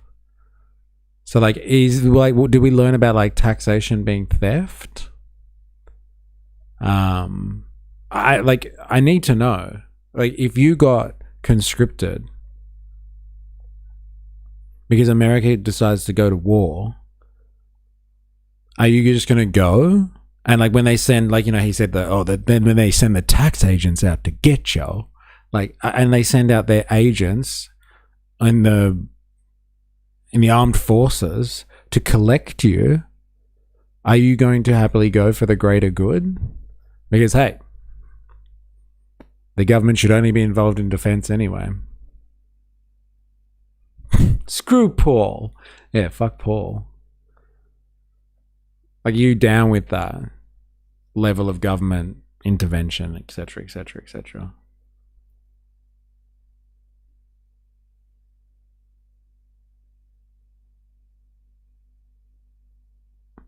Because, yeah, to be honest, like, that seemed like an argument against taxation. And then thus, you can just be like, all right, anything that taxes fund, then, apart from defense, apparently. They ain't sending my shitty body. Han? Anyone? Han? Got a response to that? Being drafted into the army during war is part of the social contract. So you have signed the social contract then, Han. Well, well, well. Well, well, well. Okay, so it's not an attack on your person. So then if it's part of the social contract, then you could understand that being part of a society is part of the social contract, which would justify, in the same vein, it would justify welfare. So if you're happy to be drafted into wars due to the social contract, like, why aren't you happy to have welfare? Come on.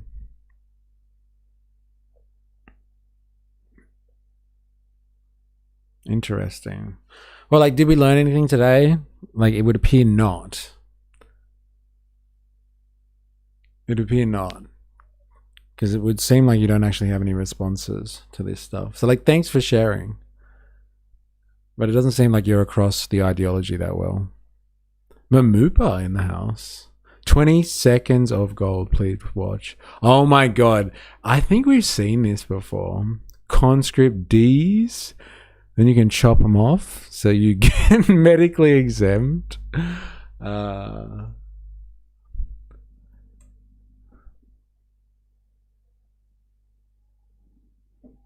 think we watched this the other day. Who got us to watch this? Was this you as well, Mamupa?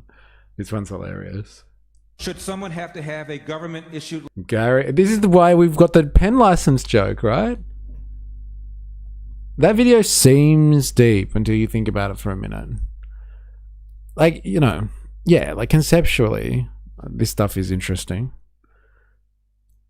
But like as soon as you ask a few questions, like people can't even answer them, and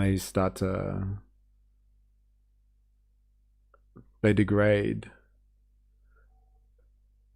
I guess the problem with the welfare state is people get money that don't deserve it. Yes. Okay, I can say that.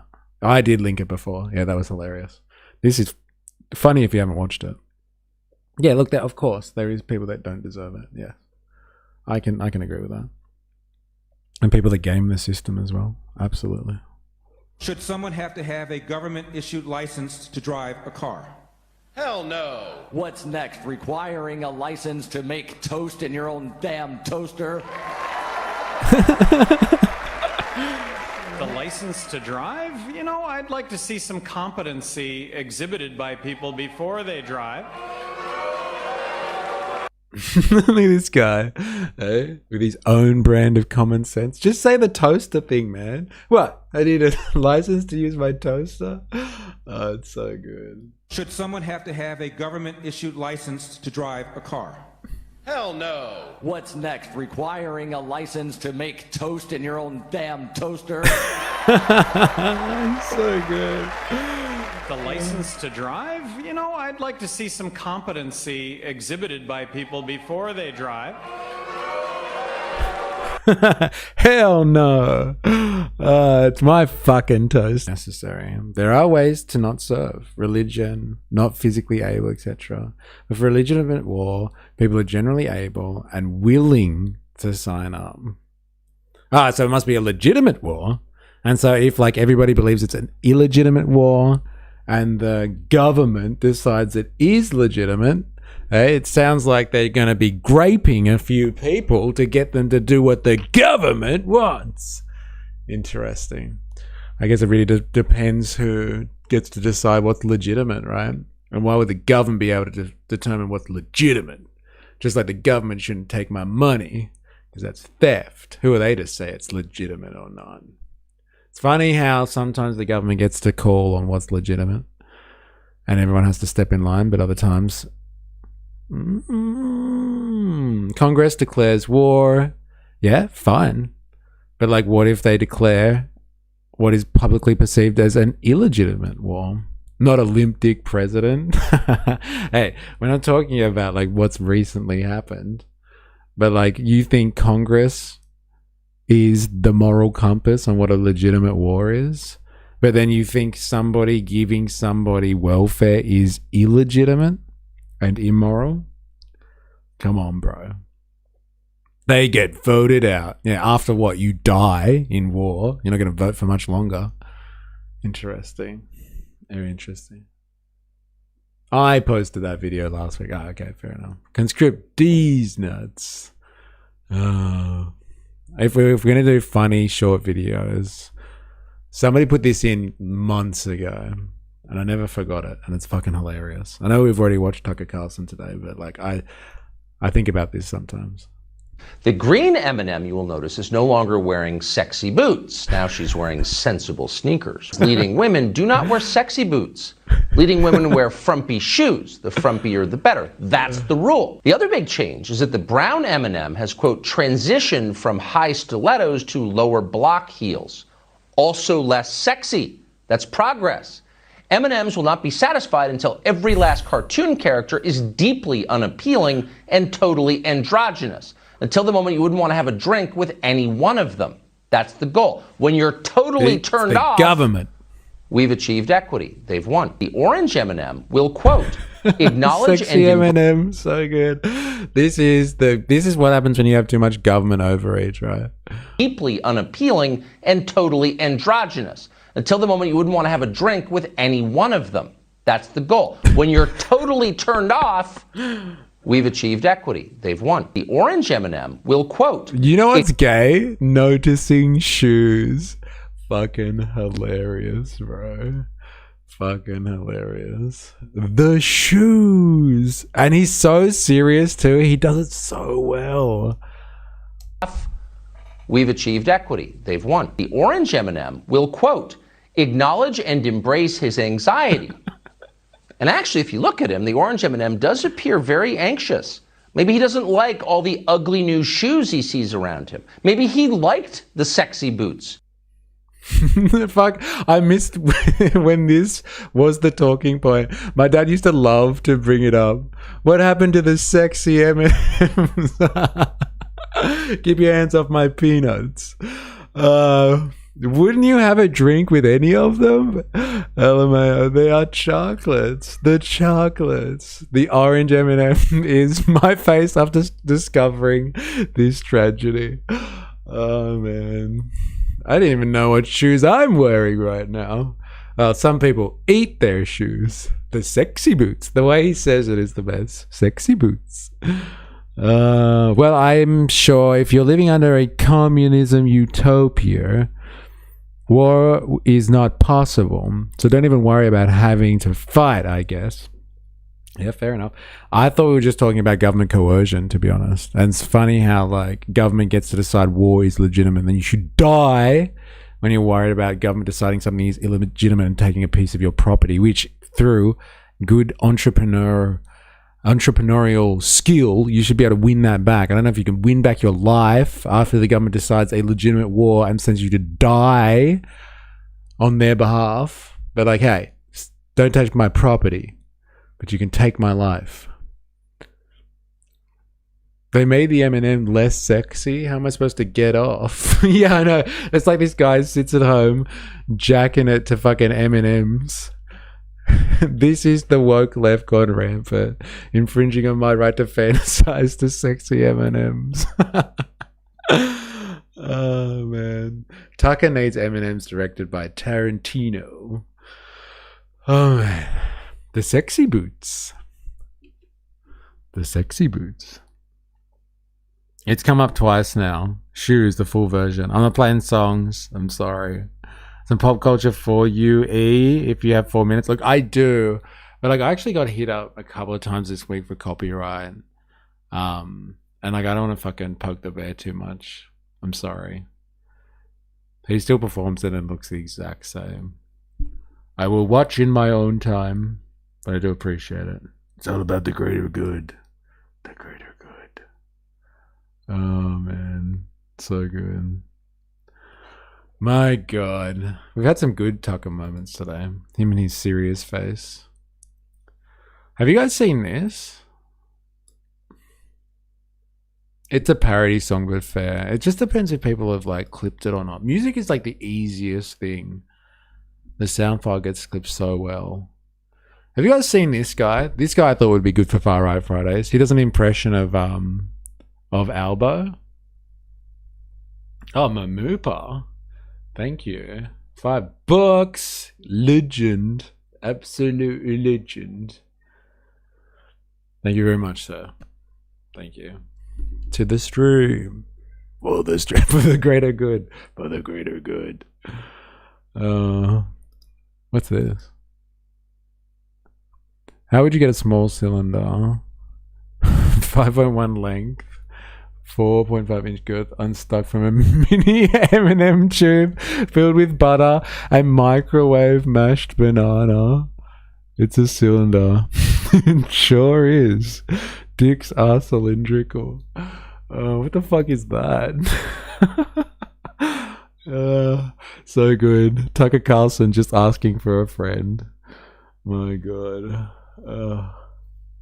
Isn't a tucker when you tuck your balls between your legs and dance in front of a mirror? For my favorite commie. There's only one out there, bro. There's only one good commie out there. Maybe that's what the channel should be called. One good commie. The only good commie. Alright, yeah, have you seen this guy? He pops up in my feed from time to time and he rips on Albo. And so I thought for Far Right Fridays we should have someone impersonating Albo. And it's great because like of all the fucking One Nation stuff that's going on at the moment, Albanese identifies the far right threat. It's Nan. So good. Hey? I knew it was you, Nan. Stop posting on Facebook. So much internet culture you have to learn, young Padawan. So much, bro. So much. I've been left in the dark ages for too long. Here I am entering into the internet. It's a trial by fire, let me tell you that much for free. It's a fucking trial by fire. Alright, let's do this. If you haven't seen this already, this is our replacement for Please Explain this week. That video I posted is why I have General Sherman as my profile picture, partly. Okay. Interesting. Might hit that up next. G'day, Australia. Now, I want to talk about who we are as a nation, because there are some people, and I'm not naming names, Pauline Hanson, who want to turn back the clock, to go back to an Australia of the previous era, and I want to ask those people directly, who wants to go back to the Australia of the 1950s and 1960s? Oh, it's a lot of hands. Okay, no. What I mean is, who wants to go back to an Australia where if you didn't fit, you went home? Okay, you're keeping your hands up. All right, let's see. Okay. Hey, considering what we've watched today, you don't fit, you go home. I thought your channel was called The Spectre of Ray Guns Punter. Hey, there's some good fucking calls out there, aren't there? There's some good contenders for this channel name. Ray Gun. Different question. Who wants to go back to an Australia where the streets were safe, where you knew your neighbours, where kids walked to school, where your power bills didn't make you cry, where you could actually afford a house, where everyone on the street brought a plate to your Barbie? Okay, see, now there are more hands. Well, I want to say that... Let's go back to the 50s. Yay! Okay, see, now there are more hands. Well, I want to say that each and every one of you are far right. Yeah, you. The nurse, far right. The tradie, far right. The bloke who just wants his daughter to walk home from the bus stop, far right. The grandmother who just wants to catch the train without being mugged, far right. The Vietnamese family in Bankstown who came here with nothing, built everything. They love this country and they just want their kids to grow up in Australia they grew up in, especially you, far right, because that's not who we are anymore. I went to Lakemba Mosque the other week. I walked in thinking, now this is modern Australia.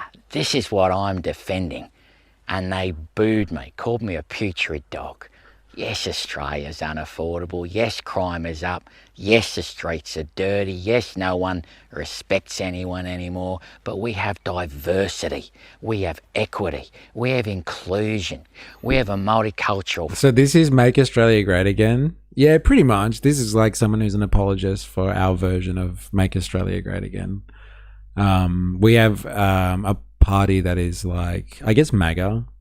But like OG, like before MAGA, before it was cool, man, called One Nation. So like, yeah, this is our version, and this guy's running offense or defense, I don't know, for them, for that party, and making fun of our Prime Minister. Fabric that I'm personally holding together with photos of me smiling at mosque visits where I was literally shitting my dacks. You're welcome, Australia.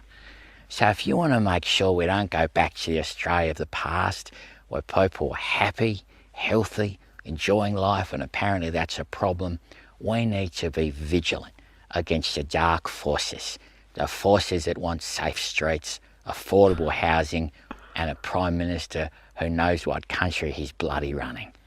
Is that the Australia you want? G'day, Australia. I've never given him the time of day, this guy. But fucking why not, hey? This guy does a running spot on the other side as well.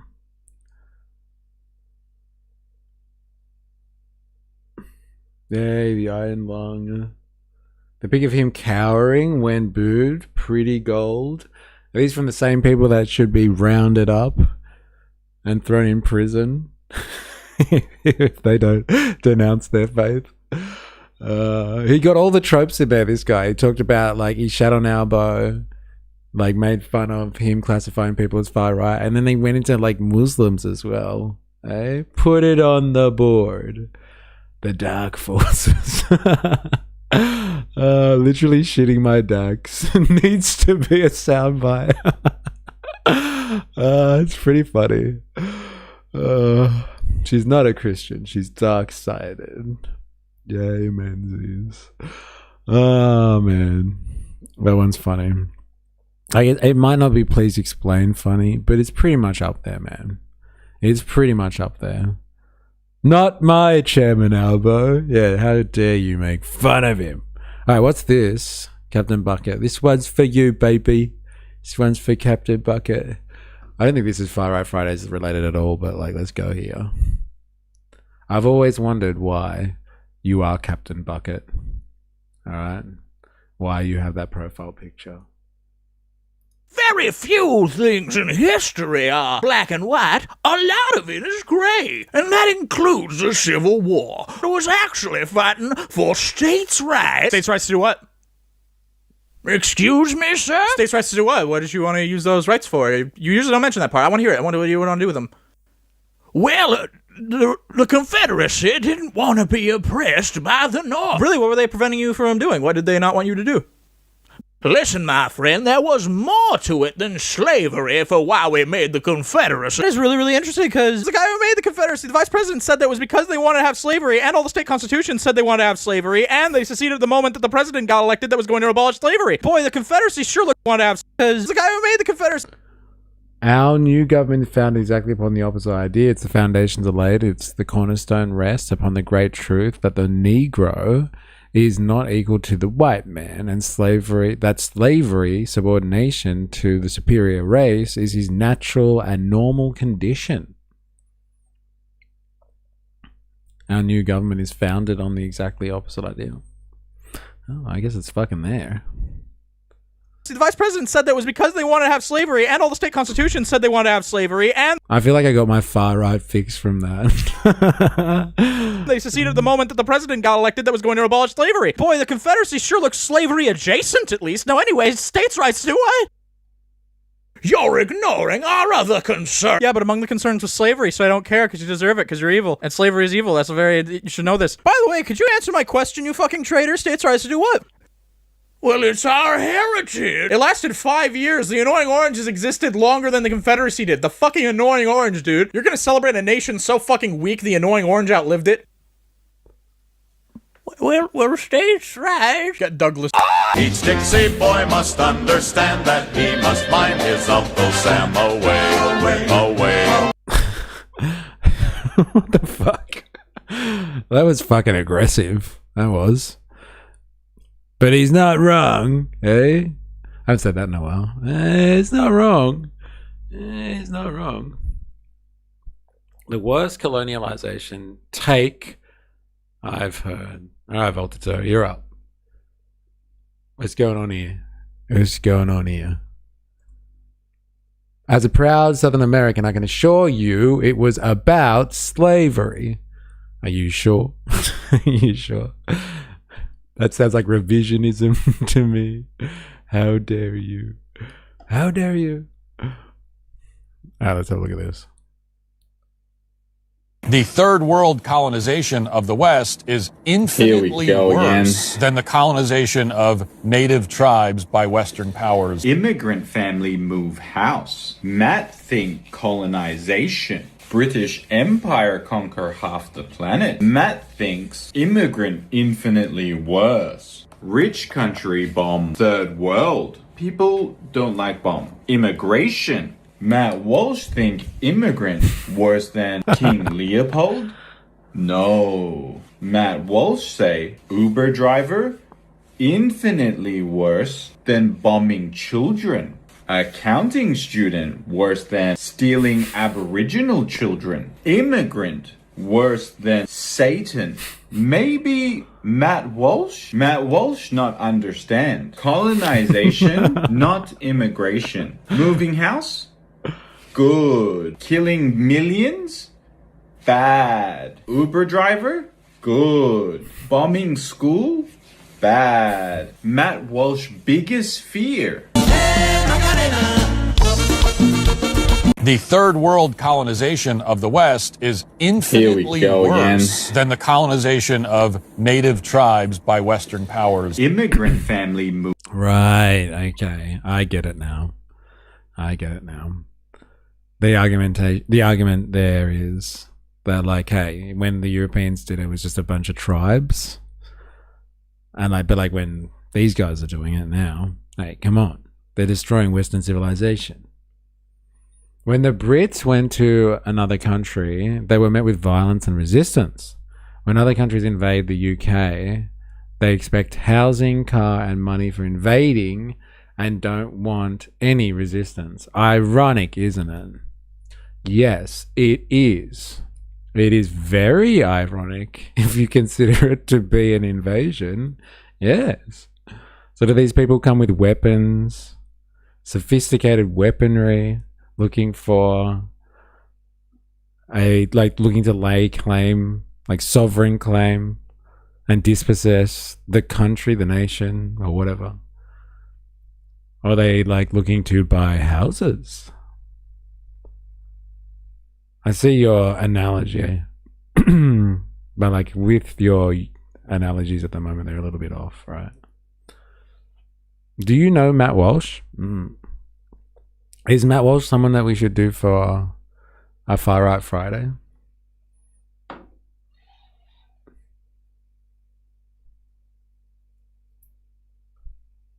Matt Walsh?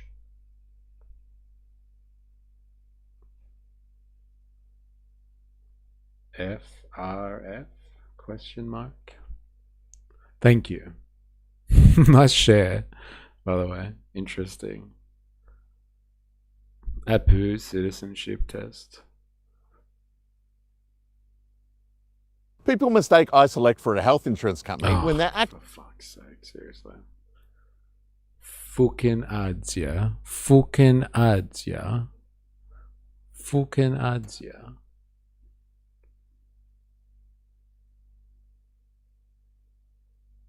Oh, yes. Yeah, he made movies like Pauline Hanson. I Am a Racist movie. And the trans one? Oh, okay. He's a theocratic fascist?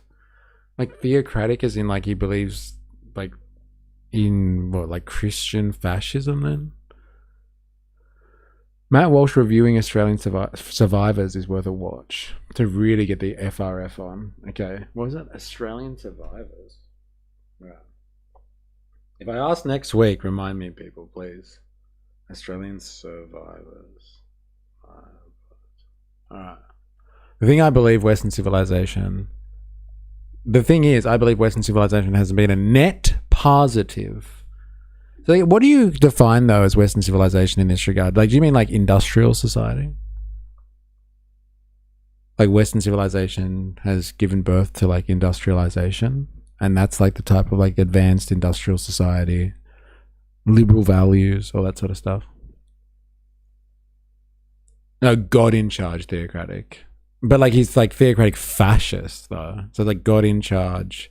And so like you have like God with a conduit to earth through like some fascist dictator or something like that, I guess. Or a fascist party, maybe. Yes, absolutely cannot miss the DEI survival show. Alright, we'll check this guy out then. Thank you.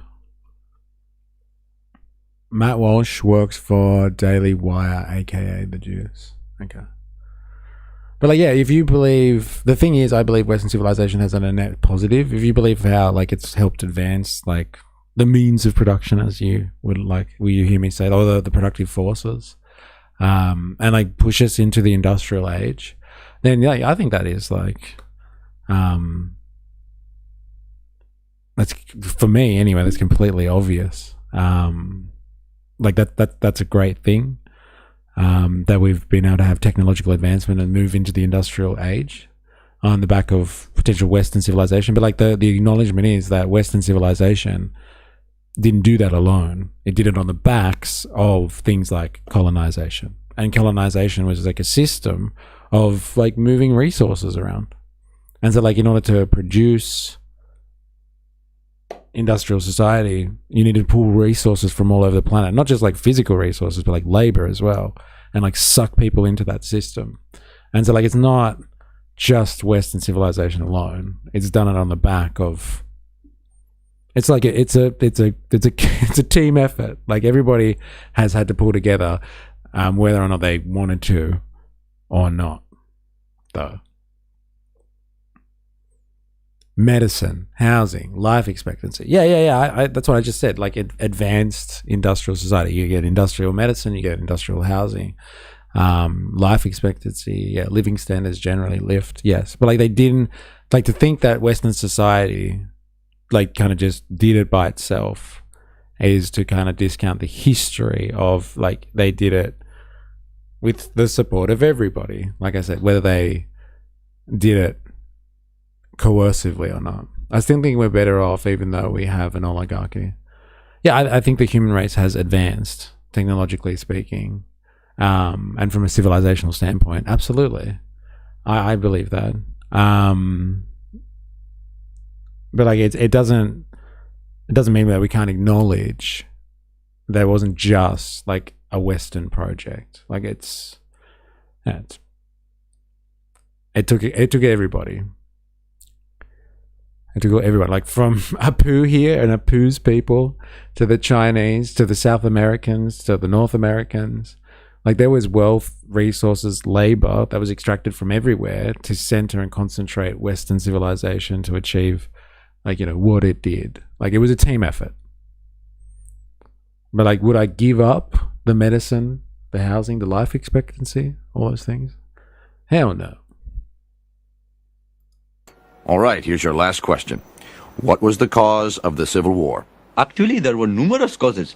Aside from the obvious schism between abolitionists and anti-abolitionists, economic factors, both domestic and international, played a significant... Yeah. Just say slavery. Slavery it is, sir. Yes, I am a citizen. Now which way to the welfare office? What? I'm kidding. I work. That one's for you, Han, bro. Happy Far Right Fridays. So good. Just say slavery. That just knocked in like the whole of Far Right Fridays for today, the 12th of June, into one. They just mashed it all together. That is fucking hilarious. Thank you, Mamupa, for being strangely topical and bringing it all together. Bringing it all together. Yeah. Thank you very much. I kid. Oh man, I really wanted to cover this issue, but I don't think I'm gonna have a chance. I might have to do it next week.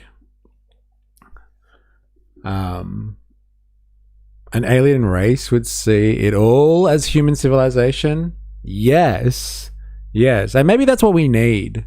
Samuel Smith. Like instead of like fighting each other, like being like, it's the immigrants' problem, like kind of thing, like let's get them. We need like a common enemy to the human race, not within the human race. Like we need an alien invasion that we can like obviously defeat to like, you know, bring people together kind of thing.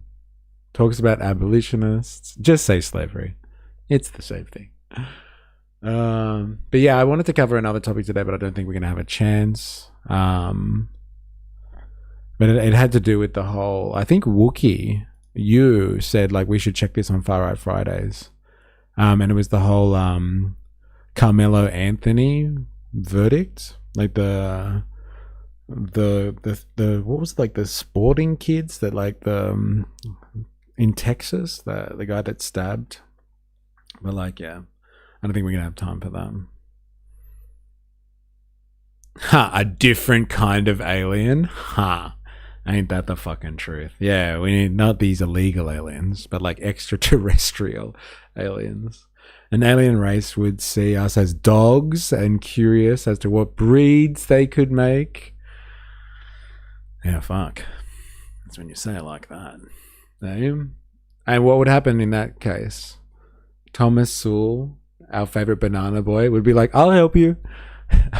I'll make sure I've got the genetic information for you. I know how to make the best dog.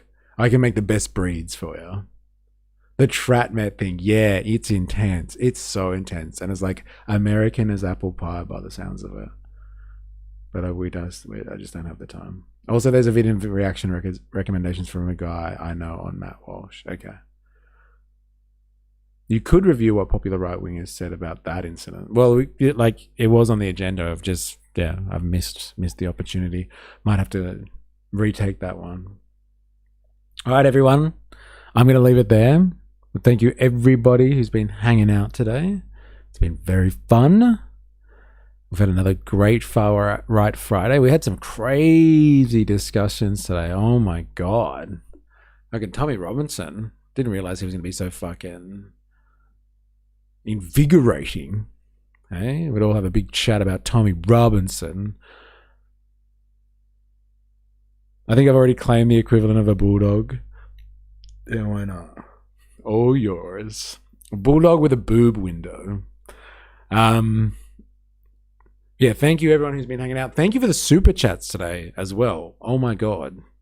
Fuck me dead. Thank you. And for anyone who's been doing super chats this week, people that have been doing gift subbing on Twitch, thank you. I really appreciate it. So we keep going onwards and upwards.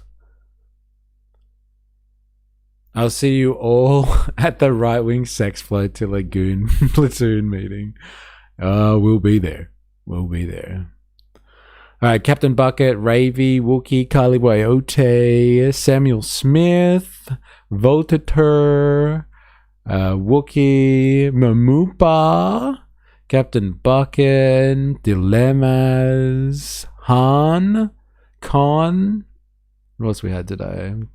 There's been a few people coming in. Say my name. Thank you. Mamupa as well. Thank you very much for the super chat. Slarp Jeff in today. Hanging out. Spandonk, did I say you?